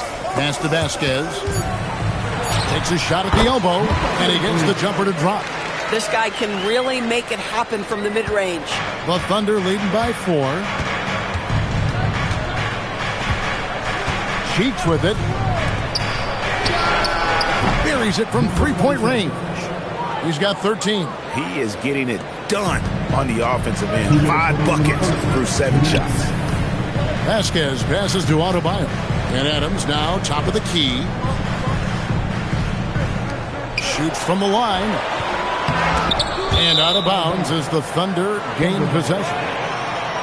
And now that we have a chance, let's show you the NBA's top thieves. This is the list of this month's steals leaders. Bam Adebayo, number 1. Really been fantastic defensively this run for him. He's had more than his share of steals, and now he's looking to get more. There's 1:47 left to play in the first. Monk defending. Spins. Pass to Theus. Parrish with the screen on Hart. High post try. And it's Theus missing. And so Monk will bring it up for the Charlotte Hornets. 7-point differential. Beyond the arc. That one's off. He starts the game with a miss. Thunder have gone 6 of 10 from the field in this ballgame. Henson with the screen. To the paint. And John Henson with the slam. In the course of his career, Kuzma's come a long way as a creator in the pick and roll. They need a bucket in a big way here to regain some confidence. And so the ball's out of bounds. Monk touched it last, they say. Okiki's checked in for Grant Hill.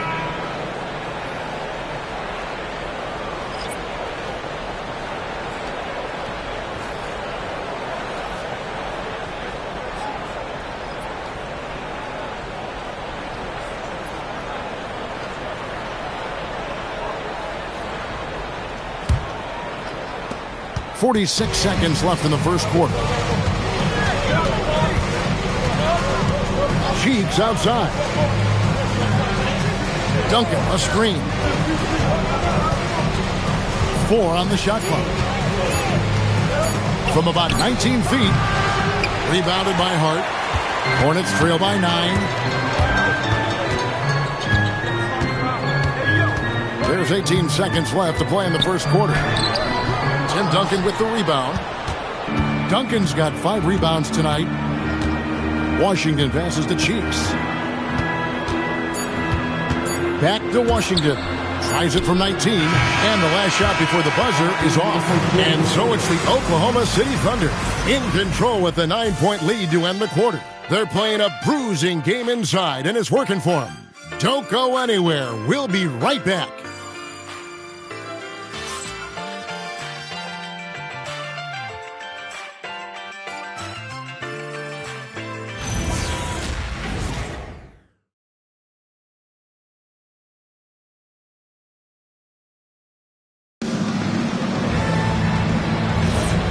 And if you're just tuning in, we've got a wide margin on the scoreboard, but plenty of time left for a comeback. And some stats here, guys. The scoring breakdown for the Thunder. We've got a bunch of this game yet to be played, but they're shooting well from the three-point line. That's got to be a welcome sight. Yeah, and what an excellent display of passing in the early stages of this game. A good deal of their points coming directly off quality passes. On the floor for Oklahoma City, getting going here in the second quarter. We've got Parrish. Duncan out there with P.J. Washington. Then it's Cheeks, and it's Theus in at the 2 spot. And so here is Oklahoma City, following the three-pointer by Malik Monk. Second shot opportunity. Theus, the pass to Cheeks. Here's Theus. Duncan with a screen on Monk. Offensive rebound. Harris. 2 free throws coming up, and they call the shooting foul. And I like the fact that the defense is looking to protect the rim at all costs. This is his first trip to the line tonight. Doris, you were a great ball handler in your day. So with that in mind, do you think players are carrying the ball too much now? Kev, this is such a hot topic. Carrying the basketball is when the ball ends up directly on the palm. The closest we get to that is what we call the hang dribble for players. They're trying to extend the possession so that they can read the defense. To me, that's the only point of concern. And they continue to control the glass. Williamson against Duncan. Goes to the fadeaway and cans it. Duncan's got the lead up to 10 now for the Thunder. And a timeout called by Charles Lee. He's ready to talk things through with them. They're getting their first look at the Thunder in this one. Yeah, plenty of familiarity in this matchup. Last season, they were knocked out of the playoffs by this club. Hill, he's checked in for the Hornets.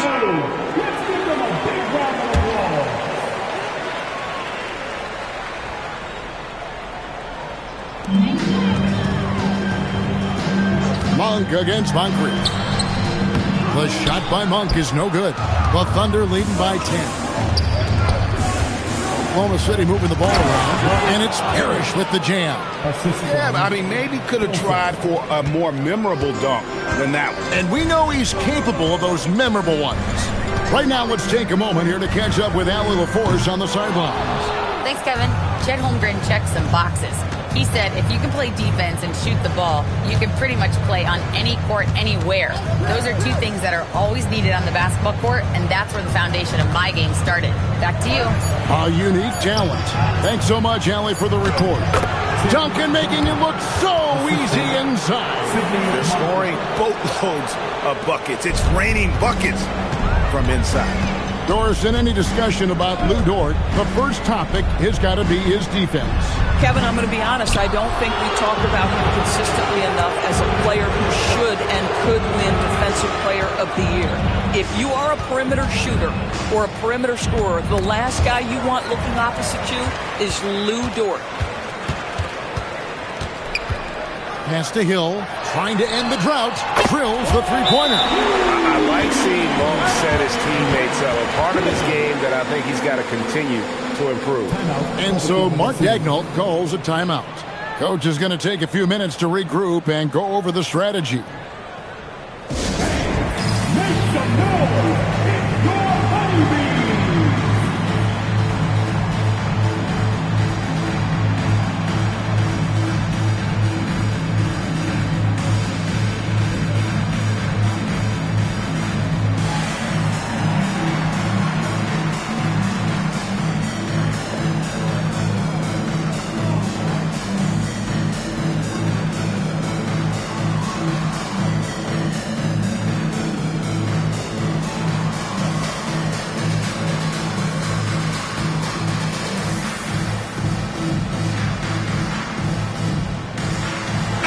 Oklahoma City making a change here. Now here the 2K leaderboard with last season's top rebounding teams. Second, the Thunder. Boy, their rebounding last year was phenomenal. Great fundamentals, aggressive to the ball. That helped them pull down a lot of second chances. Drills it from outside. He's got 16. He's found his rhythm from deep, and you can see the confidence. And I think the defender knows once he gets cooking, look out. The bucket looks awfully big to him right now. Drains it from beyond the arc. And an eye for an eye. Both teams working to stretch the floor. Well, that three-point shot just gives you so much room to operate on the offensive end.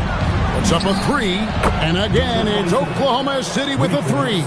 And what a huge performance for him. I mean, he drained three three-pointers in that first quarter, and he's got two more here in the second. Now here's Vasquez. Lots of room. And a kind roll that time off the rim as that one falls. Well, shaky start. He's putting that in the rear view and finding his groove. And here's Moncrief. Hasn't made one yet. Duncan, a screen. Back to Moncrief. Down to 5 on the shot clock. There's the triple.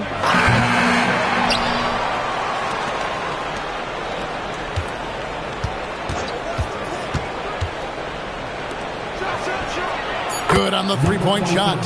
He's got 22. How many times have we seen a possession like that from them today? Ending with a basket, coming off a pretty pass. To the right side. Pass to Vasquez. Arbayo the screen. Duncan with the block. And a big lead for them on both the scoreboard and the backboard thus far. And the dunk by Duncan. That's what he gives you, a big-time presence on the glass. And you know what, Greg? Once he gets his hands on it, he's not even thinking about kicking it out. No reason to do so there. He was going to leave, no doubt. Adam, no good that time. Excellent D there from Parrish. 1:19 left to play here in the second quarter. Now Moncrief. No scoring in this one. Three-pointer. It's hauled in by Bam Adebayo. For the Hornets, they come into this following a loss to the Warriors. Pass to Okeke. Adebayo with this screen on Moncrief. Charlotte, no good that time either. I'm sure if he had the chance to do that possession over again, he would not have taken the shot.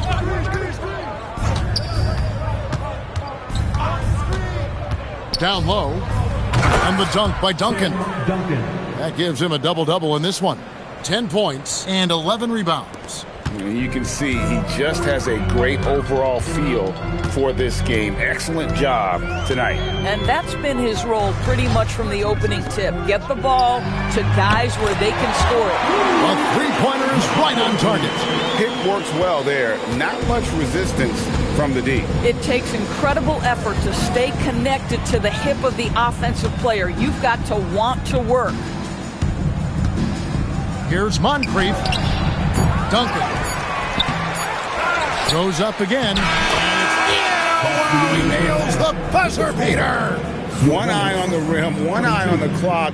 Nice job. Well, finishing quarter strong. Every coach preaches it. Nice work. And so it's Oklahoma City with an 18-point lead as the quarter comes to a close. And we'll see if they can keep up their tremendous shooting they've been dialed in so far from the field. And let's hear from Allie LaForce, who joins us from the sidelines. Allie? Coach Dagnall, pretty good play from this team in the first half. What'd you like best? Yeah, I think we've done a good job defensively. That's gotten us out on the break. We're sharing the ball. We're shooting with confidence. Taking it possession at a time. That's who we are. Confidence is king. Thank you, Allie, for that. And, folks, we'll be back with you after this short halftime break. So don't go away.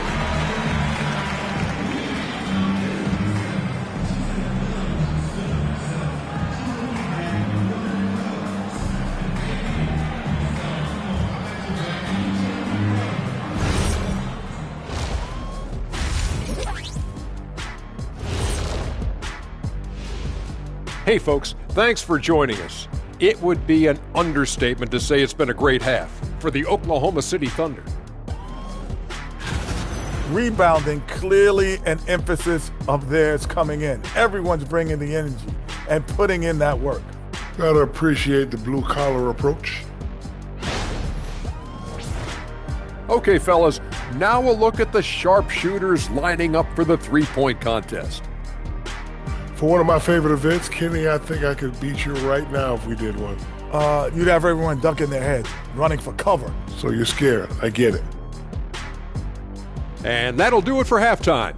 We send you back to Kevin Harlan, who has the second half call.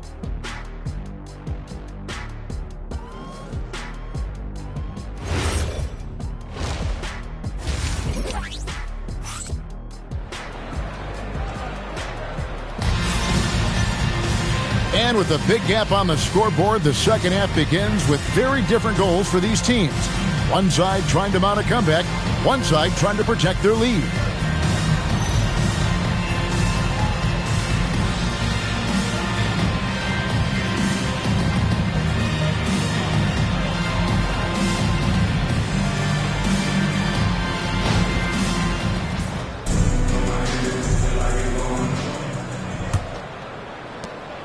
The Thunder leading by 18.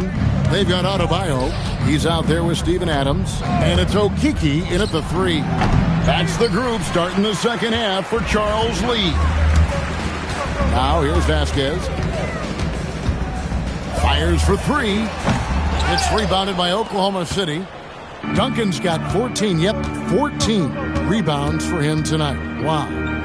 Here's Moncrief. He has yet to score. Puts it up. Good for his 9th make and just 12 shots. That's an even 75% shooting. Unwilling to let up even for a moment. That's his killer instinct, just fanning the flame. One thing I enjoy is watching players who don't pay attention to the score. You lock in on the moment and play the right way. That 3 off the mark. Oklahoma City's gone 6 of 12 from outside. A very nice 50% mark. Shooting the 3-ball well. Ring shot on the way. Yep, that one goes in there. Well, you know how lethal Kyle Kuzma as a catch-and-shoot option is. Go ahead, young fella. Charlotte has gone 0 of 2 from deep to start things here in the second half. Adebayo kicks to Adams.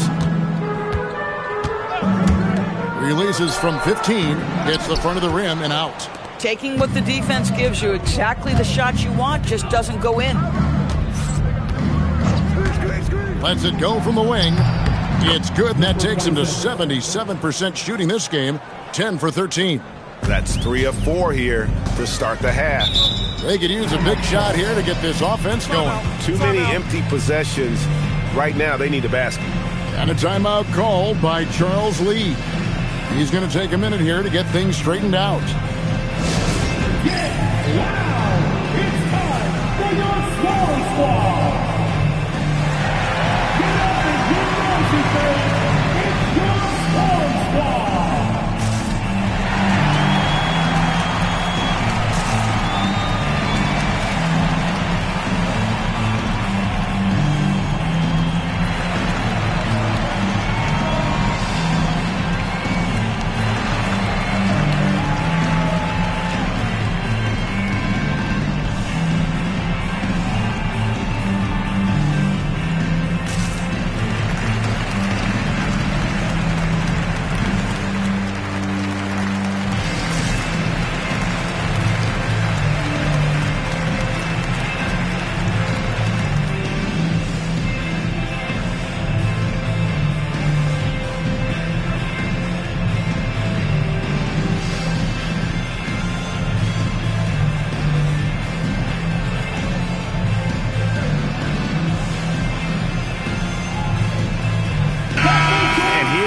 Chance to check out the story on Tim Duncan. Last season's performance for him and a top 15 ranking in blocks per game, supplying that backline protection that is so key to a great defense. He was a top 10 rebounder last season for good reason. He's an incredibly intense guy to compete with. And for a full game, too. I mean, just nonstop. Here's Okeke. Still yet to score.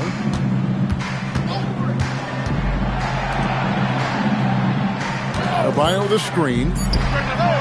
Sinks the three-pointer.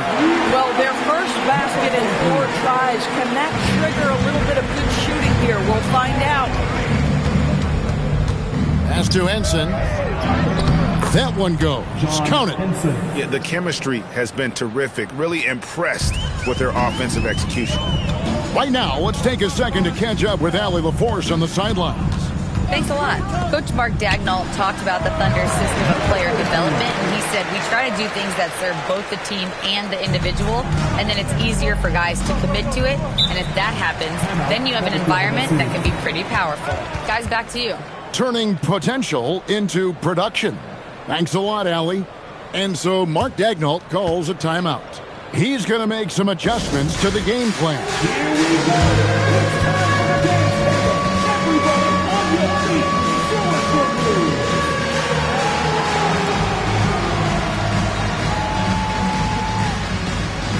Let's see it.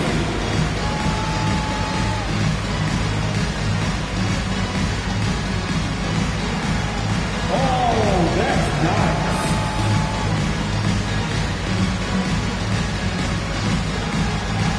Next.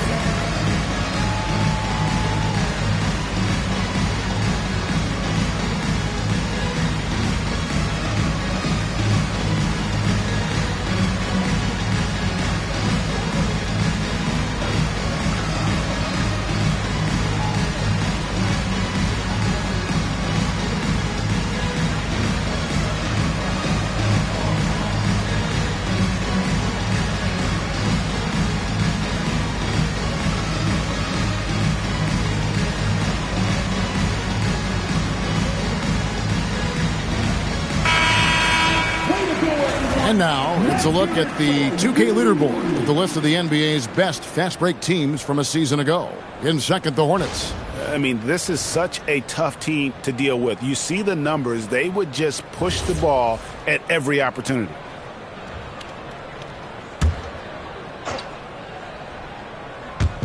So it's the Thunder now. Pass to Moncrief. Screen by Duncan.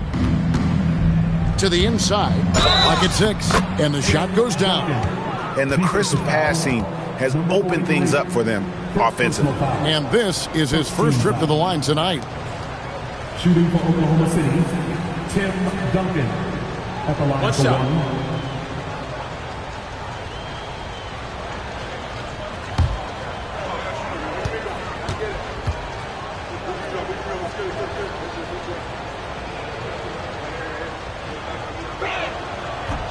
The free throw drops for Duncan.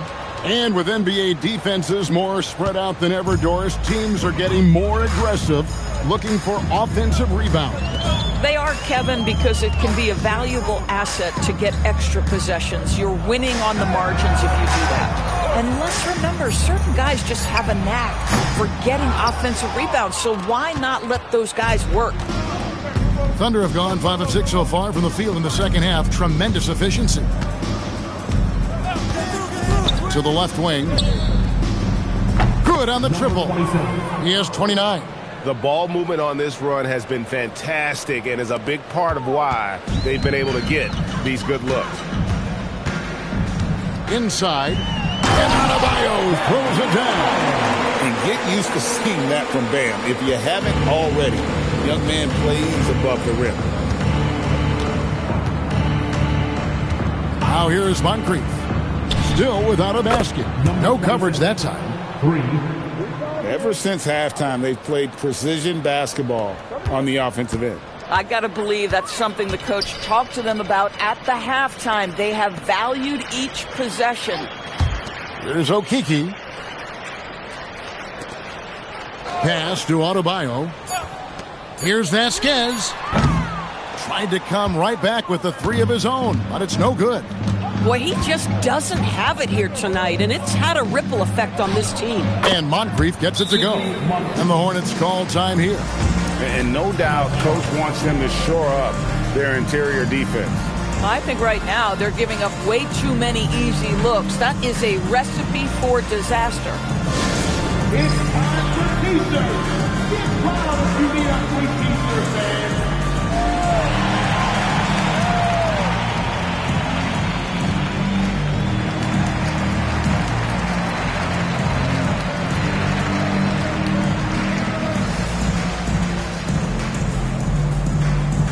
Attention fans, it's time to fire off some defense.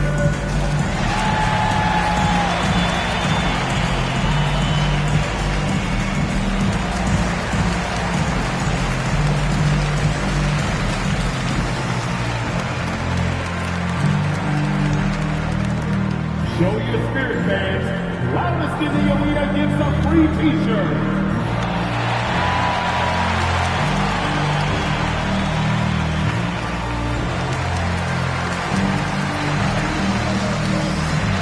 And the Hornets making a change here.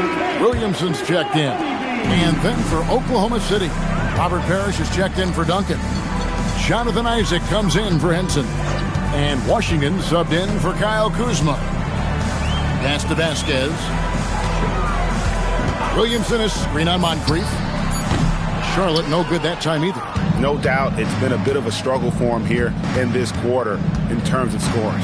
And talking to Con Knippel, Greg, he has a burning passion to be great. You can just tell him. Yeah, he gets up before everyone else and goes to work. Some people have called him an old soul, just very mature and disciplined.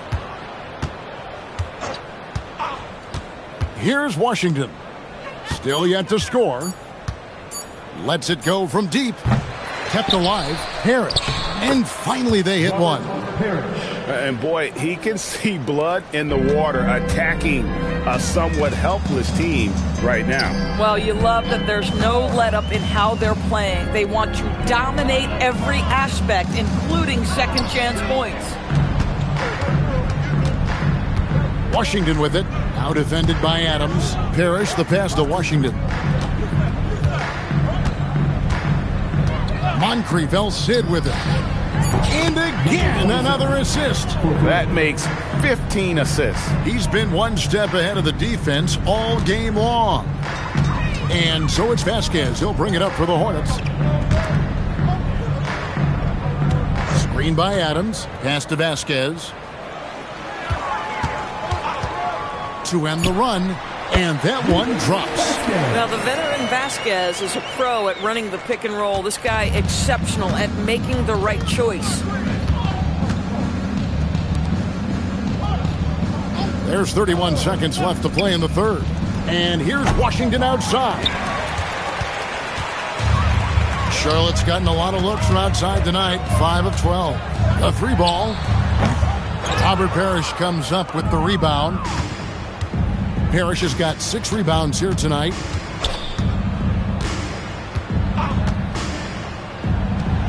And again for 3. Buries his 10th triple of the game. Unbelievable.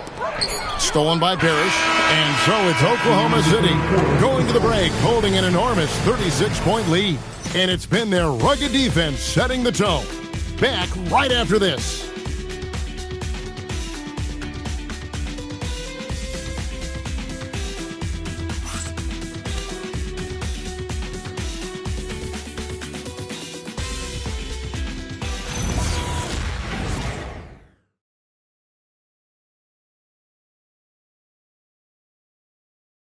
And let's take this opportunity now to show you our State Farm assist of the game. It's just true artistry, right?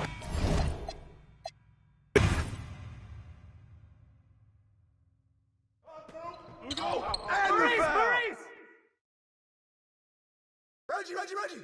Get to him. Hey, get this! Watch that shoot. Yep. Yeah! Oh! Give me that! Yo, Cheeks! Yep. Close. And one! Shooting. Get this board, fellas. Get this board.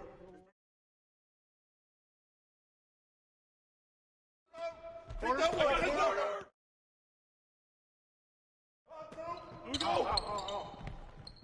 Robert! Corner, Phil. No!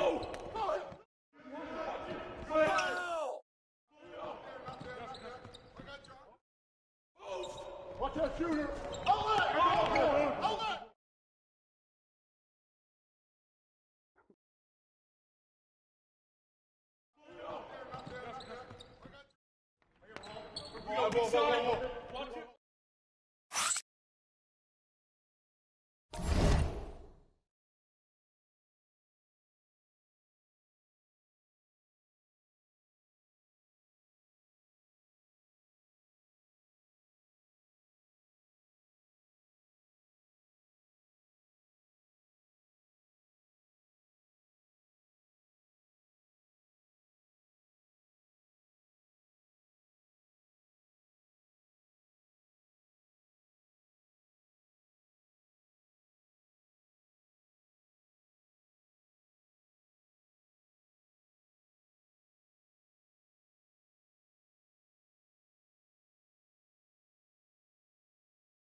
And an opportunity for these guys to get loose, find the range.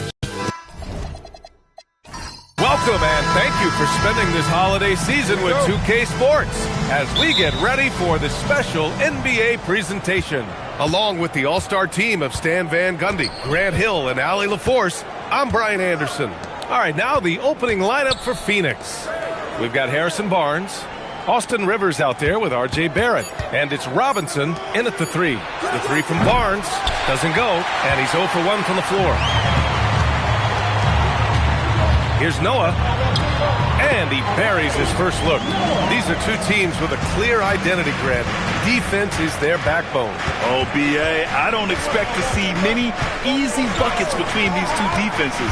They're disciplined, hard-working, and gritty. And, of course, they make you work for everything.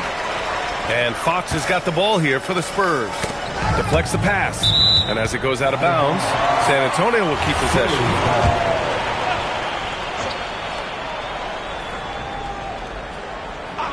Outside Thibault.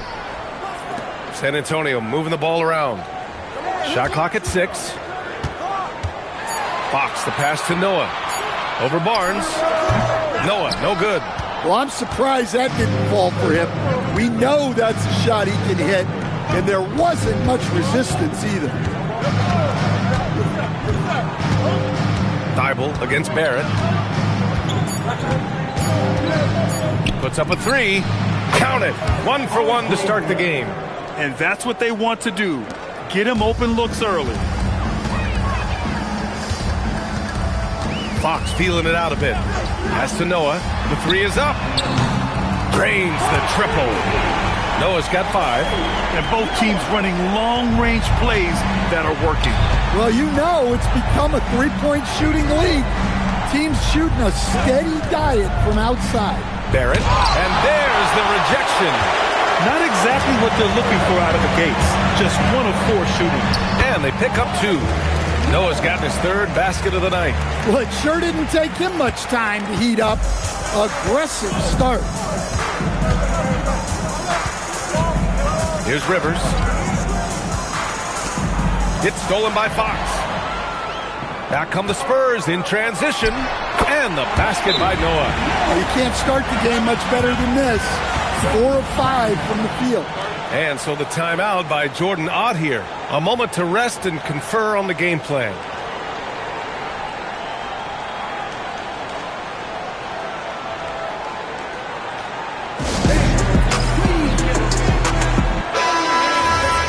And here's a rundown of the teams that have not wasted their opportunities at the line in the last month. The Suns in 5th. And looking at last month, this team really got it done from the charity stripe. Whenever you fouled them, they made sure to make you pay for that mistake. Rock solid screen right there. The defender got completely lost. Yeah, you've got to lock and trail hard. You can't allow him a clean look. He drops it from range. He's got 12. If it ain't broke, don't fix it. They should continue to ride the hot hand.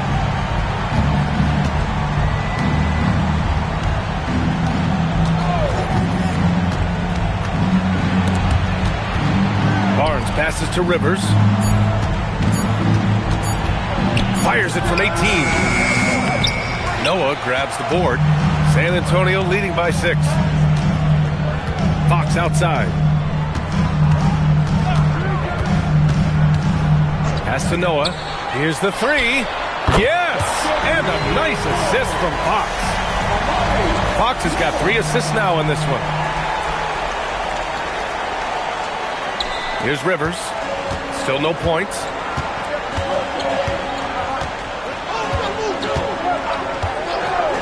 Outside Barrett. The 3 ball. Rebounded by the Spurs. They're coming off a win against the Nuggets. And we all know that on the road, you don't usually look so comfortable on the offensive end. But that was the story of the game. Well, it comes down to preparation. They were ready for that game and kept the crowd out of it for the most part. Good on the bucket. Noah's got 17. What a way to begin this game. Dominating at both ends of the floor. Obviously, guys, brilliant coaching, a perfect game plan. Now here's Barrett. He's got 6. Here's Rivers. Phoenix no good that time either. And here are the Spurs now. They're on a 17-6 run. Fox outside to the left side wing. Counted from distance. Noah's got 20. This defense just can't stay connected to shooters. And so the timeout by Jordan Ott here. We might see him looking to make some tweaks to the strategy.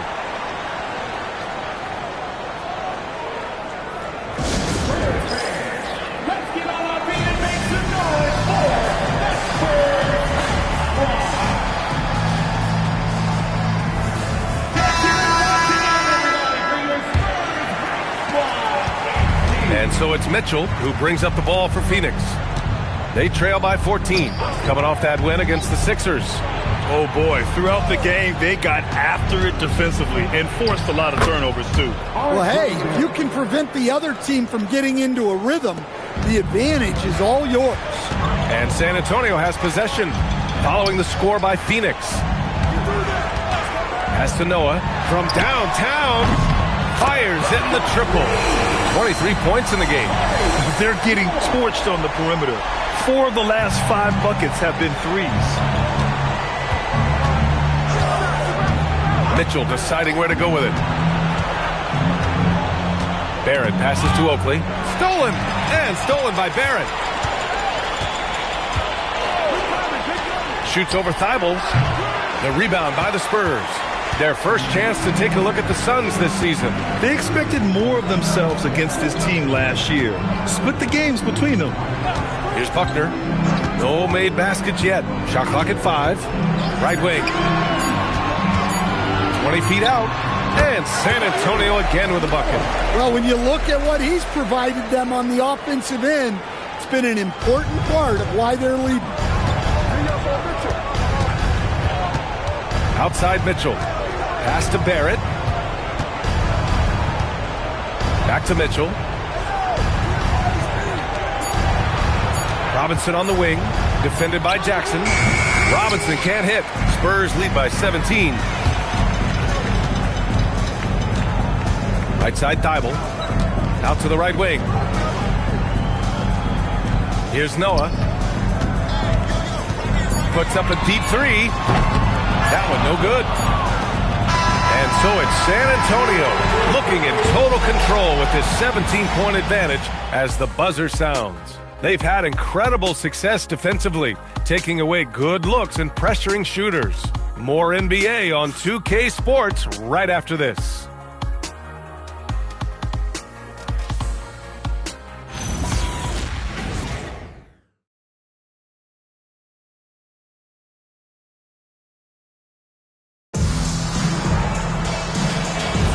We welcome you back to second quarter action. Plenty of basketball left to play, but this one has been one-sided so far. And a moment to look at the scoring approach in terms of where the points are coming from here for the Spurs. Well, the thing about hitting early threes, it spaces the floor and makes things a lot easier offensively. And another thing, they found the open man. Really playing unselfish basketball, moving the ball around there on the perimeter. On the court right now, second quarter for the Suns. We've got Terrence Ross. He's out there with Donovan Mitchell. And it's Oakley in at the power forward. And the shot's good. And just executing at a high level. I mean, taking what the defense allows and putting in the work. Yeah, come on. They're just having their way out there and continuing to press the advantage. Cousins with the steal. Pass to Buckner. Here's Culver. And the dunk to finish it off. A beauty.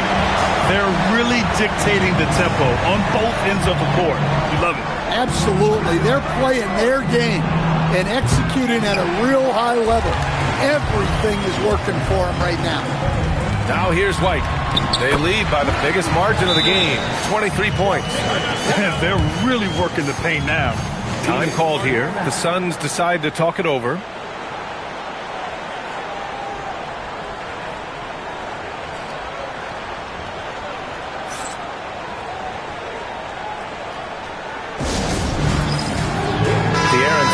Checked in for San Antonio. Johnson, he's checked in for the Suns. Rivers comes in for Crowder. A minute and a half gone in the second quarter. The three from Mitchell.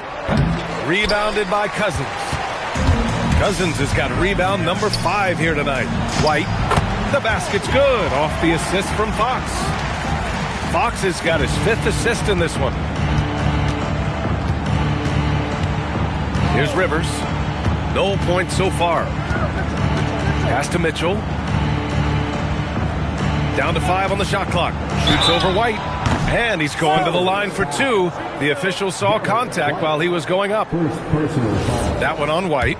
And Mitchell is an active scorer, which forces defenders to foul him often. First trip to the free throw line for him in this one. Grant, you played in a more physical era of the NBA. Now it seems like the league is trying to strike a balance there. I think you're spot on, BA. There's been some back and forth, trying to keep the game free-flowing and physical.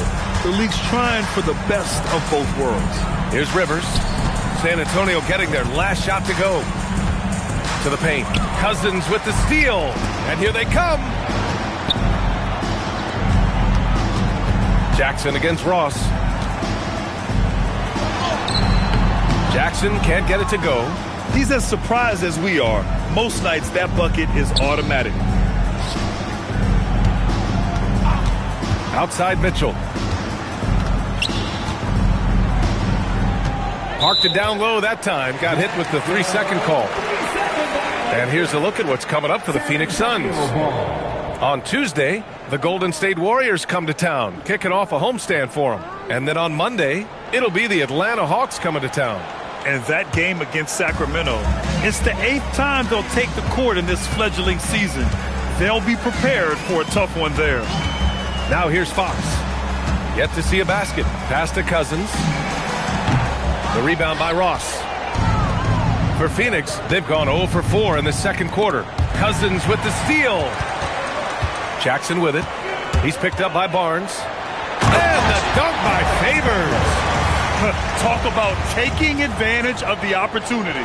How about the anticipation right there that led to the steal? Then he goes straight to the bucket. Turning great defense into great offense. That's the kind of stop you're looking for. And keeping us updated from the sideline, Allie LaForce. Hey, Brian, it's important to focus on what matters. All-star and multiple champion Draymond Green said winning has taken a backseat nowadays with a lot of these kids. They care about all the wrong things. I hope they understand that this league is about winning games at the end of the day. Back to you, BA. It's all about results. Okay, Allie, good stuff. When Rose checked in for the Suns, R.J. Barrett comes in for Ross. San Antonio with the ball. Their defense has only allowed 4 points in the quarter. Fox, the pass to Noah. The basket's good. Off the assist from Fox. Noah's got 27. He's really finding his rhythm here. I mean, smart move to keep feeding him the ball. Yeah, when you have a guy playing like he has been recently, he's got to be the first option on every possession. Here's Rivers. Still without a bucket. 6 on the shot clock. Outside Barrett. Stolen by Jackson. Pass to Noah. Over Barnes. Noah, no good. For Phoenix, they've got nothing to go out of 5 attempts so far this quarter. For 3, Barrett. The rebound by the Spurs. And you have to think that they're leading this game because of how they've controlled the boards tonight. Stolen by Mitchell. 2 minutes. Over Fox. And the Suns miss again. All right, I'm just going to say it. He's 0 for the game. Might be time to stop shooting the ball. After scoring with ease in the first quarter, he's really cooled down a bunch here. Back to Mitchell. They set the pick. The 3 is up. Oh, my. Came close to a 4-point play. He'll head to the line for 3 free throws. On the very short list of franchise-level guards, Donovan Mitchell can take over a game with his scoring ability. And they seem to have taken a more heads-on approach this quarter, and is getting them to the free throw line. He wasn't quite as assertive as he needed to be in the first quarter, but now he's taking a more head-on approach and getting himself to the line. Now here's Fox. He's scoreless. Just 5 on the clock. To the middle. Tipped. Robinson with it. Jackson in his pocket. Outside Barnes. Takes a 3. On target from range. Well, with his skill and confidence with the ball, if you put him in position, he'll reward you.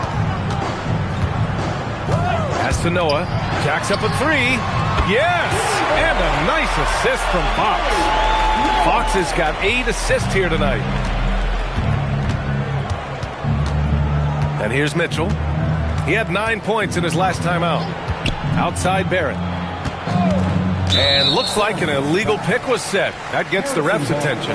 Well, the league has put an emphasis to crack down on illegal screens. Yeah, and yet we still see it a lot. It's a tough thing to police. Rivers is checked in for the Suns. Now here's Fox. Over to the wing. Here's Noah. Gets some space and parries the jumper. Noah's got 7 points here in the quarter. Well, he's been nothing short of fantastic this game, and he has his team in a great spot as this thing winds down. Outside Barrett. From deep. Rebound by San Antonio. Cousins has got his 6th rebound on the night.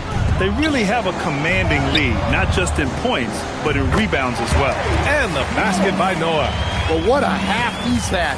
He has completely warped the shape of this game with his hot shooting. Out to the wing. Looking to end the run. Oh, and he hits it at the buzzer. And credit him for understanding the situation and coming through. Yeah, really a perfect way to finish that quarter on a strong, positive note. And so it's San Antonio firmly in control with an impressive 28-point lead as the quarter ends.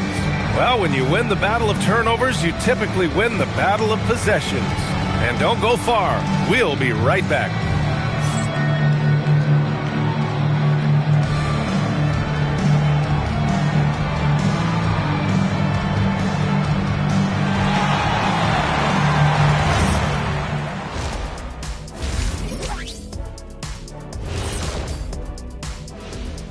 Hello, everybody. We're here to break it all down, and through the first half of play, it's a very commanding lead for the San Antonio Spurs.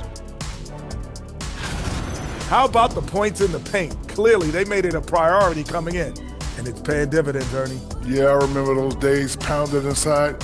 Break your opponent's spirit. Easy now. Changing things up just a bit, let's catch a glimpse of the Western Conference standings at the moment. Well, right now for the Spurs, I had them as a top team before the season, and now I'm picking them to make the finals. Tell me I'm wrong, Kenny. You can't, because I'm right. 2 + 2 is 5. And as much as it pains me, I have to agree with the big fella. Thanks for joining us. Time to head back over to the third quarter with Brian Anderson.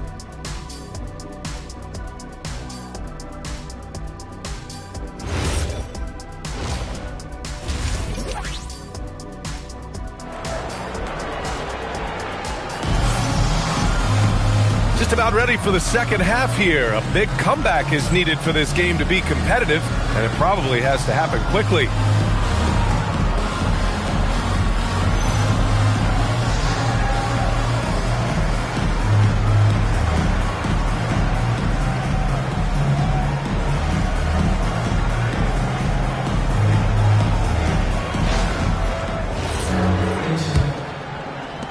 And so it's San Antonio with it. And after this one, they're at home against Philadelphia. That'll be the second of a 2-game stretch at home. They've got De'Aaron Fox. He's out there with Matisse Thybulle. Marcus Cousins is out there with Jackson. And it's Noah in at the 4. That's the San Antonio 5. Now, what's the saying? Don't box out. Get your feelings hurt. Pass to Rivers.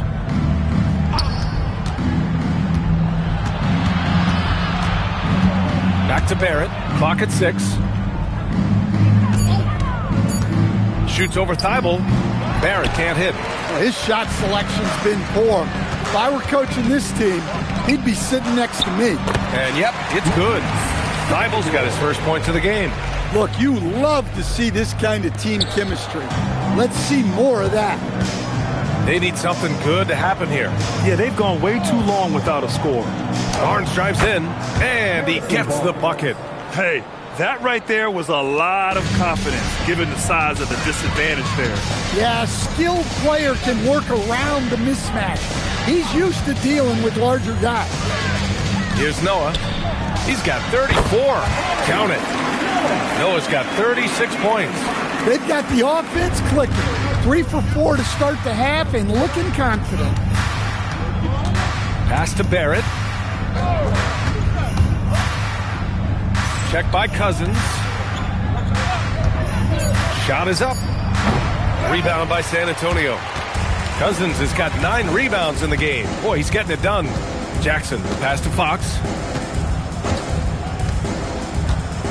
Here's Noah. Fires from deep. The basket's good. Off the assist from Fox. Noah's got 39. That's been typical of their performance today. They're sharing the ball and creating good shots. Rivers, the pass to Barnes. They set a pick. Stripped it away. Barrett against Thibault. And he gets that one. Thibault's got his second basket. And what's working here? Each guy is willing to make the next pass. A touch over 2.5 minutes of basketball played here in the third quarter. Shot is good by Barrett. Hey, if you leave a great shooter open, you deserve to get burned. It's stolen by Barnes. Pass to Barrett. Oh, Fox with a steal. Down low. Noah. Oh, powered down with both hands. Credit them for making the right halftime adjustments. Well, sometimes you just make shots, but they've certainly come out on a tear here in the third quarter. One thing people notice about Dylan Harper, he loves to get going downhill. Yeah, he delights in bullying his way through a defense, using a blend of speed and size to get to where he wants to go. 2 on the clock. Barrett can't hit. And they're up considerably because of their efforts on the glass. Outside Thibault. Back to Fox. San Antonio moving the ball around. Jackson against Robinson. Here's Cousins. And count that. 2 points and a chance for one more at the line. Hey, they're just getting pushed around inside. First trip to the free throw line for him tonight. So both teams making some changes here.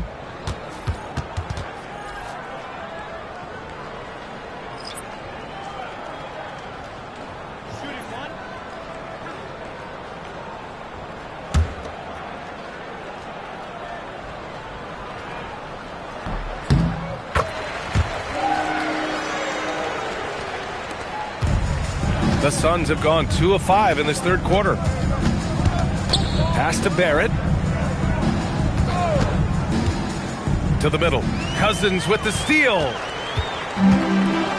A chance here to catch up with Allie from the sideline. Thank you, Brian. The NBA has its eyes on the old continent. Commissioner Silver said there continues to be an enormous opportunity to take basketball to another level in Europe. The quality of the basketball there has been fantastic, and we think there's a commercial opportunity to create something special. Brian? Okay, Allie, appreciate the update. Outside Barrett. To the paint. Shot to stop the run, and he sinks the layup.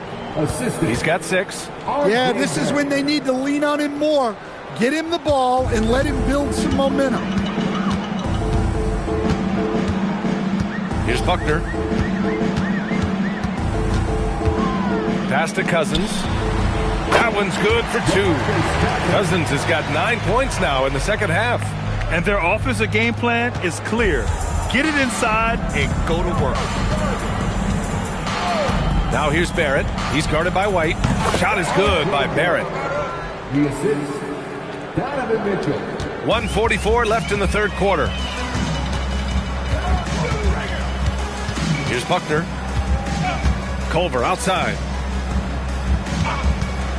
Shot clock at 6. The kick out to White. They swipe it. Pass to Mitchell. Now here's Barrett. Pulls it. That one falls. Nice setup by Mitchell. Barrett's got 7 now in this quarter. Over his career, Mitchell has developed his playmaking for others, a great skill to have. Cousins with the screen. Fires the three. The Suns clear it. He had more than enough room to hit that. Just couldn't make it happen. Pass to Mitchell. They set the screen. 43 seconds left to play in the third quarter here. Good work defensively by Cousins. White, the pass to Culver. Cousins with the screen. Here's Buckner. Tries again.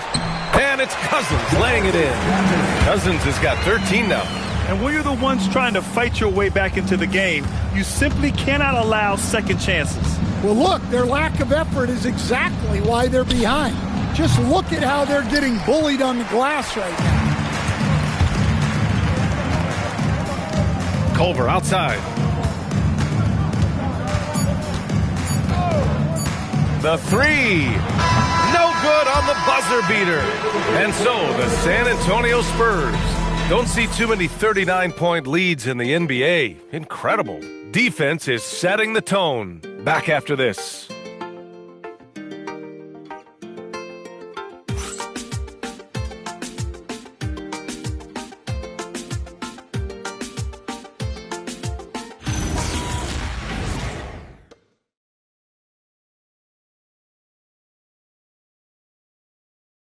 And it's time to bring up the State Farm assist of the game. And the winner today coming from an unlikely position. It's the big fella with the sweetest pass of the day. Yeah, it's pretty to watch. It's great to have so many big men in the NBA who can dish it like this.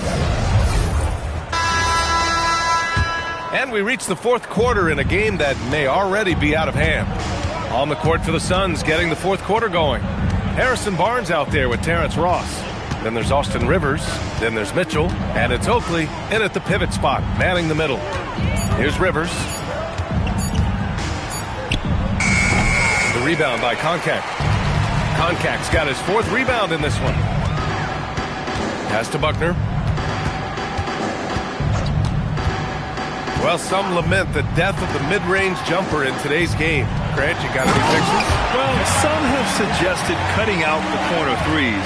If the three-point line was only like above the break, teams would probably need to rely more on that mid-range. And so here's Phoenix. The Spurs making their last shot. Rivers, the pass to Barnes. Gets the three ball to go. He's the last guy you want to leave alone on the perimeter. We're just over a minute into this final quarter of play. Rose with it. Johnson a screen on Ross. Oh, and Johnson slams it in.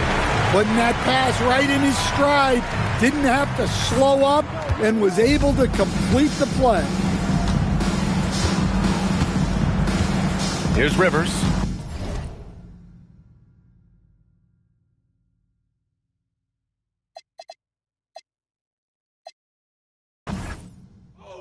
Watch that shooter. Get that. Good shot.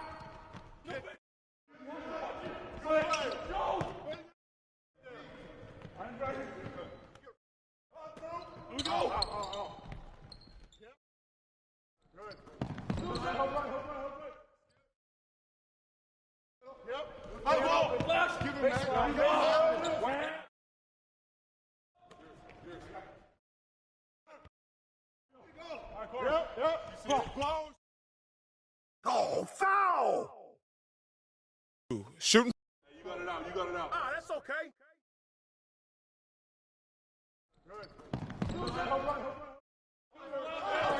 No! Rotate!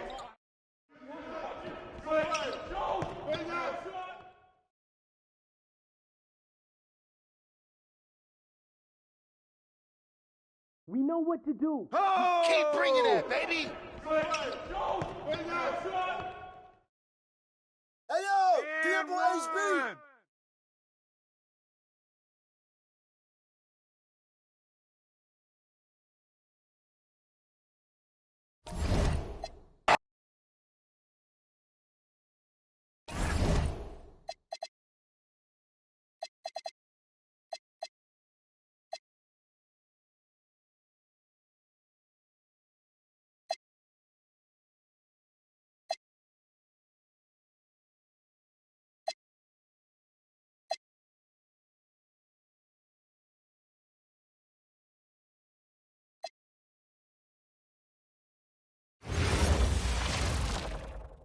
Greetings and best. And for a look at how the competition stacks up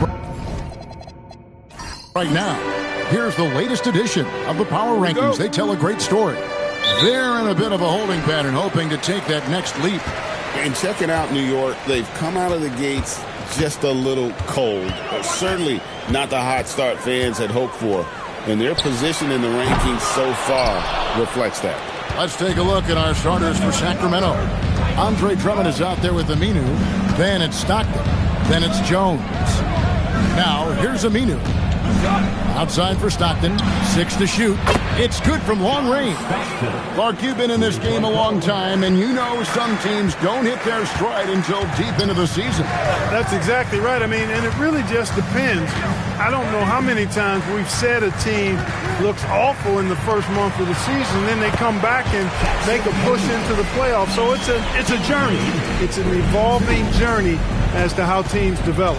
Here's Stockton following the score by New York. Out to the wing. And again, Sacramento with the 3. And he likes to get in a rhythm early. Nice triple. Outside Dumars. Pass to Hachimura.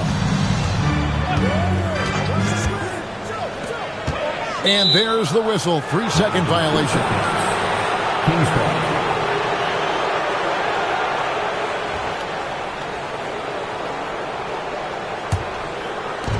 Sacramento's gone 2 of 2 from three-point range here in the first quarter.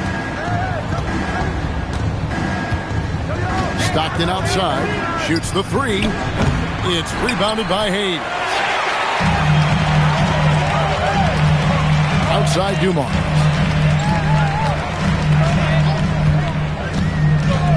And the call is going to be, yes, it is, an illegal screen. And if you really want to make things hard on yourselves, this is exactly how you do it. Turnovers on back-to-back trips down the floor. The Kings have gone 2 of 3 here to start out the game. Here in the first quarter with about 2 minutes gone by. Shoots. It's rebounded by Hayes. Soft defense in that mid-range area, but they got away with it this time. Here's Hachimura. Misses the wing J. And here's Stockton. His last outing, he had 24 points. Jones sets the pick for Stockton. Oh, good on the 3. Not quite enough defense. That time around, just lucky he was off. Hachimura, the screen. This one for 3. Good, and it's Dumars picking up the assist. Hachimura has the ability to torch defenses from deep and continues to work on this area of his game. On the wing, Stockton. Pass to Jones. It's rebounded by Hayes. Hayes has got his 4th rebound in this one.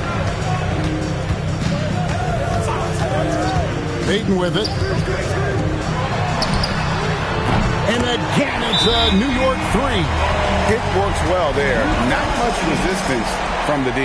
Yeah, that's not the defense you need. You got to be tougher defensively. And Doug Christie wants a timeout. He's going to take a few moments here to check in with his team and regroup.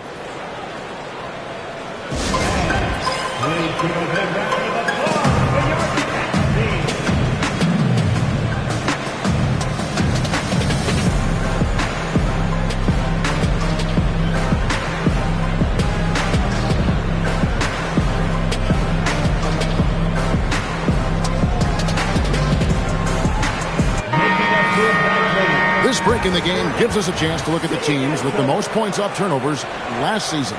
Number 5, the Knicks. And this team, in terms of scoring off of turnovers, that became the identity. I mean, they really look to disrupt and cause problems defensively.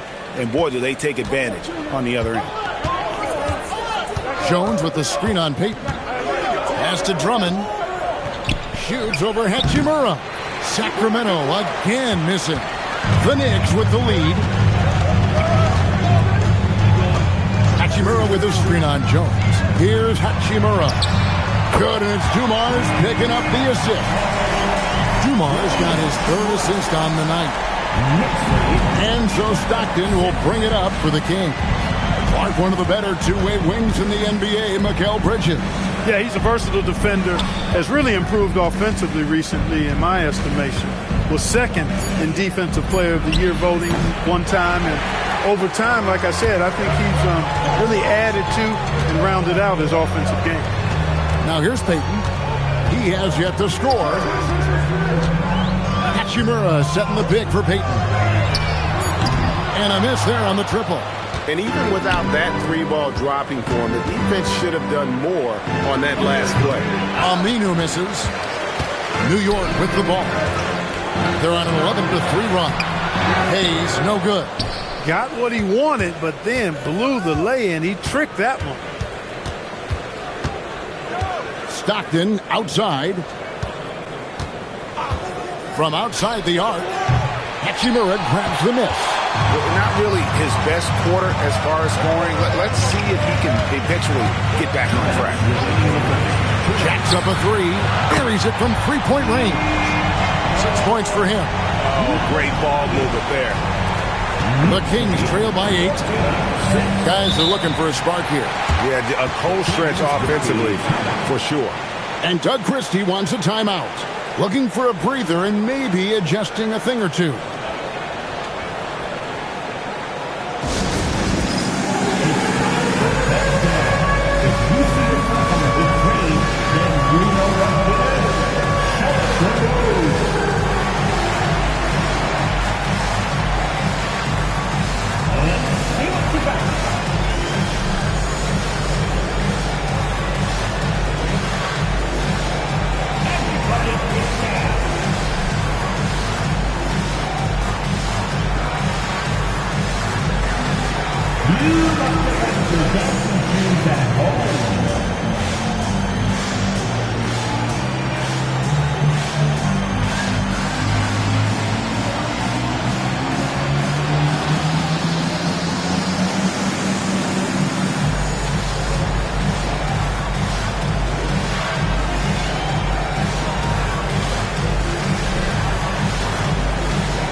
Look for New York.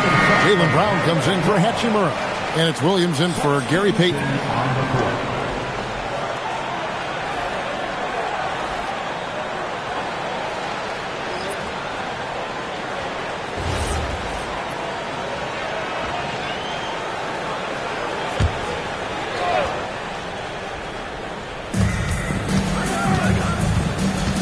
Here's Vanderwen. He's covered by Brown. Hill. Their offense, stone cold. Another miss there.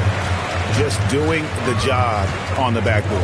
They sure are. I mean, they've done a terrific job carving out space under the basket and then pursuing the ball. You know, it's one thing to box out, but you've got to pursue the ball if you're going to get rebounds. And they look strong here in the early going. What a terrific move that was.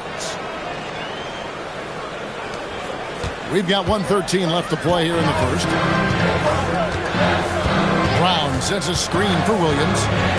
From the arc, buries the long-range jumper. 9 points in the game so far.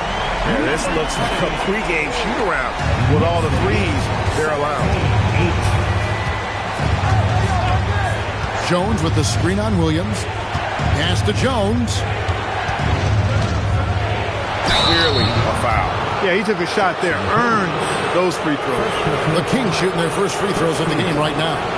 One of the worst in the league a season ago, just 72%.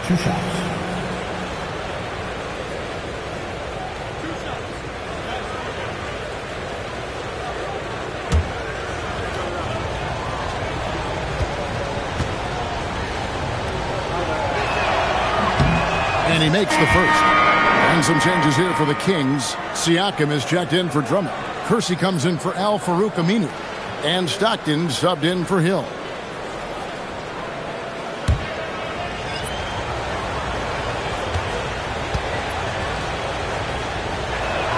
That's also good, so he hits both free throws.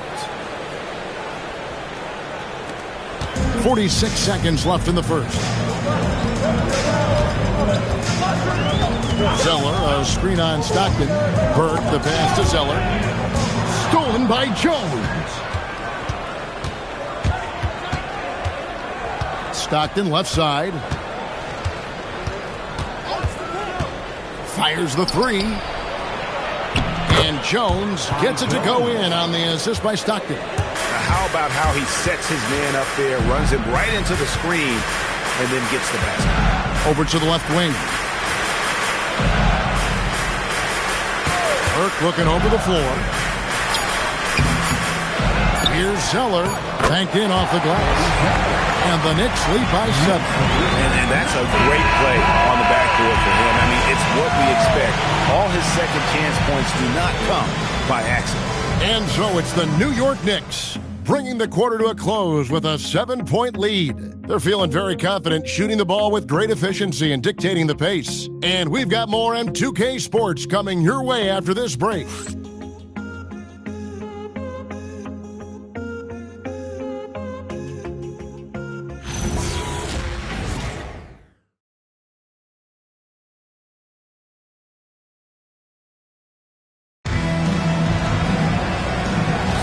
And if you're just joining us, we've played through one quarter in this one. All right, we'll take a look now at how the points have been generated so far. A scoring breakdown for New York. They've looked to fire as much as possible from outside the arc, and so far they are hitting at a high clip. Cultivating a lot of assists right now, which is beautiful to see. Love the way they're working that ball around. Jaylen Brown out there with Jonathan Kuminga. Then there's Davis. Then it's Williams. And it's Zeller in at the 5. There the group. New York will start the second one. Just 5 to shoot. Siakam's shot is off. Another rebound hauled in. They're hitting the glass with a lot of passion. Guys, that's been the key to their league. I mean, simply put, the effort they've displayed on the glass has been the difference. And here's Stockton following Jaylen Brown's 3. Takes the 3, far right. It's rebounded by Kuminga. New York leading by 10. Second round pick back in 2018. Stardom wasn't expected for Jalen Brunson, but he's always been a winner.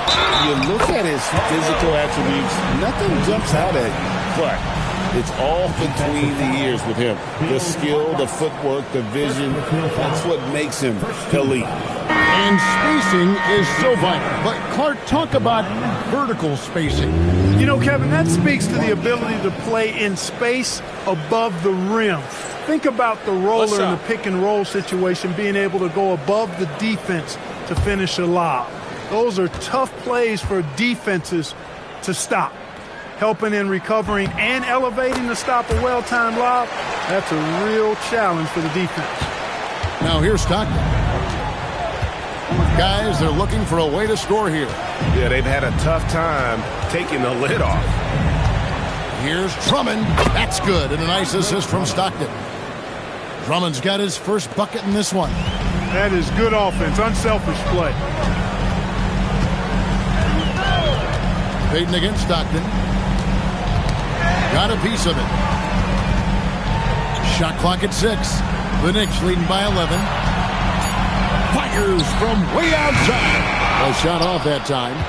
A shot like that is a polite way to say, hey, coach, bench me. Hey, that's crazy there. I mean, insanity. At least wait until you get across half court. My goodness. Pass to Aminu.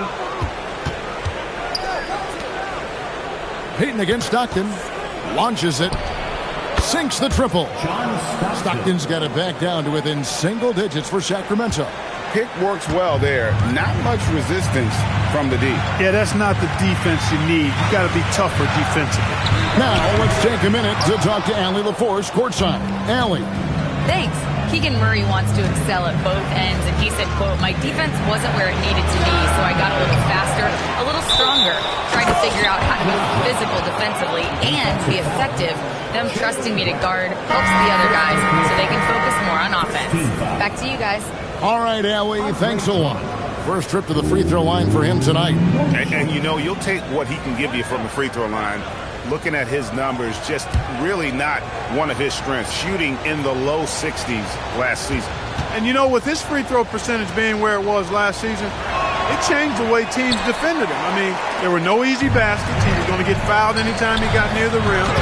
They were going to make him earn his points at the line.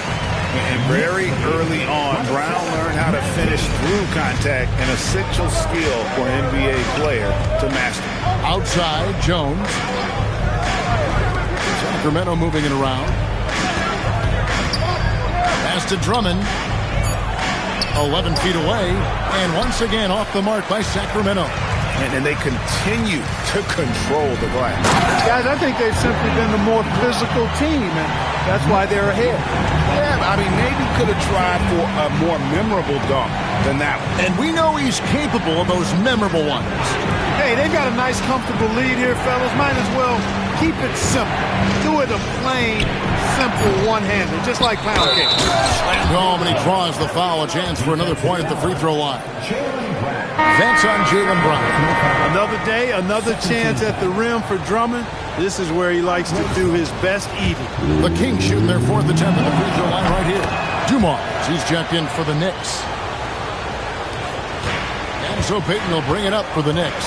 They'll take on the Thunder at Paycom Center after this one. It's game one of a three-game road trip. Hits it from three-point range. He's got 12. How many times have we seen a possession like that from them today? Ending with a basket, coming off a pretty pass. Well, when you look at the assist totals, hey, they've been clearly the better team. Clearly, he's one of the best there is in the business when it comes to making that lead pass.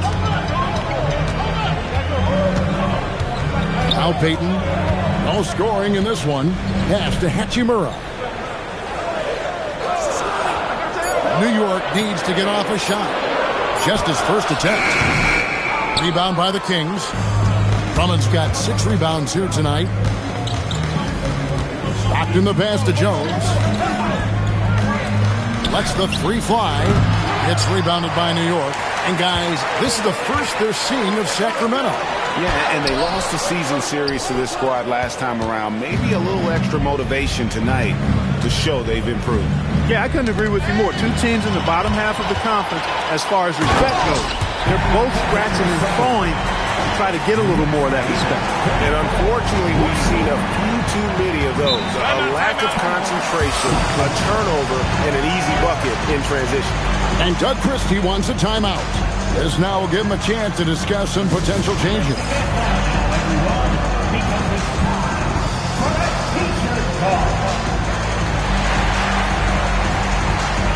Sacramento making a switch here. Hill's checked in.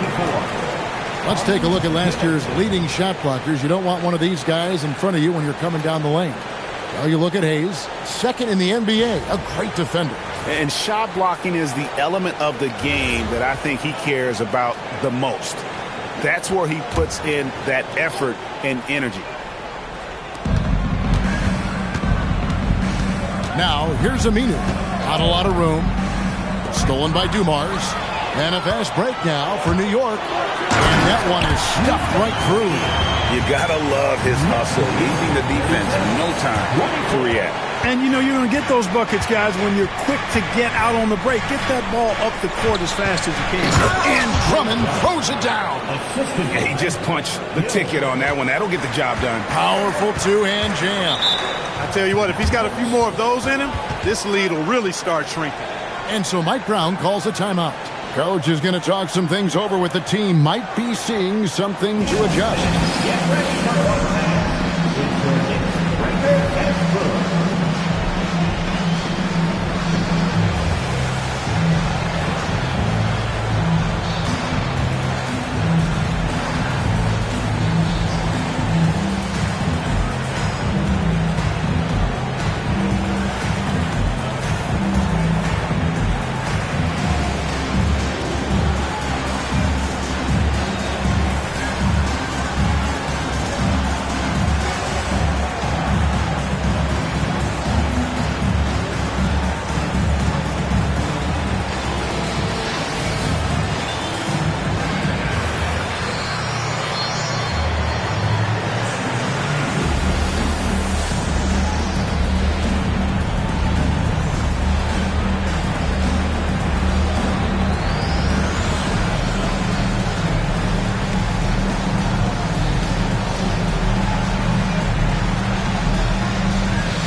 in steals. And how about top 5 in terms of points off turnovers? Nobody better at turning defense into offense. And last season, everything started with their defense. You mentioned their #1 ranking in steals. The pressure they put on opponents was nonstop.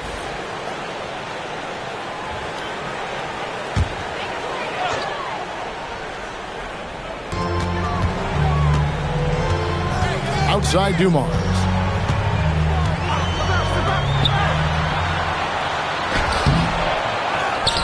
And Hayes kicks to Hachimura. And he's good on the 3-ball. Hachimura's got the lead up to 13 now for New York. The edge on the glass is the difference. It's allowed them to build this lead. And really a reflection of their superior effort level to this point. It seems to me they've gone after this win a little bit more. That's one he knows he should have drained. And he drives in. Lets it go with the 3. It's Drummond with the rebound. Drummond's got his 8th rebound here tonight. They've been struggling here on offense. Yeah, a bit of a dry spell for sure. Pass to Aminu. There's the 3. Gets it to go from beyond the arc. Most any coach loves points coming off assists. New York leading by 10.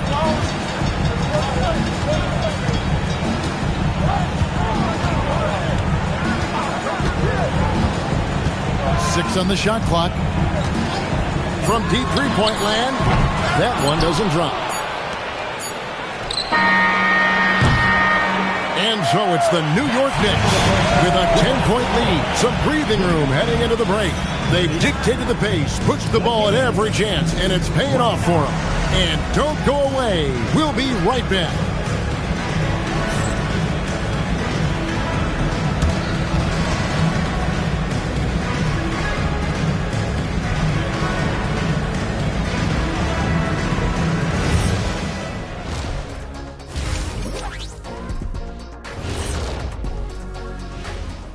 Welcome, one and all. Before we hear Kenny and Shaq's insights on that first half, let's look ahead and check out the upcoming schedule. What do you make of these future games, fellas? Why are you always talking about the future, Ernie? Live in the present. Yeah, you really need to practice mindfulness, Ernest. Jeez, I'm just trying to do my job. They put these games up on the screen. I thought we should talk about them. Excuse me. And looking now at that first half where everything was going wrong for the Sacramento Kings. It's not a huge deficit on the boards, but enough to where they're giving away possessions, and that adds up, guys. Yeah, if they're playing a comeback, better rebounding is where they need to start. And that is it for halftime, folks. It is back to Kevin Harlan and the crew for the second half.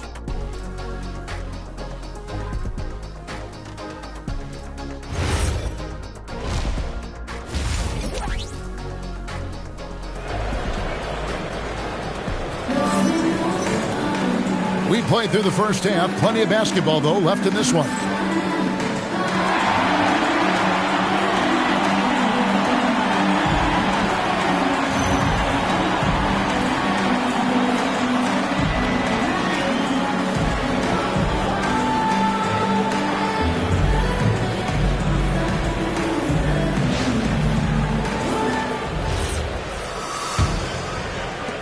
The Kings trail by 10. Here's who Doug Christie is starting in the second half. They've got Stockton. Andre Drummond is out there with Aminu. Then it's Jones. The putback. It's good on the putback. That gives him the double-double. 11 points and 10 rebounds. And, folks, he did not luck into that one. He knew just where he wanted to be to grab that backboard. Such a wide-open look. Hachimura's got 14 points for the game. And the scary thing is, Hachimura is going to keep getting better. Games like this prove how special he can be. Now, here's Stockton. Pass to Drummond. That one, no good. Good work defensively by Hachimura. And here is Payton. Outside Dumars.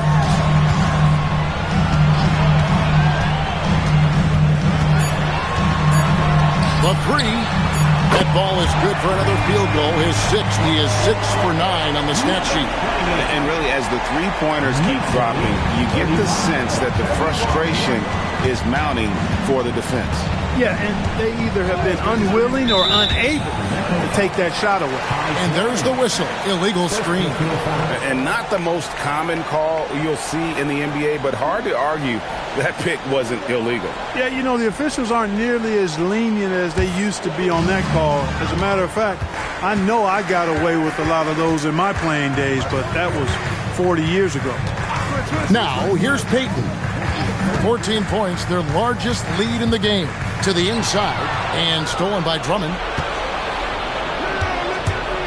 Back to Aminu. And the call on the shot that sends him to the line. For Sacramento, they have shot 75% at the line tonight, going 3 for 4. At the line, 2 shots.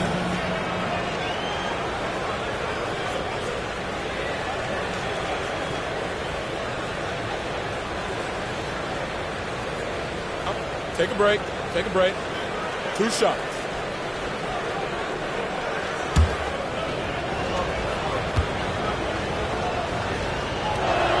First free throw is good.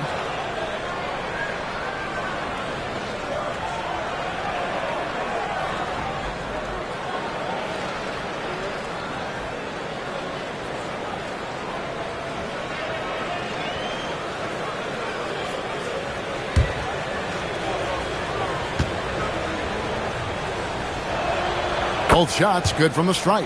Well, you have no concerns when he's at the free throw line. Very consistent. We're now joined by our sideline reporter, Allie LaForce. Allie, it's all yours. Well, the game is going global. Players Association President and sharpshooter C.J. McCollum said, with all the NBA players who weren't born in the United States, we're attracting fans from those places, and it's going to make our game better. And that's what we want at the end of the day. Guys, back to you. Crossing over the borders. Allie, we thank you very much. Sacramento again missing. That's 1 for their first 4 to start the second half.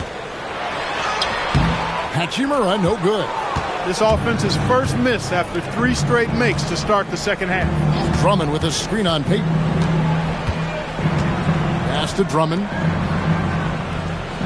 Shoots over Hachimura. And it's Drummond missing. Ooh, this is turning into a slow start here in the second half. Seems like they left that offense in the locker room.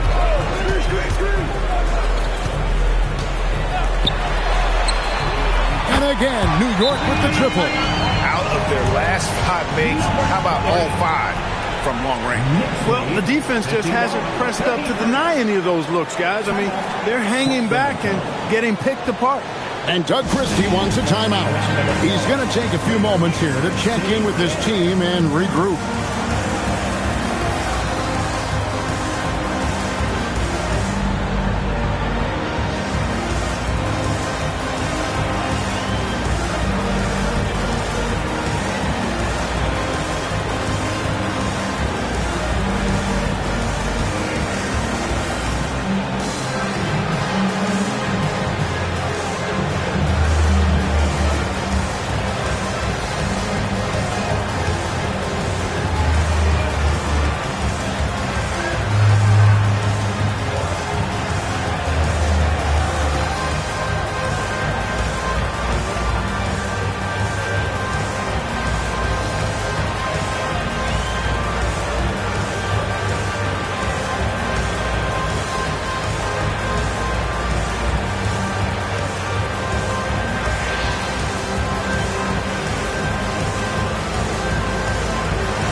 Bring up the 2K leaderboard and see the teams that really knew how to clog the passing lanes last season.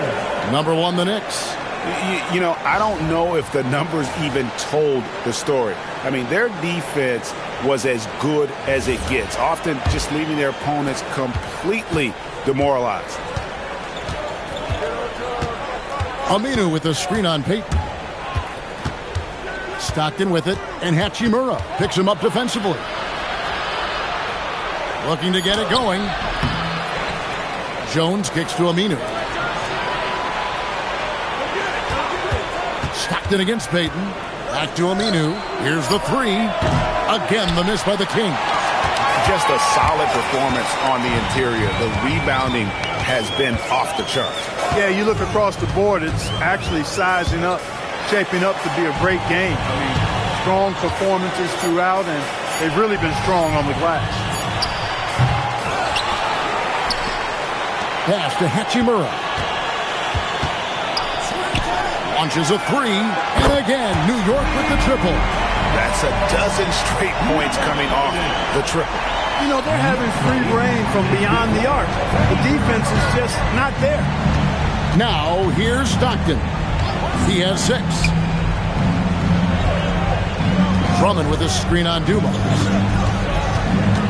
The Kings need to get off a shot here. And that one's good. Drummond. You know, if you're only looking at the way he's played offensively, you think his team would have the lead. And so Mike Brown calls a timeout. He's going to take a minute here to get things straightened out. Here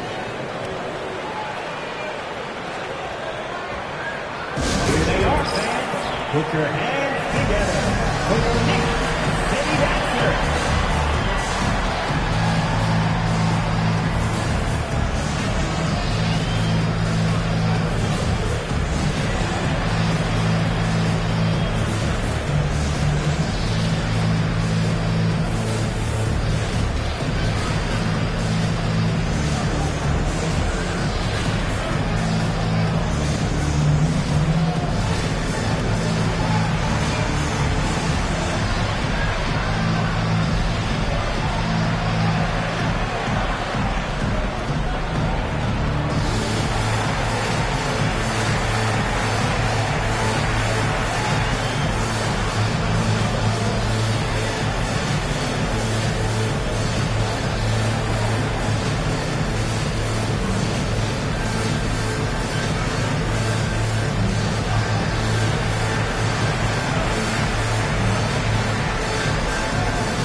Brown is checked in for New York.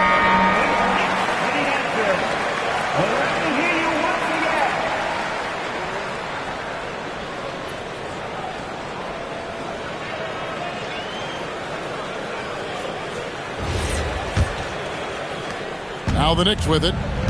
They're on a 15-4 run. Hachimura setting the pick for Payton. Pass to Hachimura. New York, no good that time either. And here's Aminu. He brings it up for the Kings. 19-point game. Stockton outside. Good on the jump shot. He has 7. Really well done there. Just confident and composed, never in a hurry.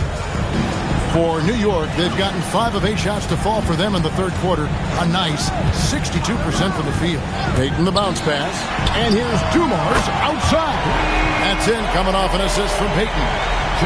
Payton's got his 6th assist on the night. The Kings trail by 20. Stockton outside. To the wing on the left. Fires the 3. A three-pointer is right on target. And an eye for an eye. Both teams working to stretch the floor. Nothing like answering back. One team gets 3, you fire 3 of your own. Boom. Now, here's Payton. And that one's good. Hachimura. And he's on his way to putting up a big three-point total. 105 left in the third quarter. Stockton against Payton. Over to the wing. Aminu with a screen on Dumas. Clock at 4. Back to Stockton. From deep. Drummond.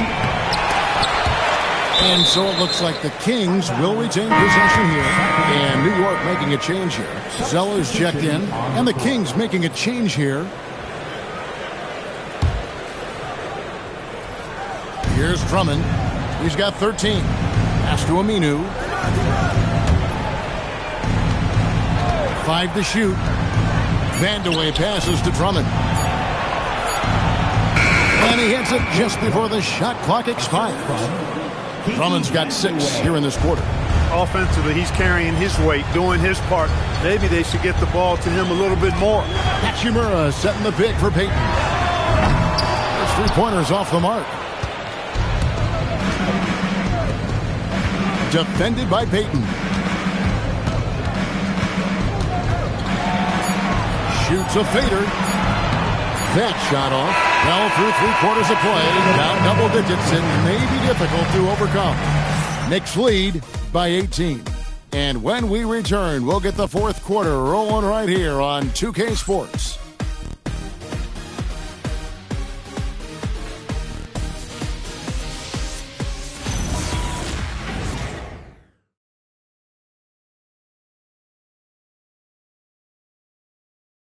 And let's go back to a terrific pass that we're calling tonight our State Farm assist of the game.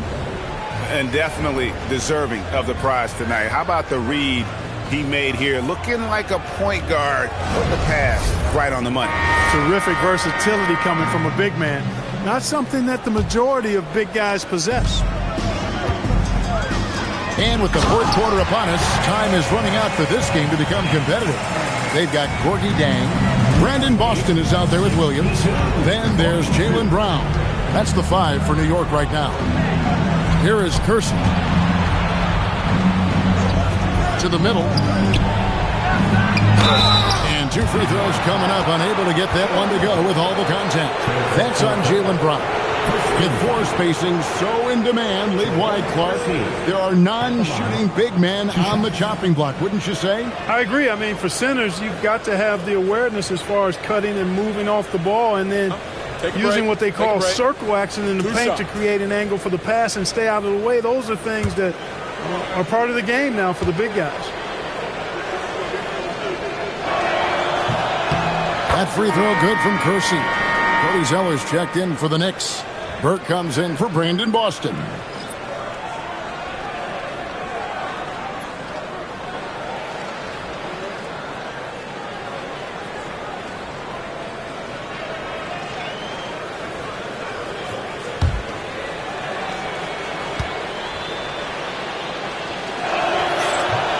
And so he makes both from the line.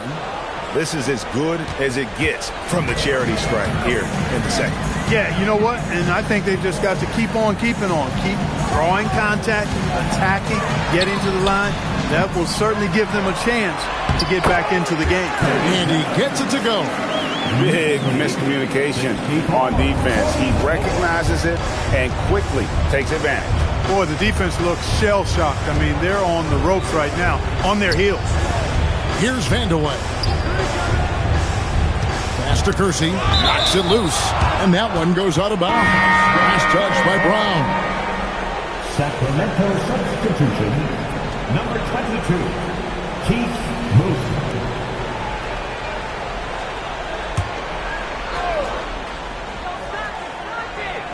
We're just over a minute into this final quarter of play. 3-pointer, Stockton hits the 3-point bomb. He's been doing some real damage from range. 2 threes in the first half. Now 1 in the second. Here's Burke. Shot clock at 6. Zeller setting the pick for Burke. Pascal Siakam grabs the miss. The Kings trail by 17. On the wing, Stockton. For 3, it's rebounded by New York. Their biggest lead of the game was 21. To the paint. Here's Zeller. It's good. The assist that time from Burke. And that's now 9 points for Cody Zeller. Yeah, the D has not been able to keep the ball out of the paint at that end of the floor. Siakam looking around to the left wing. Here's Stockton. Here's Cartwright. Offline from the high post. The Knicks leading by 19. Outside Williams. The screen from Brown. Williams in the post. He is guarded by Cartwright. Williams can't hit. Sacramento's gone 1 of 2 from 3-point range here in the 4th. Down low. Stolen by Williams. Whistle blows. Basket is good. So a chance here for a three-point play. And there's a pattern starting to take shape here.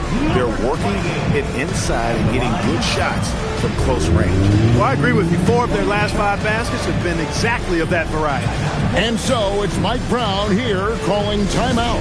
It's a chance for them to regroup and refocus.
Going with almost an entire new group. Hayes, he's checked in for Zeller. Hachimura comes in for Jaylen Brown. Dumas, he's checked in for Williams. And Gary Payton has subbed in for Trey Burke.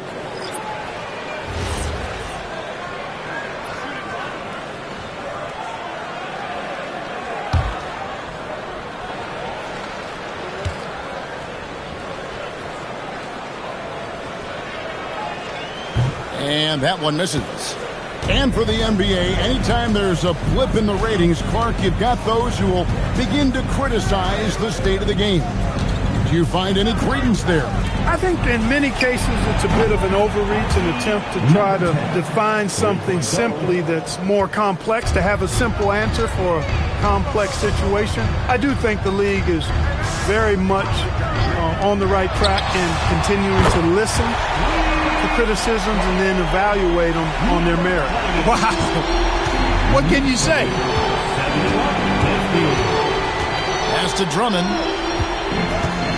Shoots over Hachimura. And Andre Drummond, the bucket on the assist by Stockton.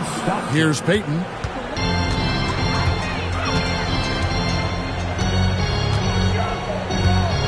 Hachimura with a screen on Stockton. Rebound by the Kings. Drummond's got rebound number 12 here already in the game. Now, here's Stockton. Drummond with a screen on Dumas. 5 on the clock. A great pass leads him right to the rack. Yeah, I love the communication and the chemistry between those teammates. Outside Dumas. And he misses the J. I didn't see that miss coming. I mean, he's usually been money from that range. Stockton looking around. Jones, and there's the dunk. When he's on the floor, offensive rebounding is always going to be a strength for them. Greg, he keeps so many possessions alive, doesn't he? And you know, those second chance opportunities can be game changing. He represents so much value to this team because of what he does. And so it's New York with it. Sacramento making their last shot. That's the kind of D you need when he's got the ball near the hoop. They were all over it. Oh, what an assist. Leading him to the bucket. And all of a sudden, things finally coming together for them. The deficit still large, but now not insurmountable. That kind of deficit, I think they're going about it the right way. I mean, they've got to get aggressive on defense. They need stops. And then you got to take care of the basketball at the other end so you get a good shot every trip.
Covered by Aminu. Strong move off the glass. Well, he's been doing it all night. Why not go back to it? And no let up in him either, guys. I mean, he wants to continue to expand that lead, and as long as he's the one taking the shots, that lead's going to expand. And Doug Christie has called a timeout. He knows every possession is critical now.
Outside.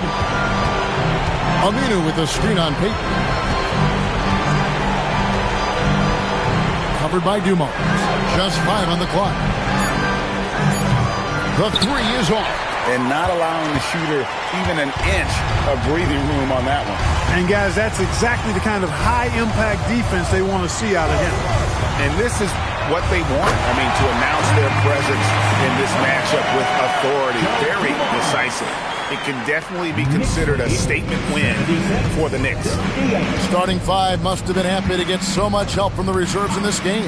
And they not only lightened the load, the subs did nothing less than guarantee a win. And so with this, they'll end up with their second win on the year. And the Knicks with possession here. Sacramento able to drain the three. Here's Hachimura. And they come back with a three of their own. Saw the opportunity to put this away and did not turn it down. And, you know, this run shows what kind of attitude this team has. I mean, the win is there. Go get it. Hachimura rips it down. And so it's Hachimura who brings up the ball for the Knicks. Their biggest lead of the game was 21. The shot's good from Hayes. They made the most of their opportunities, looking comfortable and locked in throughout the night. Boy, they've given their fans plenty to cheer about, that's for sure. Effort, skill, coaching, you name it, they've done it. To the inside, here's Drummond. Oh, the layup finish off an excellent lead pass. Number 10. And here is Payton.